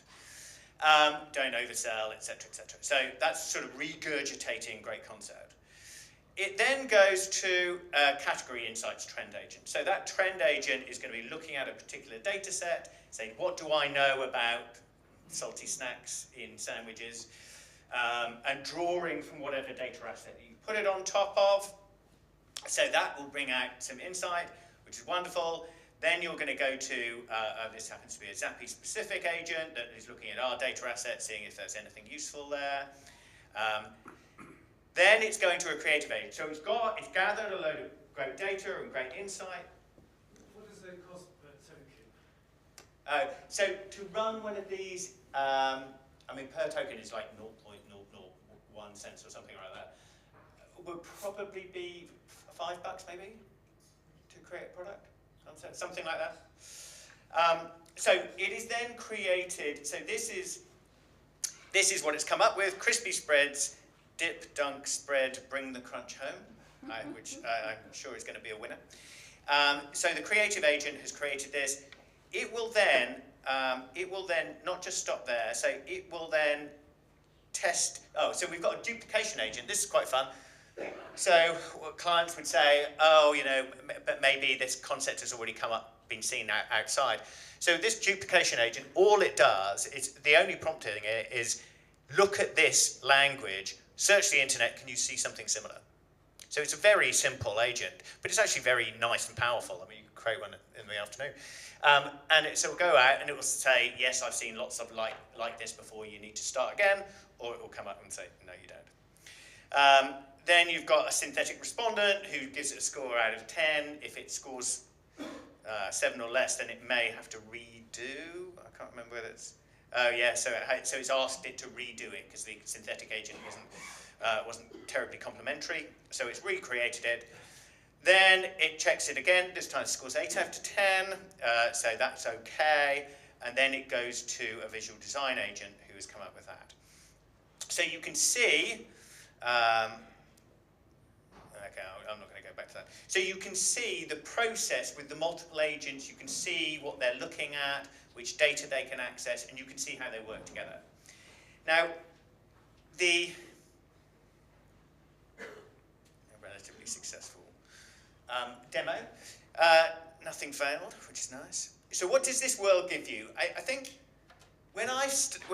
you start thinking about a world where agents have access to all of this data and all of these capabilities instantaneously, you start realizing that at a marketing department level, it moves from this world of brand manager in the middle, everyone sort of reporting into them, very hub and spoke, into a much more networked flow. So everyone, unless you want to deny them access to it, everyone has access to all insight at all times, through an agentic system that they can ask questions of at any time. So everyone has access to everything instantaneously. Now, this is what I think is the interesting question for us as the insight industry. And it's the question we grapple with at Zappy, which is, what is our role?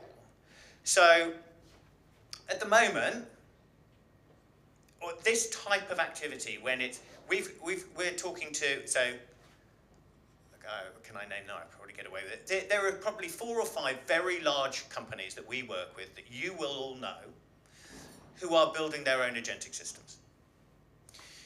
They're building their agents in the same way that we are. Some of them are trying to do it with one agent instead of multiple agents. They will fail.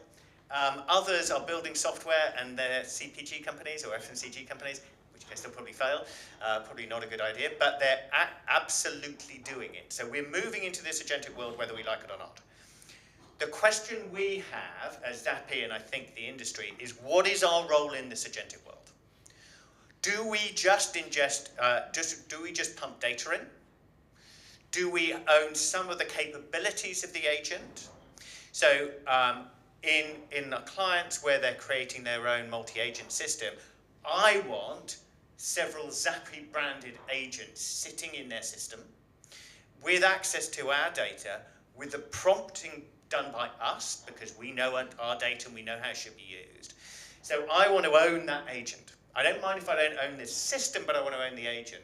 There is a world where we own the system, but maybe that's Google or Microsoft or whoever is going to own that.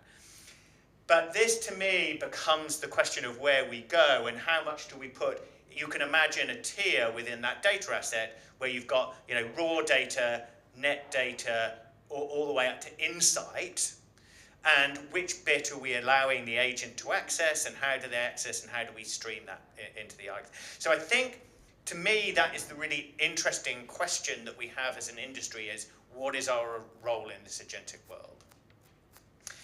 And then finally, just thinking about advertising, going back to the example I talked about in terms of that decision tech, and you start thinking about, this is the existing role of insight, you know, just doing testing. I think we will increasingly have more synthetic, particularly at the back end, so we can test more often. But then I see the role of agents is every single step along the way. So an agent should be doing your meta-analytics to write your brief, to write your strategy. It can write your brief. It can work with the creatives to develop copy. It can advise on the media plan, all because it has instant access to brilliant thinking and brilliant data. It can take, you know, the key bit of creative and make it work for Romania because it knows what Romanians like compared to Americans. And so it can do that localization for you. It can test all of these things. And then, of course, it can do the campaign evaluation at the end and bring it back into a loop for the next time. So agents doing every role across the piece in terms of advertising. And that is what is happening. So this is my final slide, which is, I think we know as an industry we have to be here, right? So we were all about that sort of core data thing. But then my question is, how far do we go up here? How far do we go down here? I think we're really good as an industry because we are very strong at data and multiple sources of data, which is not very usual in large organizations. People tend to know one type of data and know it really well. Whereas we tend to be able to work with multiple types of data and think about data really smartly. So I think we've got an opportunity to play a role throughout this, but we also may end up just being pigeonholed in there. And that's the stuff we're trying to think through.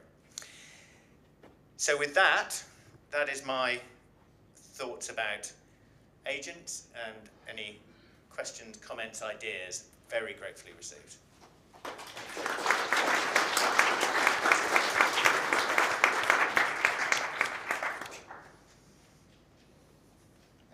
Any comments? I'll get that, don't worry. Thank you. And whenever you speak, I pay attention because I know it's going to come real in the next year or year and a half, and I'll be late. So I thank you for this presentation.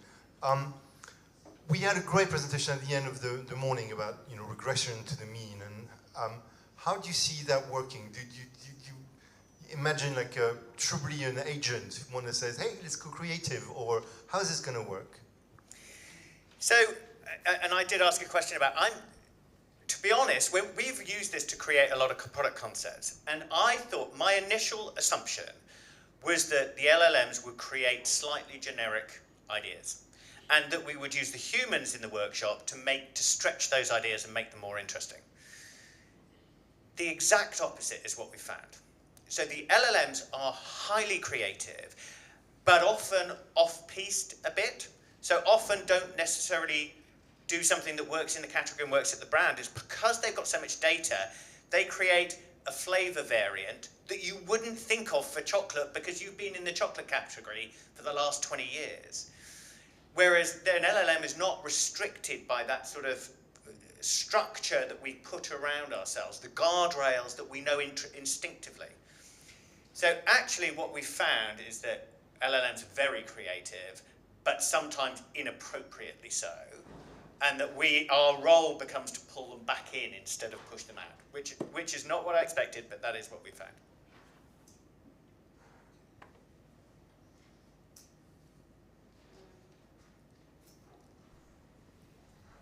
Thank you, Steve. I'll just grab at the back. More of a general question, but seeing as we have you anyway. As chair of the MRS Sustainability Council, how is all of this impacting the environment and sustainability? And you hear stories about people using ChatGPT for things they really don't need to, and the impact it's having on the planet. And I just wondered if you had any thoughts on that. I do. I think it's a legitimate concern, but in my view, it's a short-term one. So if you want to optimize electricity grids, you want AI, right? If you want to help create new small nuclear reactors, you need AI. So for all of the solutions, you need AI. Is it energy hungry in the interim? Yes, it is. But there is, I mean, I was listening to someone talking about using photons instead of electrons to create on chips, and that would reduce the energy demand by 10x. You know, so it is helping create the solution to the problem that it is, definitely.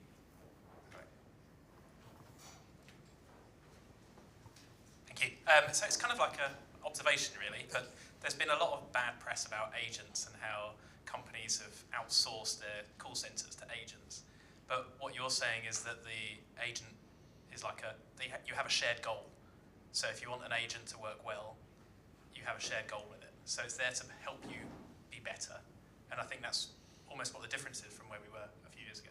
Yeah, I think that's right. So Klarna is the classic example. They tried to get rid of all of their CS people, and they backtracked. They realised, but what we've said to our CS department, I was saying this morning, we want to see if we can double revenue with zero increase in headcount by using agents with every job. Every job should have an agent making them significantly more efficient and effective. So it's working together.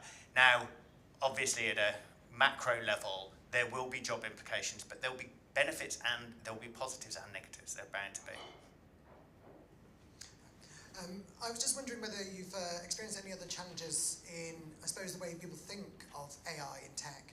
And my big one is, with the rest of tech, is it may change the way we have to charge for our services. We've already discussed tokens and cost. And I wondered if Zappy's had to grapple with, how do you give clients estimates of what things may cost when we really don't know how many agents are going to get involved, how long are they going to work for, or any of those things at the moment? Yes, we have thought about it. Do we have the answer? No. If you have the answer, please tell me.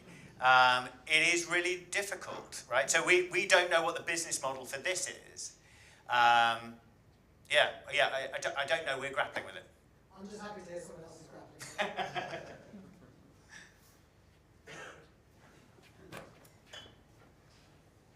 Hi, just wondering, we've obviously created flat reports, PDF reports, all designed for human consumption.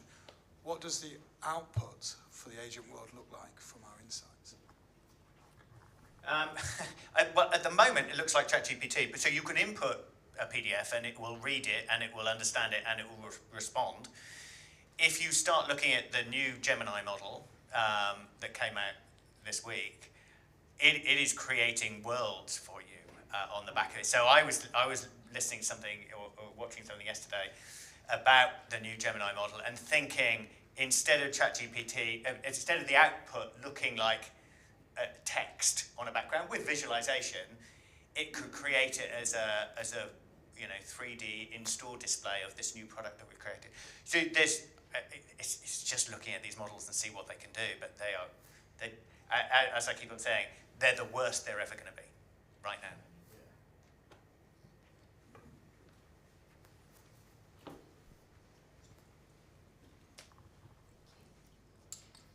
Thanks, Steve. Question about the structure that you have with the agents. So I think you've done what you've done with all the sources of information. It should be not an instant response that you receive to get through all the loops and to check all the data sources. What's the latency to get an output? Well, you saw it sort of working in real time. It's really interesting. There's one big booze client that's just taken this and it's now their innovation system. And they were moaning to us the other day that sometimes it takes them 15 minutes to create a new product concept. I was like, it used to take you 4 fucking weeks. I mean, why? So it does take time. There is no question it takes time, but it feels to me remarkably quick. And we were discussing whether we could speed it up, but actually, what we've also found, which is interesting, we had a big competition within Zappy. So we had about 150 people create a concept. And then we had a client of ours look at them all, select the top 20, and then we tested all the top 20 so that we could give a prize to the best one. And the top 5 were also the top 5 ideas that we tested that got through were also with the people who spent the longest with the system. I was really lazy, created one in 3 minutes and it was crap.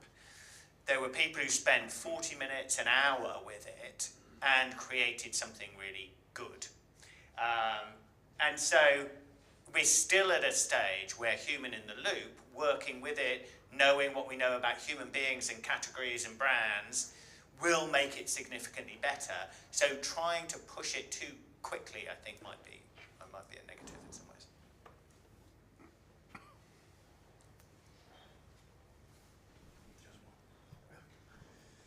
I forgot my question, but it was on privacy and IP. So are the clients scared about uploading their data? Can they host the data in their own computers? How do you get around that? Yeah, so the answer is yes. Yes, they are scared.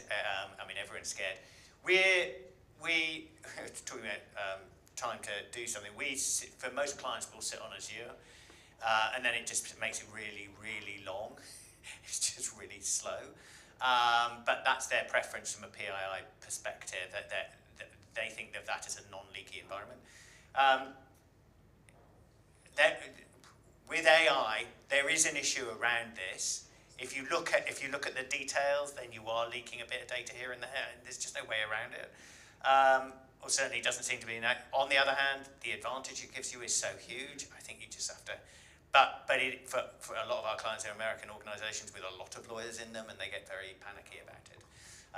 But it seems to me the only way to go, unless you want to just be very slow.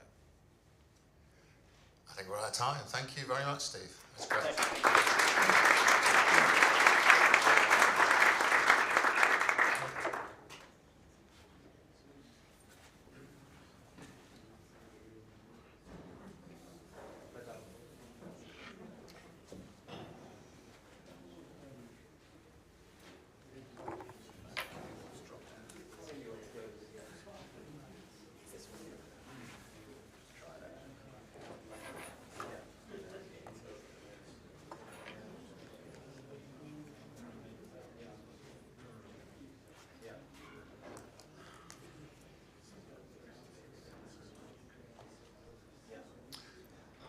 So we're going to talk again about the survey design and build process. So our next speaker,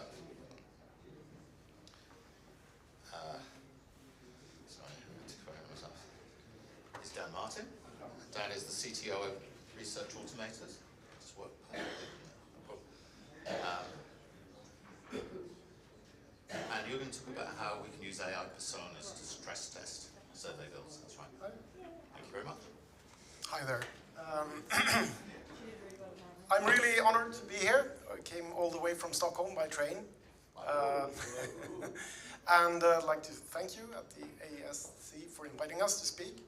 And also like to thank all the previous speakers for all the inspiration that you've given us, or me. So I'm, as a CTO, my day-to-day job is thinking about the platform that we have, which is a survey platform with integrated AI. And so every day at work, I think, how can we develop, what new features can we build? So I got so many great ideas from the previous speakers today. I mean, Steve suggesting what is my agent, which sort of aligns very much with what my experience using AI. You have to break the task down in sufficiently small agents. So interesting. How I've also thought about how can we combine survey data with conversational AI. There was a great speak on that. The quality appraisal system, also very interesting. Could we build in quality appraisal systems into our survey platform, automatically appraising the question? Would have been also super interesting. Vibe coding prototypes, also interesting.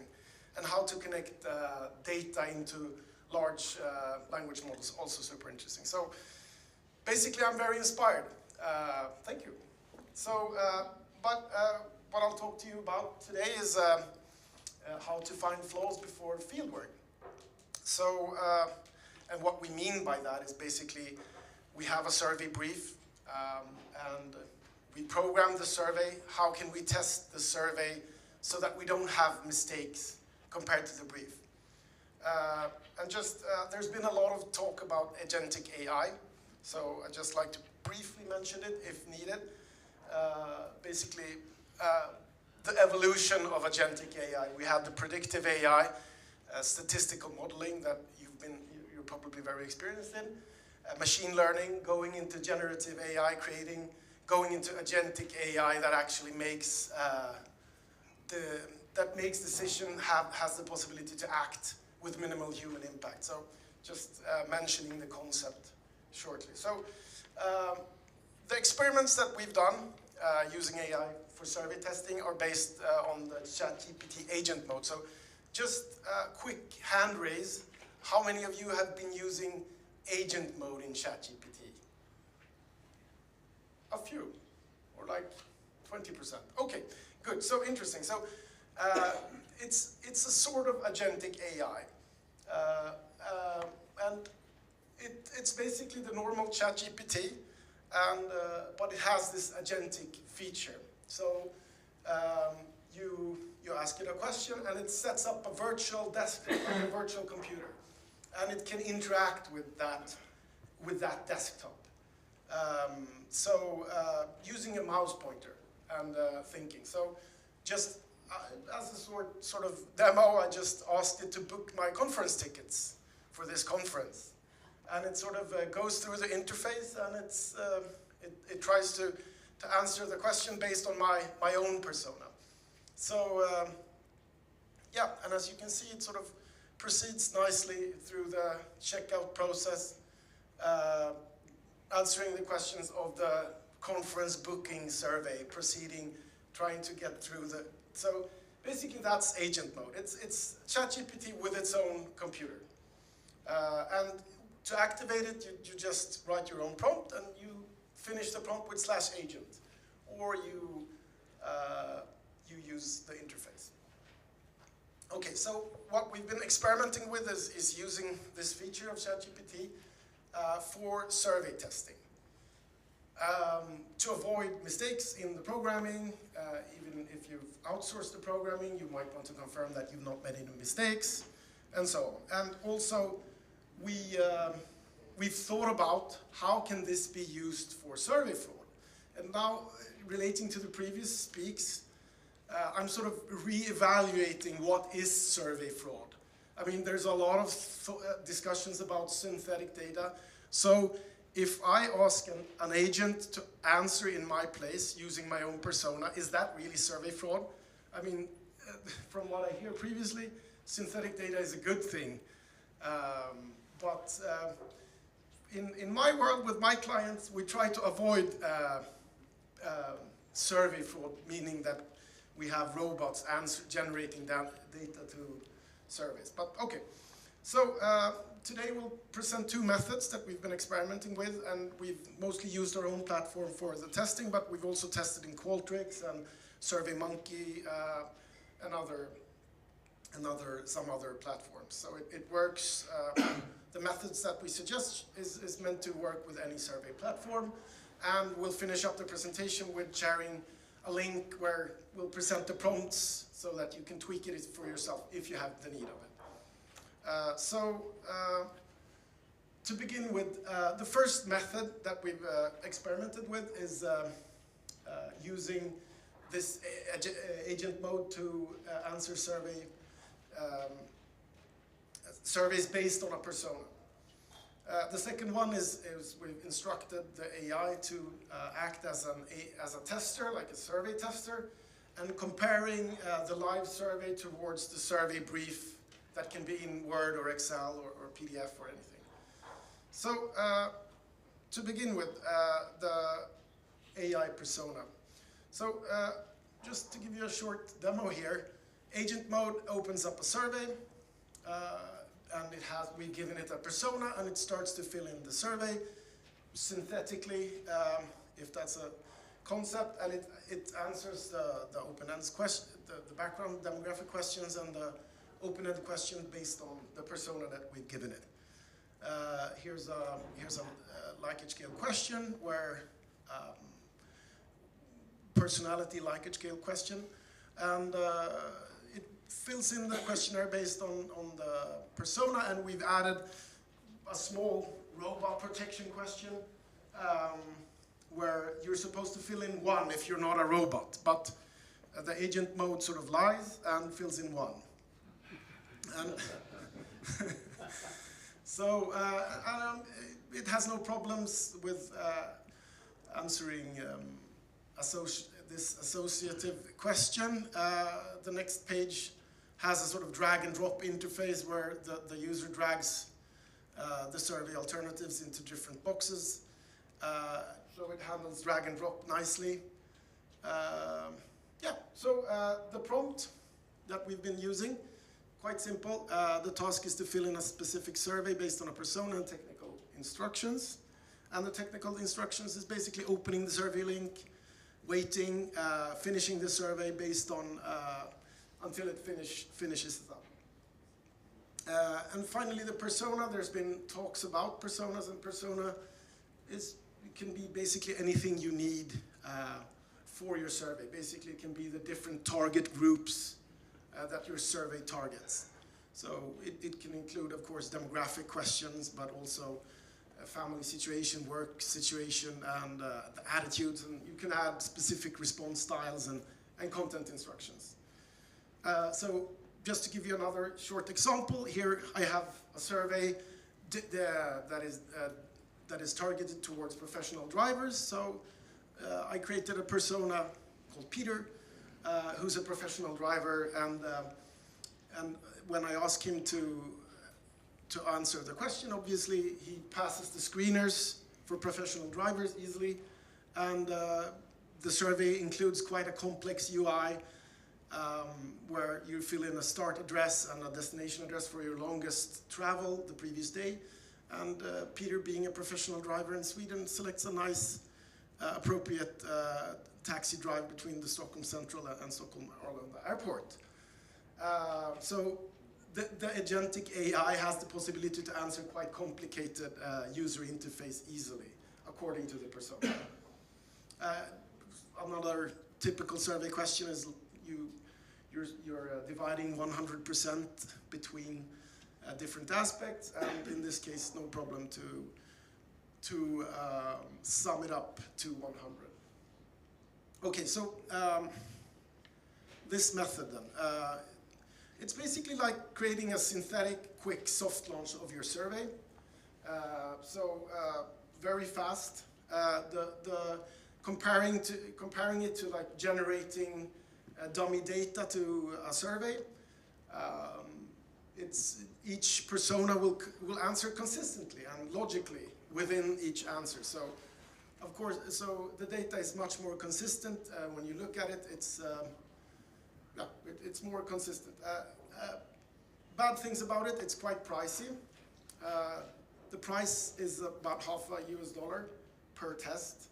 And obviously, just as with a soft launch, you need to look at the data. But you've not asked people to answer an incorrect survey unnecessarily. Okay, so that's the first method that we've been experimenting with. The problem with it is that when testing, it doesn't have access to the actual survey brief.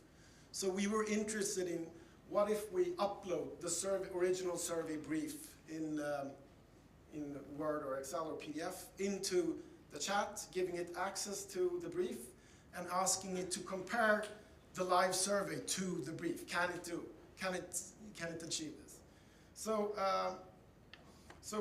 giving you a short idea, here's the agent opening up LibreOffice, opening up the actual survey brief, and scrolling through the survey brief, sort of putting each question and answers and definitions into the memory. And then it, and once done, once it sort of stored all the questions and analyzed the survey brief, it goes ahead and opens the survey link, and then starts to act as a survey tester, sort of comparing each survey question, proceeding through the live survey and comparing the actual brief towards the survey. And the end result is a validation report where it lists all the questions of the survey brief as rows, and then it creates columns where what it expects from the brief, what it observes, and the status, together with some notes for differences, like finding mismatching answer alternatives or mismatching labels or other sort of problems. So, and the prompt design, again here, we're asking it to take the role as a survey tester and compare the live survey link with the survey brief document. We're asking it to open the survey brief in LibreOffice. We actually experimented quite a lot with it, and for some reason, when it's actually reading the document in Office, the results become slightly better, rather than just machine reading all the text just as it is. And then we ask it to open and complete the live survey and compare it. And then the output that we ask from it is a complete transcript, the validation report that you just saw, and also we ask it to write UI issues that it detects. And we finish the prompt with /agent to activate agent mode. So here's, for us, when experimenting with it, we found it to be a quite quick and safe method to protect against mistakes when setting up surveys. But if you have a very complicated questionnaire with multiple branches, you might need to set up a test which takes the tester in through the different branches separately as separate tasks. So basically the same thing is that if you give AI the task that you give it is too big, it won't handle it nicely. So you have to break, if the brief is too complicated, you have to break down the task. Okay, the dark side, which might be the positive side, depending on your perspective. Can you use this to generate fake data or fake data in surveys? So, and the answer is yes, you can.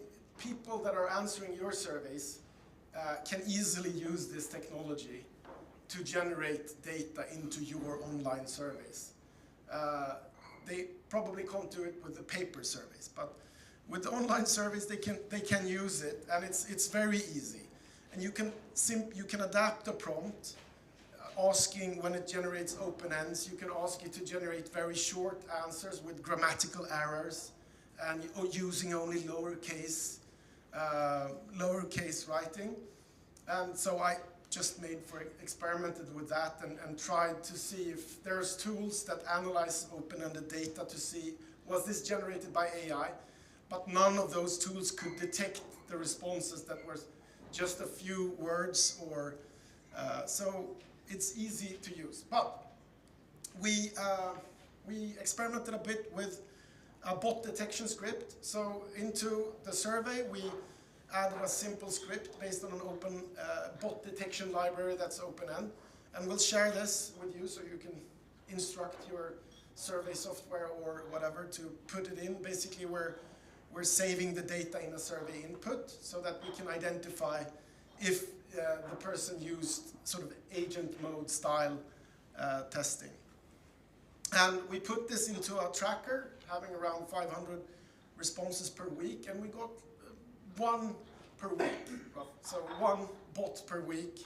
So we got some positive results, about 0.2%. Yeah, so it actually works. But after writing this speak, on October 21, the first, ChatGPT released Atlas. So how many of you have tried ChatGPT Atlas? Anyone? A couple of them. Then you are Mac users. Good for you. So currently, it's only available for a Mac, but interestingly, for survey, from a survey fraud or survey synthetic perspective, it's basically undetectable. So here I asked ChatGPT Atlas to go into 3 bot detection sites and see if it was identified as human or robot. So these are public bot detection sites, and none of the sites can identify ChatGPT Atlas as a bot. And personally, it's just a browser with agentic abilities, so it's basically impossible to detect that it's a bot actually doing things, because it's actually just acting within your own computer environment. So I don't have a way currently of detecting somebody generating survey data, and you can use it so that it goes into your inbox and just works through the panel survey invitations that you've done. So yeah. So short summary, we've showed you how to do survey testing with AI personas, and using creating an agentic survey tester, comparing the survey brief versus the survey, and also talked a bit about how to detect survey fraud that is being done with agentic data. And there's a link, researchautomators.com/blog/finding flaws, where we published all these all the prompts that we've been doing, and you can use it for yourself in ChatGPT. So thank you.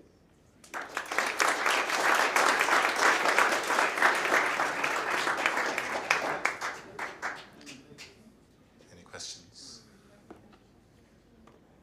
I have one question. How close, it echoes a question that was asked earlier by the Strat 7 team. How close do you think we are to replacing manual testing with AI testing altogether? Good question. I think not very close. Okay. I mean, as with all AI, it has a tendency to hallucinate, and I see that I'm hesitant that humans at all can be replaced in the near future with AI. So I think this is just sort of saving some time, but it doesn't entirely reduce the need for the end-to-end. Yeah, as has been mentioned before, you use the AI for the right things to save some time, but you need the experts still to confirm that what has been done is correct. Thank you. Any more questions for anybody? Okay. Yep. You over there? No, we've got one at the back now. Oh, I'm sorry. Should put my glasses on. Not offended yet.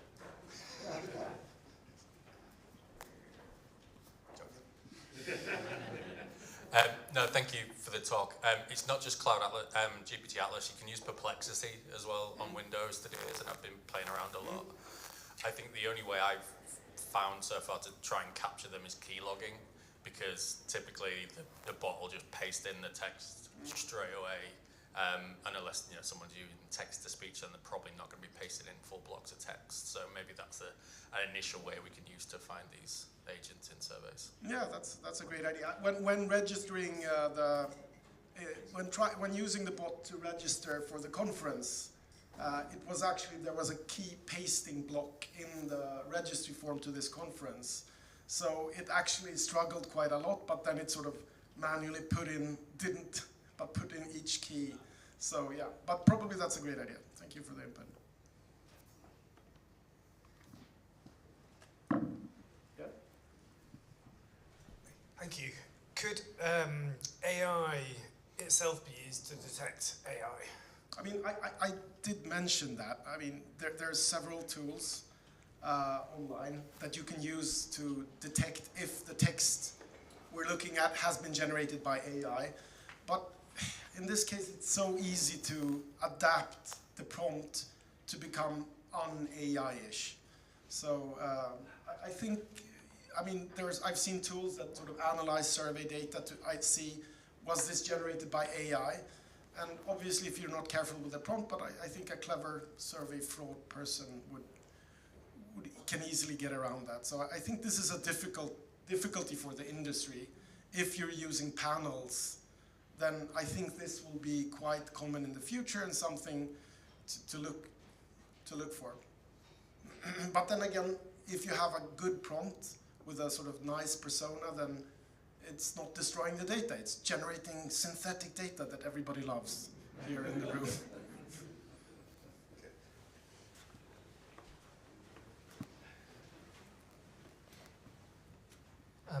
So the theme of the question came up a little bit earlier in a couple of presentations, and obviously you're over from Sweden. You're showing us an English example to help us understand it. You've used this in Swedish, and you're getting the same results, or are you finding differences between Swedish and English? Yeah,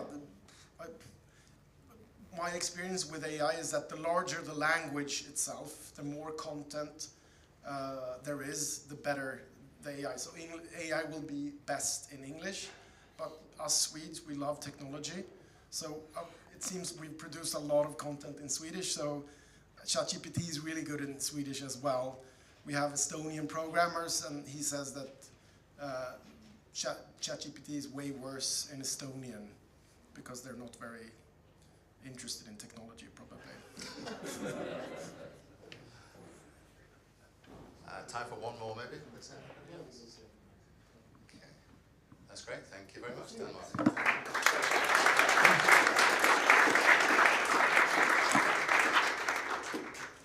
Okay, we're ready for our next break. We're a little bit early.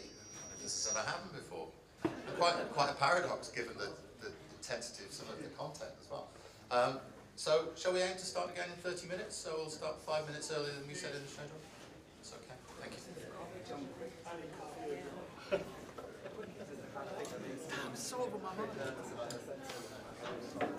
Well, I know. To build that in-house. We can just have like agents. That's innovation. It's innovation right there.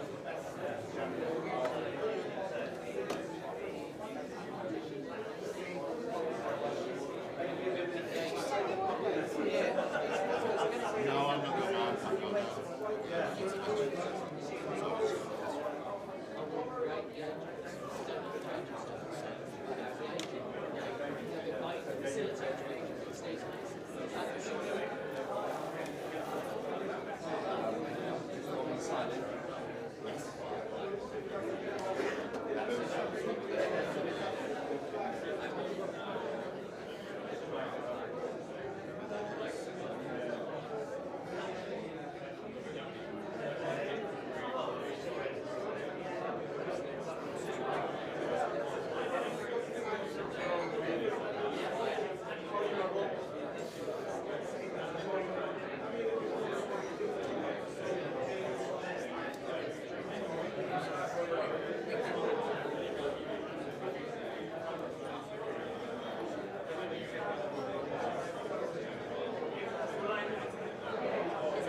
Yeah, is there a spare port? Yeah. Oh yes, yes. Thank you.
everything AI is like cognitive atrophy. Using AI for generative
just remember he didn't like to be on the video before. Context how can you just edit out of it? Wow, that's camera shy. No, brilliant. Excellent. I don't think I'll announce it by now. Okay, fantastic. I just noticed a bit of feedback as well. I was going to mention when the mic was right at the back of the room there. Do you hear any of that?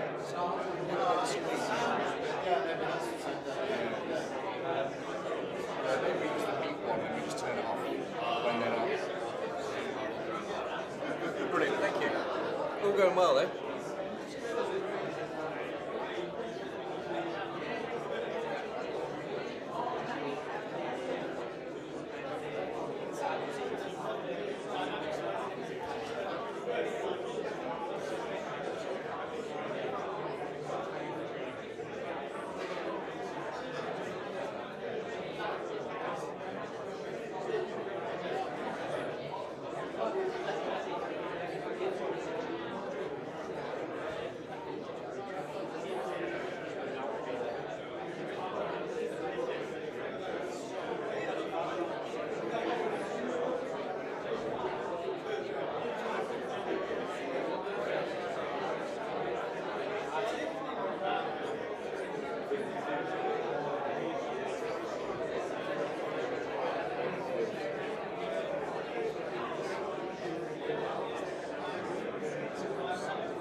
Well,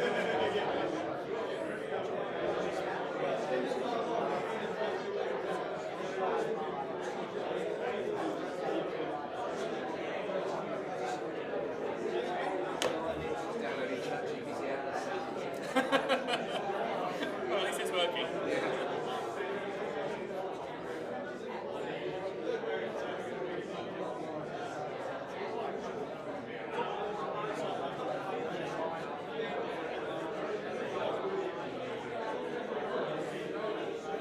I just need to check someone. I don't know if you can put the other.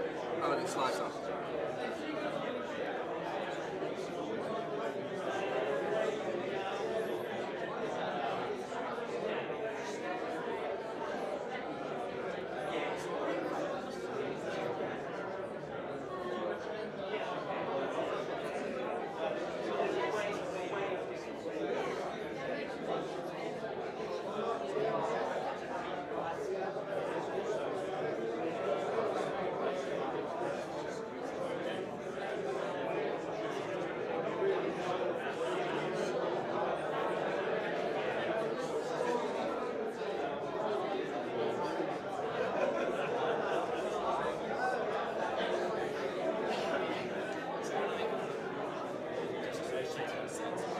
I'm just trying to get it to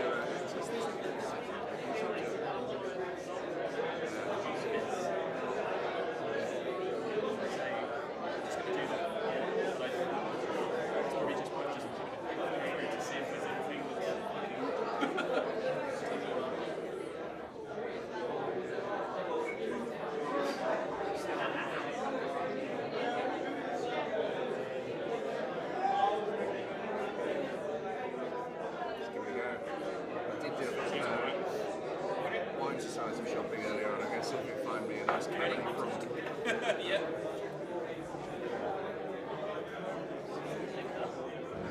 Yeah,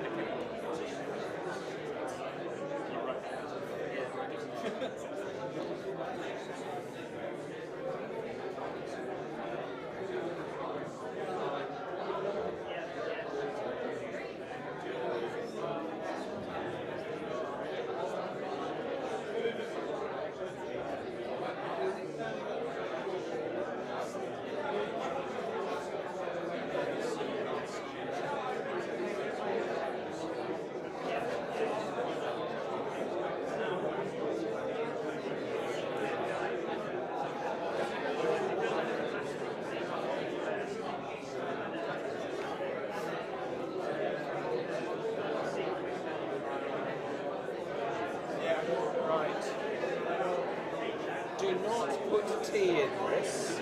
This is the thing. Oh, I see, okay. So in fact, just to make it clear, I'm going to put it in this little box. But you've got a sensible table, so I'll just put it on there. Okay?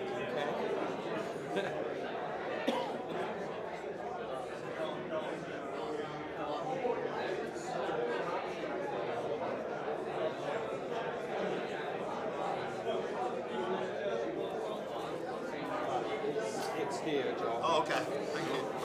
There's its box as well.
Very good. Just about one second. Notoriously so.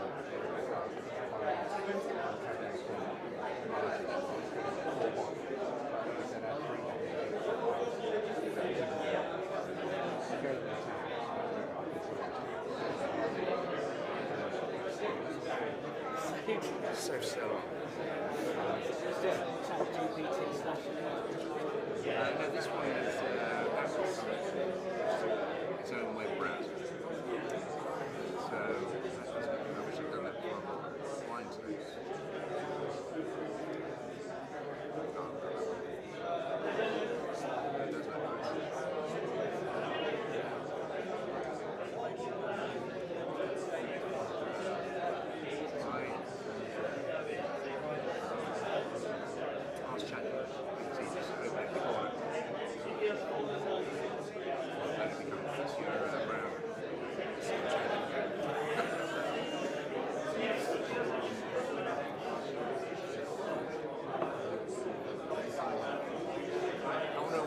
Ask for money then. Because you know sometimes you get to 8 questions in and it goes, you can't ask any more. Oh, yeah. I've just to build an app to help everyone with speech. Fantastic. Into AI student.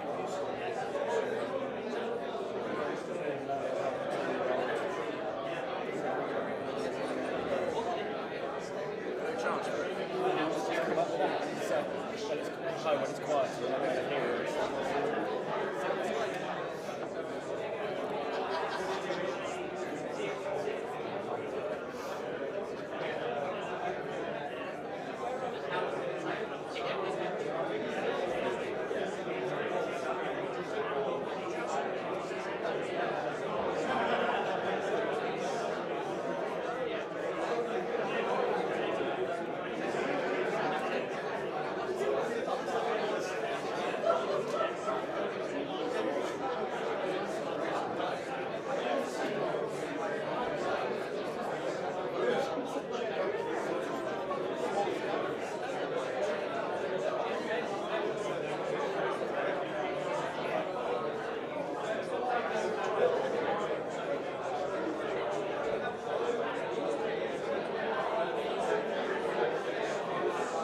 Okay, thank you, everybody. We're on the last leg. We have a hypothesis that the content has been so good that people have forgotten about the bingo. Would that be true? So what we'll do at the end, if we don't have a winner, an outright winner, is we'll do a kind of countdown and see how many people have got. And whoever's got the most will be the winner. And if we have a tie, we don't know what we're going to do. So we'll work something out.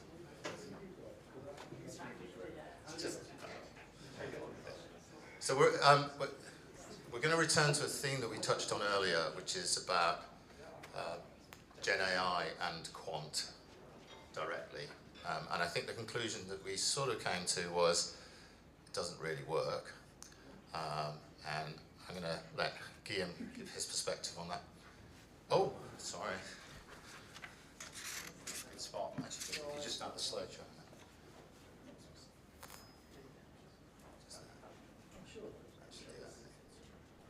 So, Guillaume is from our other sponsor, Inspirient. And you're the co-founder and CTO of Inspirient, I think? Yep, co-founder and CTO. Brilliant. I'll hand over to you. Yeah. Okay, thank you very much. Thank you. Hi everyone. So my talk today will try and answer the question, can GenAI be trusted with numbers? As market research professionals, it's very important that we deliver accurate results, right? And we had a talk earlier that if we don't deliver to our clients accurate results, then trust is gone, and then they will never buy research from us again. So, very important. I'm Guillaume. I'm co-founder and CTO of Inspirient.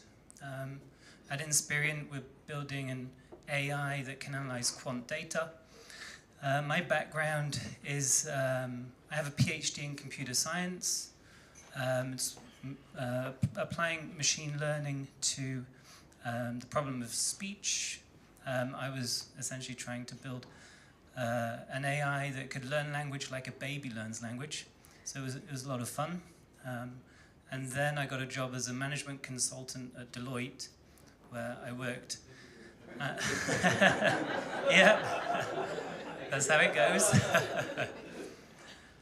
But I did do a lot of kind of data science projects, and it was a lot of fun. But essentially that's where the idea came from for the company. We found, myself and my co-founder, he was actually at the Boston Consulting Group, and we found that we were spending way too much of our time kind of pivoting data in Excel and drawing PowerPoint charts, and we thought, well, surely there must be like the self-driving car of analytics, and so that's where the idea came from, and we started that in 2016. So, this talk, can generative AI be trusted with numbers? I think we all agree that kind of large language models can't fully, but I say yes. Okay, so the talk's over. We have the conclusion. However, it can't be done with LLMs alone.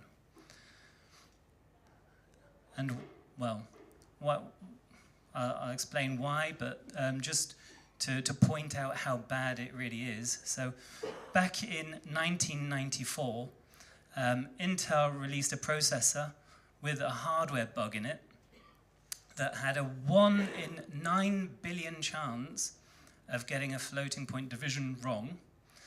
And it was kind of rounding error. And that caused massive problems for them. So much so that they had to do a product recall which cost them $500 million. And in the beginning, they were actually saying, well, there's so little chance of it occurring that it doesn't matter. But they received a massive backlash, and yeah, they had to recall them, and it cost them a hell of a lot of money. And today, or at least in 2024, Google Gemini or similar models, they have a 1 in 2 chance of getting a math problem wrong. So, the joke's on us, right? So, why is kind of large language models so bad at maths? Well, they weren't really built for for maths. But if we try and do maths with them, there's kind of two ways that we can do that. The first is just using the underlying architecture, neural networks. We can essentially try and predict what the answer will be based on what we've seen in the past. So simple arithmetic, all the times tables, it's seen so many examples of that, it will get them right in most of the times. And so, yeah, essentially they're trying to predict the answer and not really calculate it. And so the negatives, you get sometimes correct answers, sometimes incorrect answers, and also if you've used large language models, depending on how you ask the question, you'll also get a different answer, so it's not reproducible for the same mathematical kind of question. The second alternative is to use large language models to write code for you that can then do the arithmetic. And that's fine, but LLMs will also make errors in generating code. Depending on how complex that code is, there's a chance of it having 50% of that code containing errors. And so every time you ask a maths question and it's generating code in the background, who's reviewing that code? Who's checking that that number was actually what you intended?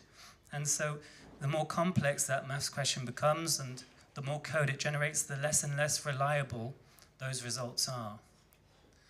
And Andrew and Cameron were showing that earlier a little bit.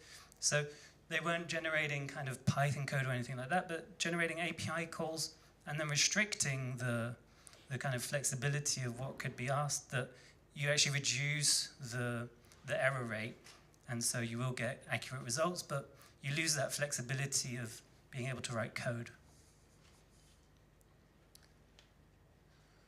So essentially what we're trying to do with a large language model is use a hammer when we need to screw it in. So what's the right tool? Well, we know that neural networks they were developed in the 1940s. You get probabilistic results, so introduces hallucinations. They're not reproducible, the results. There's no paper trail, it's a black box. It's expensive to operate and difficult to build. In the 1950s, we came up with expert systems. And so they are stable, they're deterministic, they have granular reasoning steps, we can control them, and they also can run on commodity hardware, but they are also very difficult to build. So what would an expert system look like that could analyze quant data? And so if we have, let's say, we want to feed it raw respondent level survey data, then we would need to, first of all, essentially create components that could infer the information in that table. So it would detect a table, and then it would look in every column and say, do I have string values? Do I have numeric values? Do I have currency? Do I have date? And then at that point, we could also say, okay, well, we have 99 out of 100 of the values in that column contain numeric. One of them is string. We could say, well, with a 99% confidence, that is a numeric column. And at that point, we could even infer that it is a numeric column and ignore the row or the cell with a string. And then we can also track that at every step and essentially do data cleaning in a transparent way. So we have the type classified. The next set of classifiers would be, do the columns contain names? Do they contain zip codes? Do they contain cost? And any kind of semantic inference that we can make, we can add classifiers for those. Then once we understand the meaning, we can then analyze the data appropriately. If we have a set of independent variables, a set of dependent variables that we've classified, we know, well, we can do cross-tabulations of them. If we detect two numeric columns and it makes sense to do a correlation analysis, we can do that because we've understood it from the bottom up. We can do time series if we have dates. So once we've done all the analyses that make sense, we can then start doing more advanced stuff, some pattern detection, driver analysis, and essentially work through the whole process that a human analyst would take to import data into Excel, pivot it, look for patterns, and then create some slides. So that's what a kind of expert system for analyzing quant data looks like.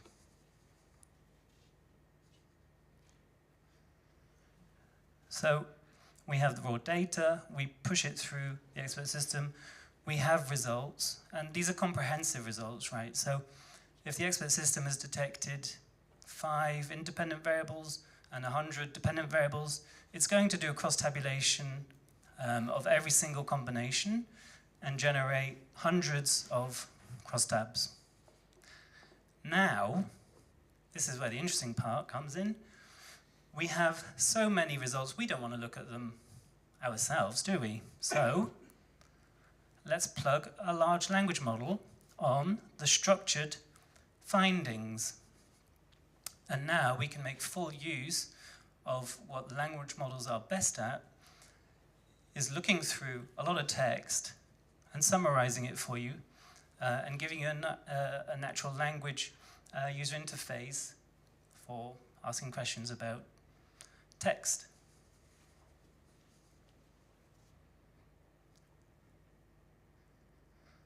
So how does this work in the background?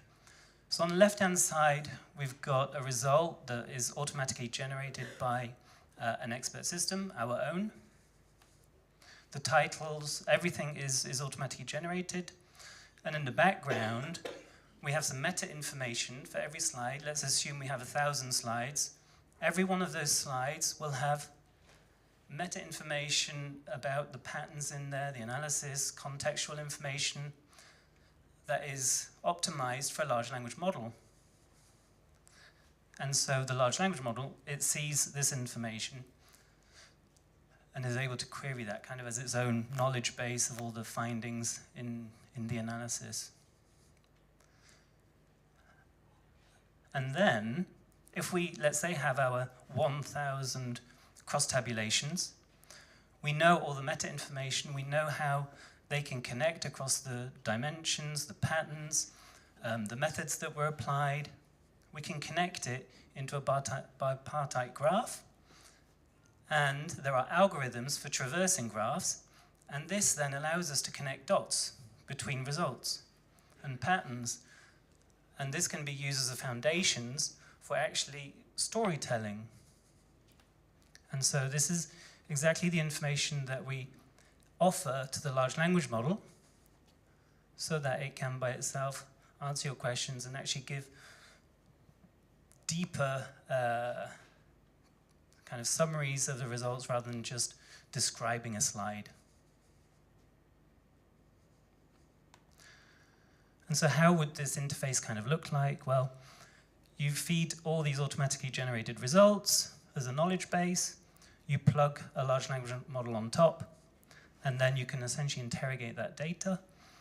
This is our own interface. We offer these links. So every result fact that is stated here, there's a link to the actual slide where it came from, which is deterministically driven, and then it's always accurate. You can double check it. But we've also had a client that said, well, we don't want to use your product. We have, we're allowed to use Teams. We spent a hell of a lot of money getting this in place that all our employees can use Copilot and MS Teams.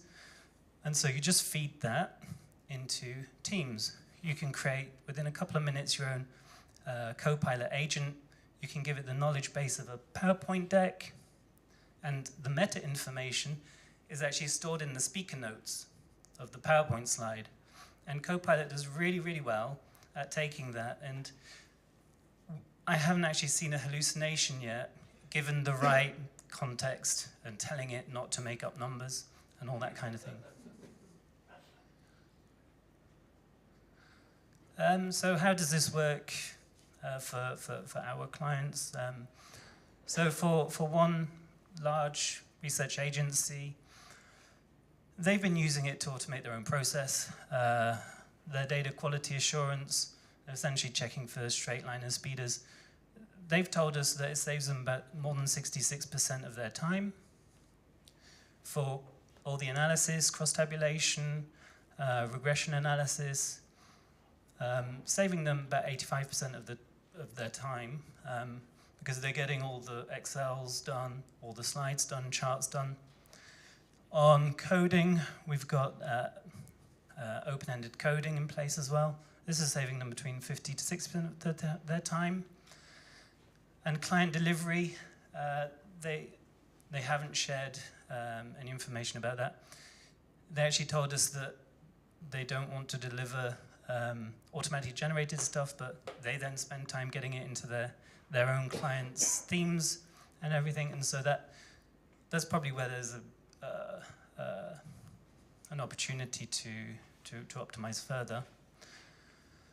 And then some other cases we've got for using the large language model to actually generate stories and synthesize. We think it could save between 20 to 80%, but we haven't had that confirmed yet. So, can GenAI be trusted with numbers? Yes, but with a hybrid architecture, not with LLMs alone. So, the conclusions are, with an expert system plus a large language model, you will get reproducible, accurate analysis. This will shift your time, rather than analyzing data and data processing, to actually being able to focus your time on storytelling, insight generation. Limitations, well, LLMs alone, they still struggle with reproducibility, and you do still have to check for hallucinations. That's why we offer the links to actually get back to the original result. You can't ever guarantee 0 hallucinations. The current approach is limited to standard survey designs. I'm not sure, Andrew and Cameron, who presented earlier, I'm not sure in how far their solution goes to more complex survey designs, but that's still a bit tricky, and you still need humans in there to understand the data, understand which filters to apply. And the third limitation is you still need human interpretation, right? In the end, this is still a machine. It's still very stupid. It's just pulling numbers up. You need the human expert to interpret those results, and also apply the contextual information from their client, which is not available to the machine unless you provide it. Next steps, expand the setup to work on more complex studies, work with agencies to define best practices. I think it's still very much open for everybody to try things out. We had Steve earlier showing this wild hierarchical architecture of agents, Andrew and Cameron showing different things that they were trying, but I think we should try and work together and define best practices and standards for us trying to work on this kind of thing. And foster open dialogue. So, thank you all for listening. Any questions?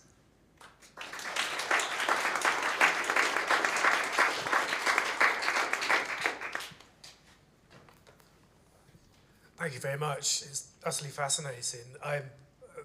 My big question is explosion of computation. So if you have 100 DVs and 100 independent variables, you end up with quite a number of computations required. So can you do it just in time, as it were? I'll pass over.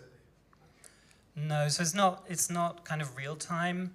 Essentially, it's a batch process, right? It's going to do everything by everything, and you have to do that to be able to, when I showed that kind of network graph of all the patterns, if you want to start putting the dots together, you have to do everything first. Otherwise, you don't know what all the patterns are.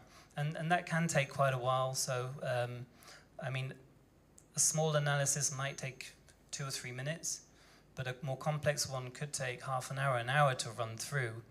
But it's a one-time thing. Once it's done, then you plug a large language model on top, and essentially the answers are immediate if they have been calculated. If not, then you have to go back and rerun the whole thing. Yeah, I was another victim of the winter of AI, and I worked for Accenture and loved every minute of it. Just, have you thought about using factor analysis, principal component analysis and correspondence analysis, to decrease the amount of tokens that you put in your model? Like if, that's what it's designed for. Understanding correlation between closed variables or numeric variables and seeing what's independent, and maybe you could get real time with that. Have you tried it? No, absolutely, yeah. We will use these kind of analyses up front, and even some heuristics as well to decide, well, this is just wasteful to do this, and then kind of ignore certain parts of the analysis that wouldn't be relevant at the end. Yeah.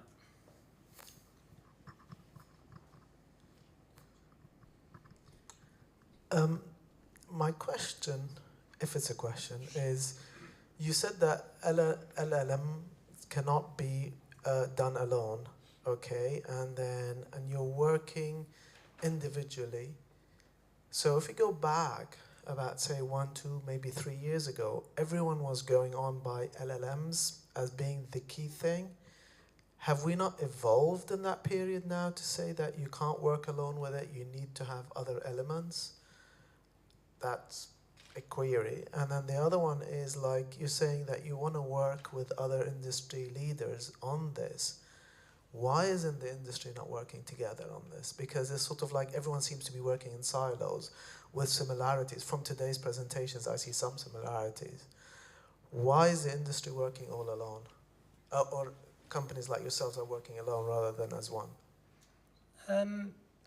Well, for one, most of our time we're sat behind the computer building the thing and not out here meeting. And so when we do come here, it's maybe once every year, or, I mean, this is my first time here. So I just saw Andrew and Cameron's talk earlier. I guess we'll have a chat.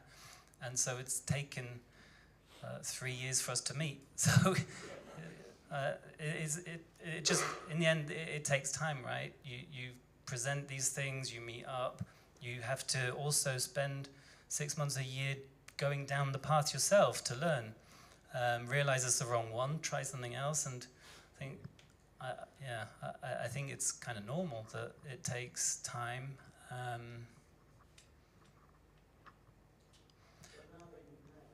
Yeah.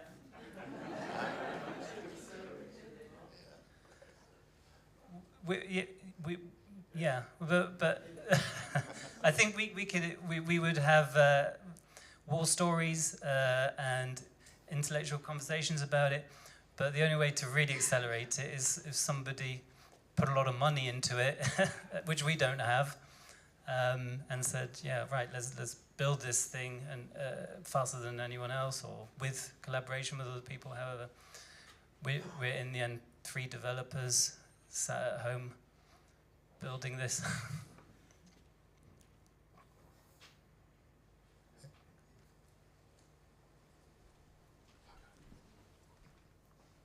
Thank you. So you mentioned in your presentation that in 2024 you had like a 1 chance out of 2 of getting it wrong with Gemini or any of the other LLMs, and that's also what I could see. Now, even 6 months ago, you couldn't do like a 4-digit times 4-digit multiplication and get anything right. But now it can do it every time, correct, across all the models. And we're also seeing gold medal type of of performances from LLMs. So my question is, we are building these very complex type of systems, and we are trying to do the same thing in my business, but are we not close to a point where LLMs are actually going to be able to do those things? I mean, they were rubbish a year ago. Now they are decent and starting to become actually good. And if you look at the progression, they are just 2 years old, you know?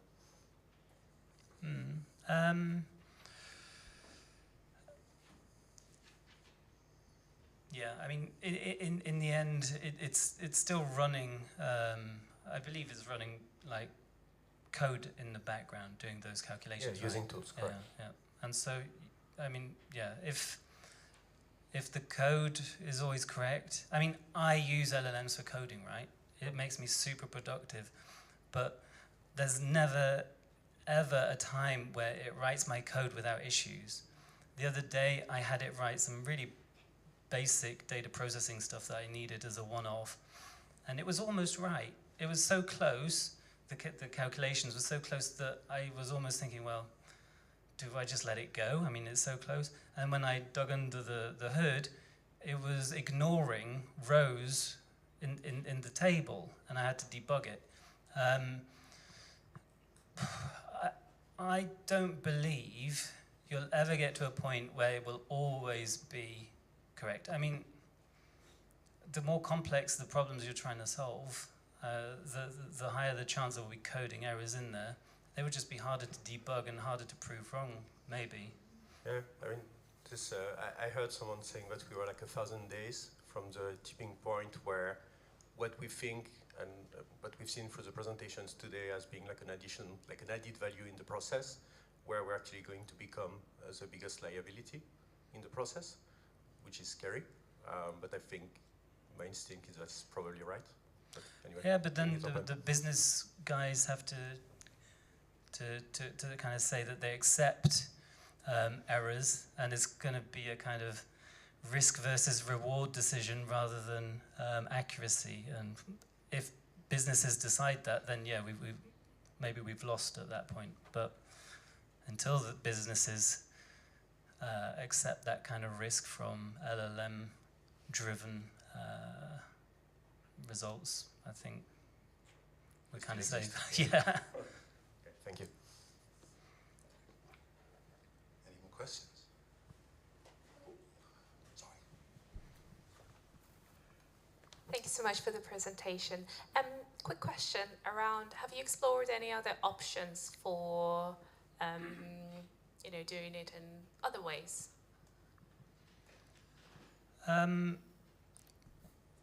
Well, I mean, we do use LLMs for coding, and actually the expert system that we've built, some of the modules we actually use an LLM to derive the answer.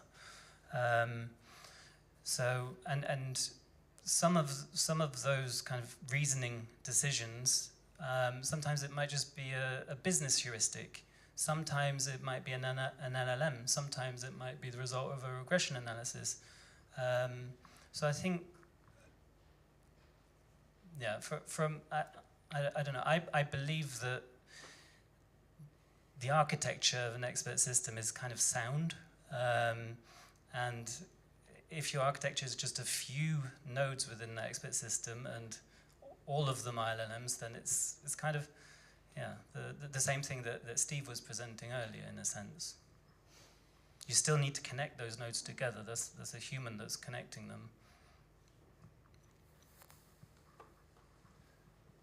Okay, everybody, thank you. Oh, sorry. Thanks. So I think now I heard so many questions from the morning. So some question about where we are headed to. Do we have proper expertise, right? Are we getting expected results from LLM, right? So there are gaps. So how to fill gaps, human gaps? So what I understand, what we use as LLM is still generative AIs. But on the corner we can see people are developing generic AI. So still, if we ask a medical question, it will generate through LLM, it will generate some sort of answer coming from a doctor, but it's not accurate. But they are going to build, they are in the sense all these big companies going to build generic AI or general AI, which will be 99% accurate the doctor's prescription or recommendation. So very next level will be, what I heard will be super AI, right? So even though we present all these LLM, the base is generatives. It will generate something, it mimics human thoughts. It's not accurate, but the whole landscape will change soon when the generic AI will come. So that's what I heard and read. So this is a question for all the audience. So what we discussed from the morning, where's the human expert will be replaced by generic AI? I don't know. So just open-ended question for. I mean, my limitation was that it's still just stupid and just giving you numbers. It still takes a human to interpret that number and do something with it. And I think, as I was just saying, in the end, it's the business guys who need to make decisions. Do they go with an LLM result that they may be sure is 80% correct, or do they go with something that was more expensive, took longer, but is 100%? I think there'll always be a human. It's just how many humans will there be?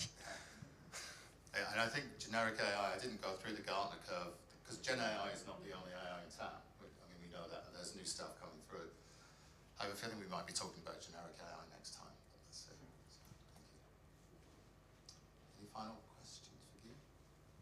Thank you very much, Guy.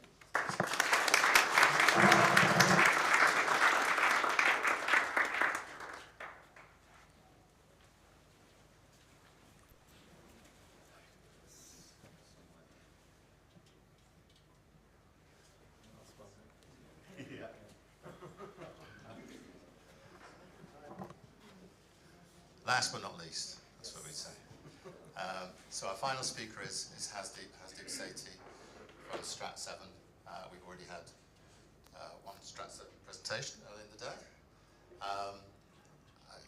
Your experience, you're the data science, you're data science and AI, data science lead in AI. And you're going to tell us about agentic within Strat 7. Yeah. So agentic models that you've been building and your experience. And I think confidence is really important in terms of getting the buy-in to all of that. Yeah, exactly. Yeah. Up to you. It's not showing up. Sorry. Yeah, just Andrew, help me. Sorry, I got it.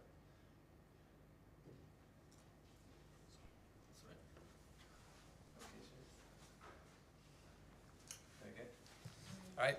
Hi, everyone. So yeah, I've got the unenviable task of giving the last talk of the day. I think the 10th AI talk today, but hopefully I can get someone to shout bingo by the end. Yeah, this talk is kind of similar to the other agentic AI talks, but we're going to focus on a particular tool that we've been building within Strat 7. We'll focus more on the learnings and how do we take these tools to the next level by including confidence scoring, which I'll come to at the end. And I think that's something which hasn't been kind of explored enough in the industry. So yeah, I'm Hasdeep, been at Strat 7 for just over 4 years, and I'm AI lead, working closely with Andrew, Maria, and others in the Strat 7 group. So earlier this year, we formed an innovation lab team. So we have a team of developers, and we're helping to basically build tools for market researchers in Strat 7. So there's about 300 plus researchers in the group. So we're very much an internal facing team. We're not really focusing so much on building tools for clients. So we're trying to maximize productivity for researchers. So we've heard a lot about agentic AI, so I'm going to kind of skip over the next couple of slides briefly, but just kind of to define it in another way, maybe just a different take on it. So I think we heard earlier that agents is equals to LLM plus kind of memory, plus data and kind of prompting. Another way of looking at it is effectively it's just a system that's able to use tools, usually APIs, and some kind of memory to perform tasks. And it's the performing tasks part that's really important, because this is how the progression in AI is going to happen over the next year or so. So agentic AI normally falls into two approaches, and I've taken this from Anthropic. So for those of you kind of starting out on this journey, it's useful to think about agentic AI in these two ways. So there's agentic workflows, which are normally fixed. So there's an idea around what the input should be. There's a model at the beginning, which kind of tries to understand what the user's trying to do, and then it routes it to other LLMs, and then there's an output. So those are normally like fixed workflows. They're cheaper to start with, easier to conceptualize, and it's also easy as well to talk through a stakeholder about a workflow, which is different to kind of a black box AI chatbot or kind of machine learning based AI for those familiar, because you can actually have a conversation about what goes in and what comes out. And then there's kind of full-blown agents which just keep on looping until they think the job is done. So the autonomy here, like you give more autonomy to the tool here compared to the workflows. But yeah, things like the coding agents, which we've heard about, are basically these agents that just keep looping until they think they've created that code, for example. So it's useful, at least internally in our team, we've found this distinction helpful. So some of the tools are workflows, some of them are full-blown agents. You can have the hybrid of the two as well, which is a multi-agent workflow. But yeah, we'll come on to that. So yeah, just in terms of like where this has come from, where this is laddering to. So we've heard a bit about this already today, but it's kind of 3 years ago, almost to the day, where the ChatGPT 3.5 came into public consciousness, and then we had this scaling and kind of maturity curve that these models went on. Then they became multimodal, and again they scaled, became bigger, became enterprise ready pretty quickly afterwards. And now where we are is kind of the first proper agent-based frameworks have come on the scene this year. So there's many of them, Crew AI, AutoGen, there's lots of them. So yeah, I think the uncontroversial prediction is that this will become the important way to use LLMs to either replace or complement enterprise workflows in the next year. And then we don't really know, well, I don't think anyone knows where it'll go after that, but there are these things called virtual worlds. So for those familiar with Google's Genie model, for example, they can simulate a world just through prompting, and that means you can probably use an agent to undertake tasks that you wouldn't have to do in the physical world. So for example, coming up with some packaging testing and concept testing around that. So yeah, that's where we are, and I think that's pretty uncontroversial. But yeah, agents aren't really the solution to everything, at least in our opinion. So these are some example user stories that colleagues at Strat7 have kind of articulated to either the lab or other teams in Strat7. So just kind of throwing an agent at anything doesn't really seem to be the right solution in our opinion. So there are tasks in the market research world which a LLM or just even automation would be suitable for.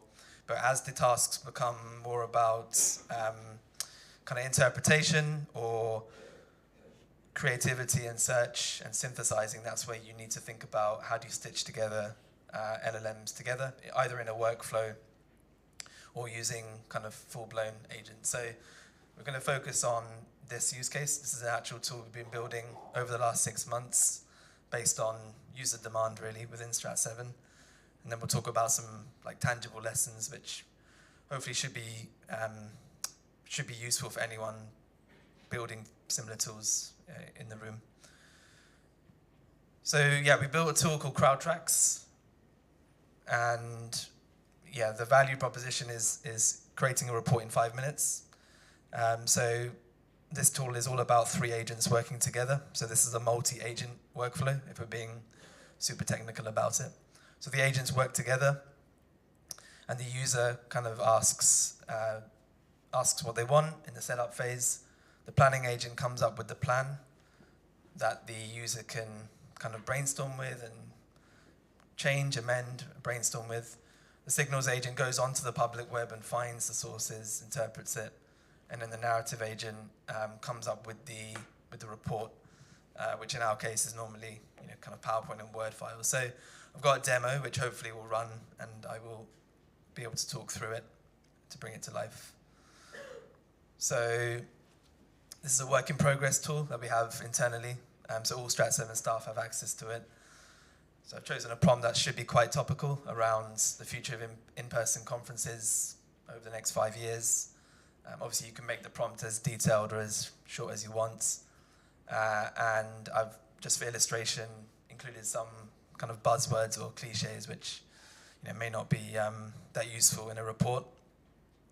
So when you click Generate Outline, it normally takes about a minute and a half. I've abridged it just for the demo. But there's a language model which we've worked really closely with cultural experts at Strat 7 to come up with the plan that they normally think about when creating a trends report.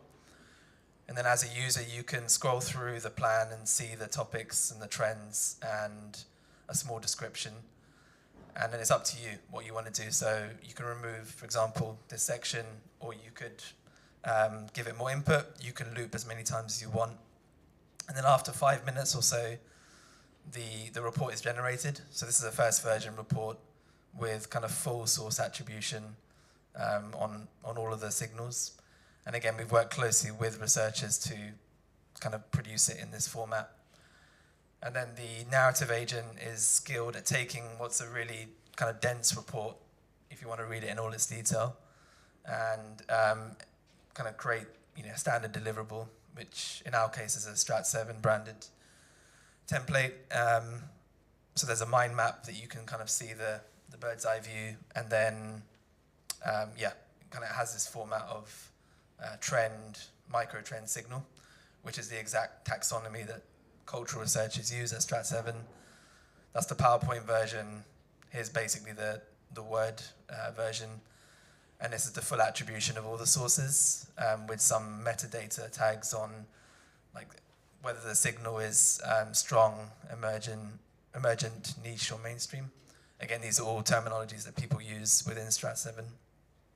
So it's basically a deep researcher, for those of you that have used deep research tools, but kind of 10x'd, if you like. So just to kind of delve a little bit deeper for those interested. So everything's based on the user prompts, and then there's kind of 3 layers to it. So there's the kind of the agentic layer, there's the tool layer, and the LLM layer. And you can build most tools like this using these three components. So yeah, what you saw there was basically the agent spine layer. So 3 agents working together, human in the loop here. But the good thing about this is that we can add other agents in the future. So one thing that we are kind of working on right now is how do you eliminate the kind of AI slop potentially on the internet that the signals agent is picking up, because that could be a risk. We don't really want the signals agent to be pulling in AI generated content, which is just generic stuff, and then the narrative agent is just generating stuff that's just all unnecessary information. So you can think of the agent layer as like a canvas that we can build additional agents on top, and we can put this in front of people who are not developers and get them to think about what agents should we create on top to expand the scope of it. And then obviously the agents have access to tools and user memory to execute their tasks. And then we're using an LLM, just like everyone else is obviously. But the key thing is that it's not actually about the LLM or even the tools, it's about actually the middle layer. So how you orchestrate those agents and how you add to them and improve them is the key thing. So yeah, this is a practical example of something we built. Now it looks, probably relatively easy and seamless, but actually been a lot of learnings, which are, I think, quite general learnings. So hopefully they're useful for everyone else. Yeah, so the report length, which you probably would have seen anyway, it can be very long and verbose. So the natural tendency for these tools is to produce probably too much content for people to get their head around. So we've had to create different types of outputs for different people. So we didn't have it in this demo, but a recent feature was like a one-pager, which is just like a standard, very condensed version of the report, and then you have different versions for different people. But yeah, I think the default is that these reports can be too long, and you need to kind of work against that in the underlying prompting. For those of you eagle-eyed, you would have probably spotted that there's no images in those outputs. The reason being is that we did experiment, but we think that AI right now it doesn't really understand how to piece together the written output with an image that kind of represents that signal, for example. So that's more of a human task. The sources are really important, that's central to the tool. So we don't just rely on one source, one tool provider. We've got more than one. So I definitely encourage people to not be over-reliant on, one, in this case, one API provider to extract information from the web. Use more than one because you're covering more bases. And then finally, something we'll come on to in a couple of minutes is confidence scoring. I think this is something that, is kind of massively underexplored everywhere. How can we be confident that the computer's given us the right answer? And the answer is really for it to give a confidence score. But yeah, more on this in a minute. So those are learnings on the kind of build. We've also learned a lot as well about how do you actually get people to use these tools. So in a company of almost 400 people, there's a big job to be done to not just build something that sits on a shelf and isn't used. That has been a problem before. So we've gone down the route of what we call differentiation and empowerment. So we avoid the implementation trap of kind of just building something and hoping people will come.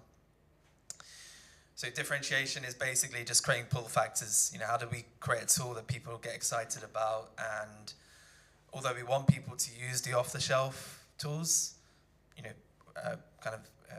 properly and with the right safeguards, because obviously we're handling client data. So it goes without saying that we're using enterprise-grade security, which means that the prompts and the data don't get sent over to third parties for retraining.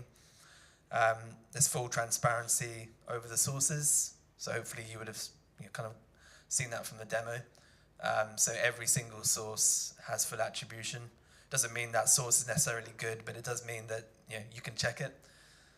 The planning agent is really important, so you don't get the report until you're happy with the plan, so that's critical. And then we've been building custom features as well. So, for example, having a report in like UK English, British English instead of the Americanized version that always tends to come out. Building those small things that really makes people's lives better has been, critical. And then, empowering, not replacing. So, there's been some questions and references today about how do we reinvent our roles to feel like we are owning the process rather than being replaced. So we've co-created the prompts behind the agents with researchers. So although it's engineers building the tools, we haven't just asserted what those prompts should be, and they are quite long, and they do bake in lots of years of understanding what a trends report looks like. So we haven't taken that for granted, and we've co-created them. The tool is fully end-to-end, so you don't have to go out of the tool and copy and paste stuff from one tool into another.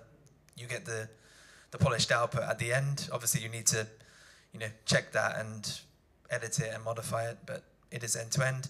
And then we've placed limits on the agentic behavior. So the technology exists, as we've seen today, to do some quite wild things. For example, you could have the PowerPoint emailed to your client straight away as a button at the end, but we've obviously never going to do that as a company. So yeah, we've employed the technology in a safe way. Okay, so what's next? What's next is basically confidence scoring. And yeah, our point of view on this is that there are two schools of thought almost on how to do this. So one is, can we get scores which kind of scan the AI responses in real time, which alerts users to how reliable the reports or the responses are? And then there's an offline component, which is monitoring model responses against ground truth. So yeah, I think both of these are important to come up with a way of strengthening confidence in these tools. So we don't actually think confidence score is like a binary thing, like a score from 0 to 100, where you get one LLM to answer another LLM's response. We don't think that's the answer. We think the answer is more like a funnel. So this is something we're still looking at and kind of thinking about. But yeah, it's kind of breaking it down into what are the different parts of what a good quality or a poor quality response would be in the context of an agentic tool. So at the top of the funnel are things like relevance and faithfulness, which are really important to users and clients. So the relevance part probably is an LLM, checking an LLM's output, but it's more focused on just the relevance rather than just evaluate the score blindly. The faithfulness part is more about the retrieval. So for those familiar with RAG, this is about, is the response in the report faithfully kind of pulling on the content that has been extracted. So it's checking whether the outputs are faithful. And as you work your way down the funnel, there are still important aspects to check, but probably less mission critical. So yeah, we think of it more as like a funnel or like different scores that make up maybe a composite score, but not a single binary thing that you can just kind of slap on at the end and just hope for the best. And then the other component is offline tracking, offline confidence scoring. So here it's possible and probably recommended to have some ground truth. And by that we mean, you take some prompts and you have a human-generated set of responses. And then when you make changes to the application, you have full traceability.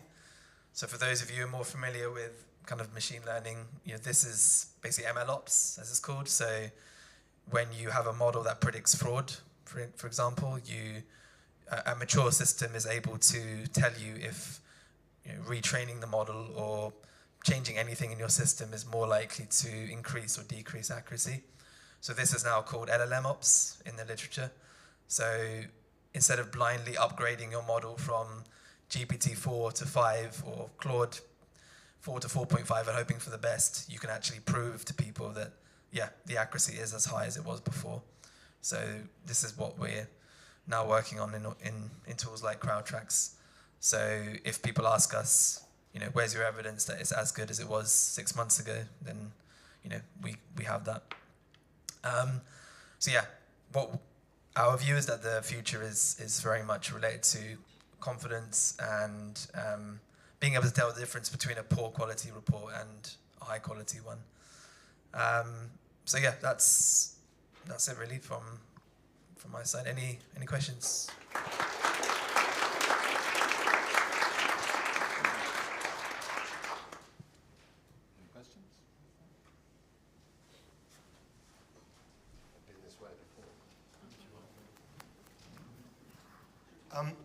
Thank you. It was a great presentation, and I want to talk about your last slide and the fact that you need testing. It is incredibly hard to do unit testing with LLMs because the response is random. And of course you change models. How do you do that? How do you make sure that how can you create unit testing that works with LLM? That's my question. Yeah, it is a complex area. I think I don't think it's possible to replicate the testing in a non-LLM system with where everything's deterministic. But there are ways to break it down. So I think the tool that we showed here today is probably not the best example of this, but if you have more of a regular chatbot, which has retrieval search in it, what we try to do is work with people who really know the subject matter so that we can compare the responses to example prompts to what people think the answer should be. So then we have that gold standard test set almost that we can always keep referring back to. But yeah, the whole software delivery of these tools, including unit testing, which I think you said, with LLMs is tricky. And there's a whole ecosystem that will no doubt emerge to handle this, but it doesn't exist right now, so it is a challenge, yeah.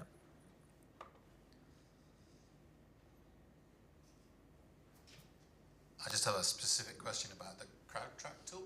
Sure. Is there anything in place to check for stereotyping or out-of-date information?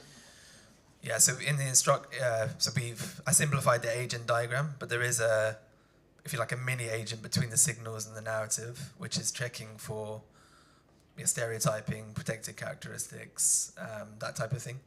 But we want to strengthen that as much as possible, because there's a lot of information to digest as a user of the tool. So it is there behind the scenes, but that does that. But then we want to kind of almost augment that, so it's like an anti-slop agent, and we can give it these things other names, but basically checking to make sure as one agent passes off to the other, that you're right, it's as robust as possible. Yeah.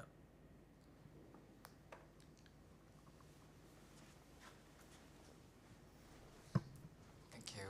I really like your architectural diagram.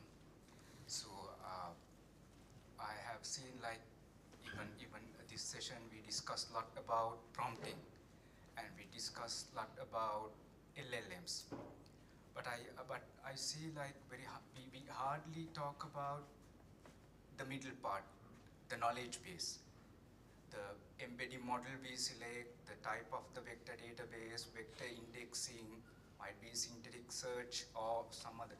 So what is your opinion if we take those three components, prompting, KBs, and LLMs, so to make agent or persona or other tools to enrich personas, how important we take care our KBs? Yeah, I mean, I think my view is of those three things, the prompting is the most important, personally. I think the knowledge bases are important, and we've had talks today that data is central. And obviously data is unique to each organization, and that's what separates company A from company B at the end of the day. But yeah, the LLMs, I wouldn't say they're fully commoditized, but they're very similar now in their capabilities. So yeah, the way to build and architect these tools is to think carefully about the prompting, where one agent hands off to the other, and then the knowledge they have access to. And then, in our experience, the best prompts are ones that actually data engineers are not necessarily fully in control of. Like, they work together with people who know the subject matter, and you build that into the system prompt behind the scenes. So yeah, it's a combination of like prompting, which isn't just what the developers and the engineers think is best, and then the knowledge, the kind of secret sources, the knowledge bases. But then yeah, in order to kind of prove that your system is working as effectively as possible, this kind of LLM ops, if you like, is going to become really important, I think, because otherwise you'll just kind of trust blindly that upgrading the model and giving it more data is always going to improve it. But that's not actually always the case, right? So this kind of gives you full visibility. Okay, I think we're done. Thank you very much, Steve.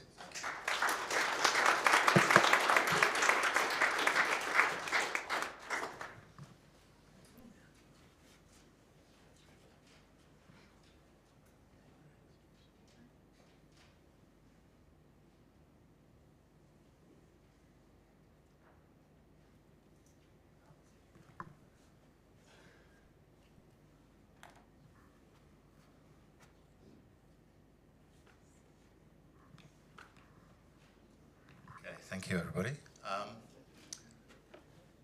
Nobody shouted bingo. I can see Andrew working away. Yeah. Paradigm shift. And I think I will. If I say that, shoot me. Okay, shall we see? Okay, obviously nobody got 10. Does anybody have 9? Just raise your hand if you do. See where this is going. Does anybody have 8? 7? 6? Hey! Oh, we have a tie. We have a winner. Okay, thank you. I shall pass you your prize. You were just a bit slow, Pat, putting your hand up. I'm sorry. You've got to be quick on the draw. Thank you. There's a kind of vibe coding theme to the prize. Do you need proof? I trust you. Thank you very much. 7 then. Oh, actually 8. Okay. I think it's done. I sigh. Just a few more housekeeping things. We just wanted to let people know that there is an MRBA quiz next week. If anybody's interested in attending that, there's still tickets available. It's on the Monday. 24th. If you Google MRBA winter, just MRBA winter. You'll get to the website. Great, thanks, Matt.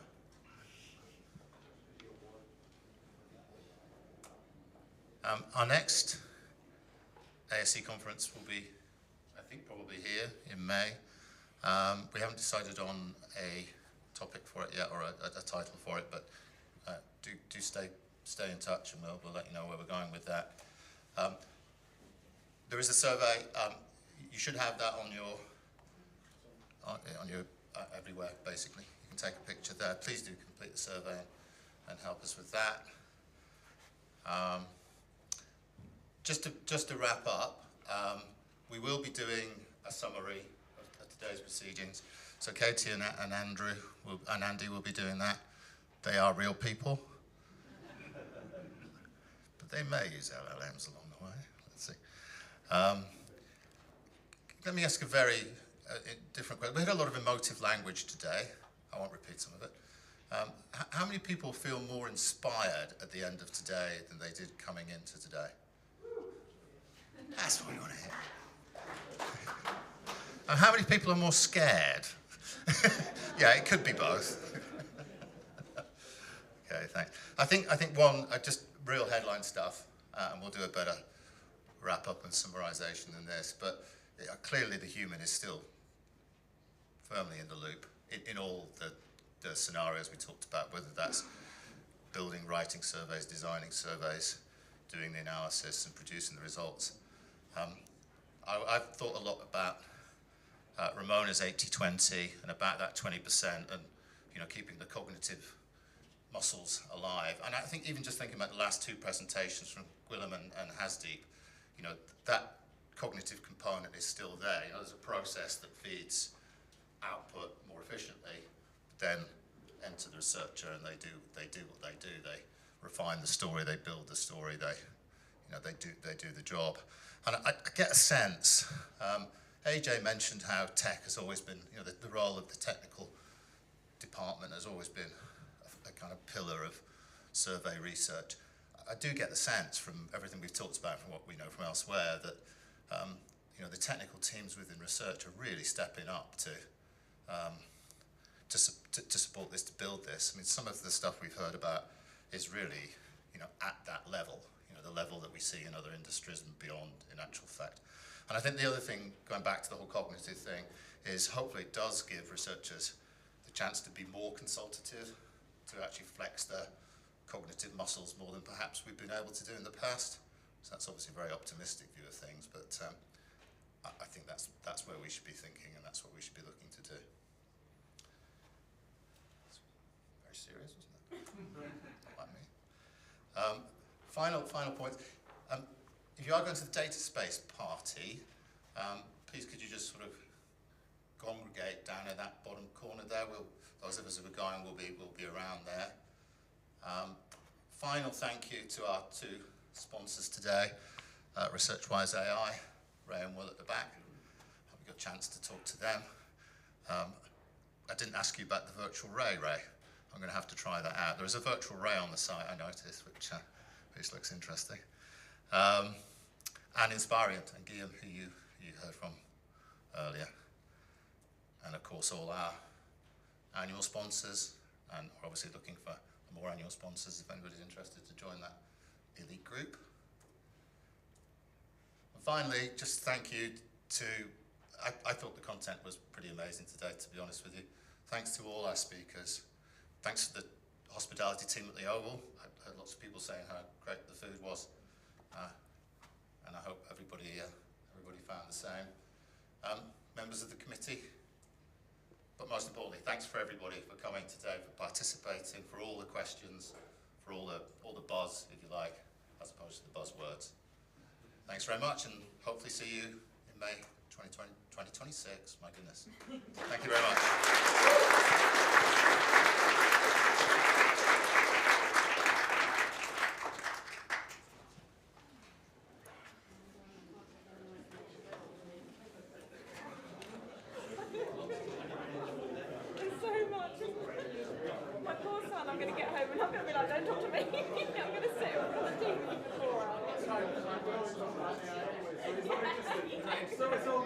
Yeah, that's true. I'm going to go for a little bit of a tip.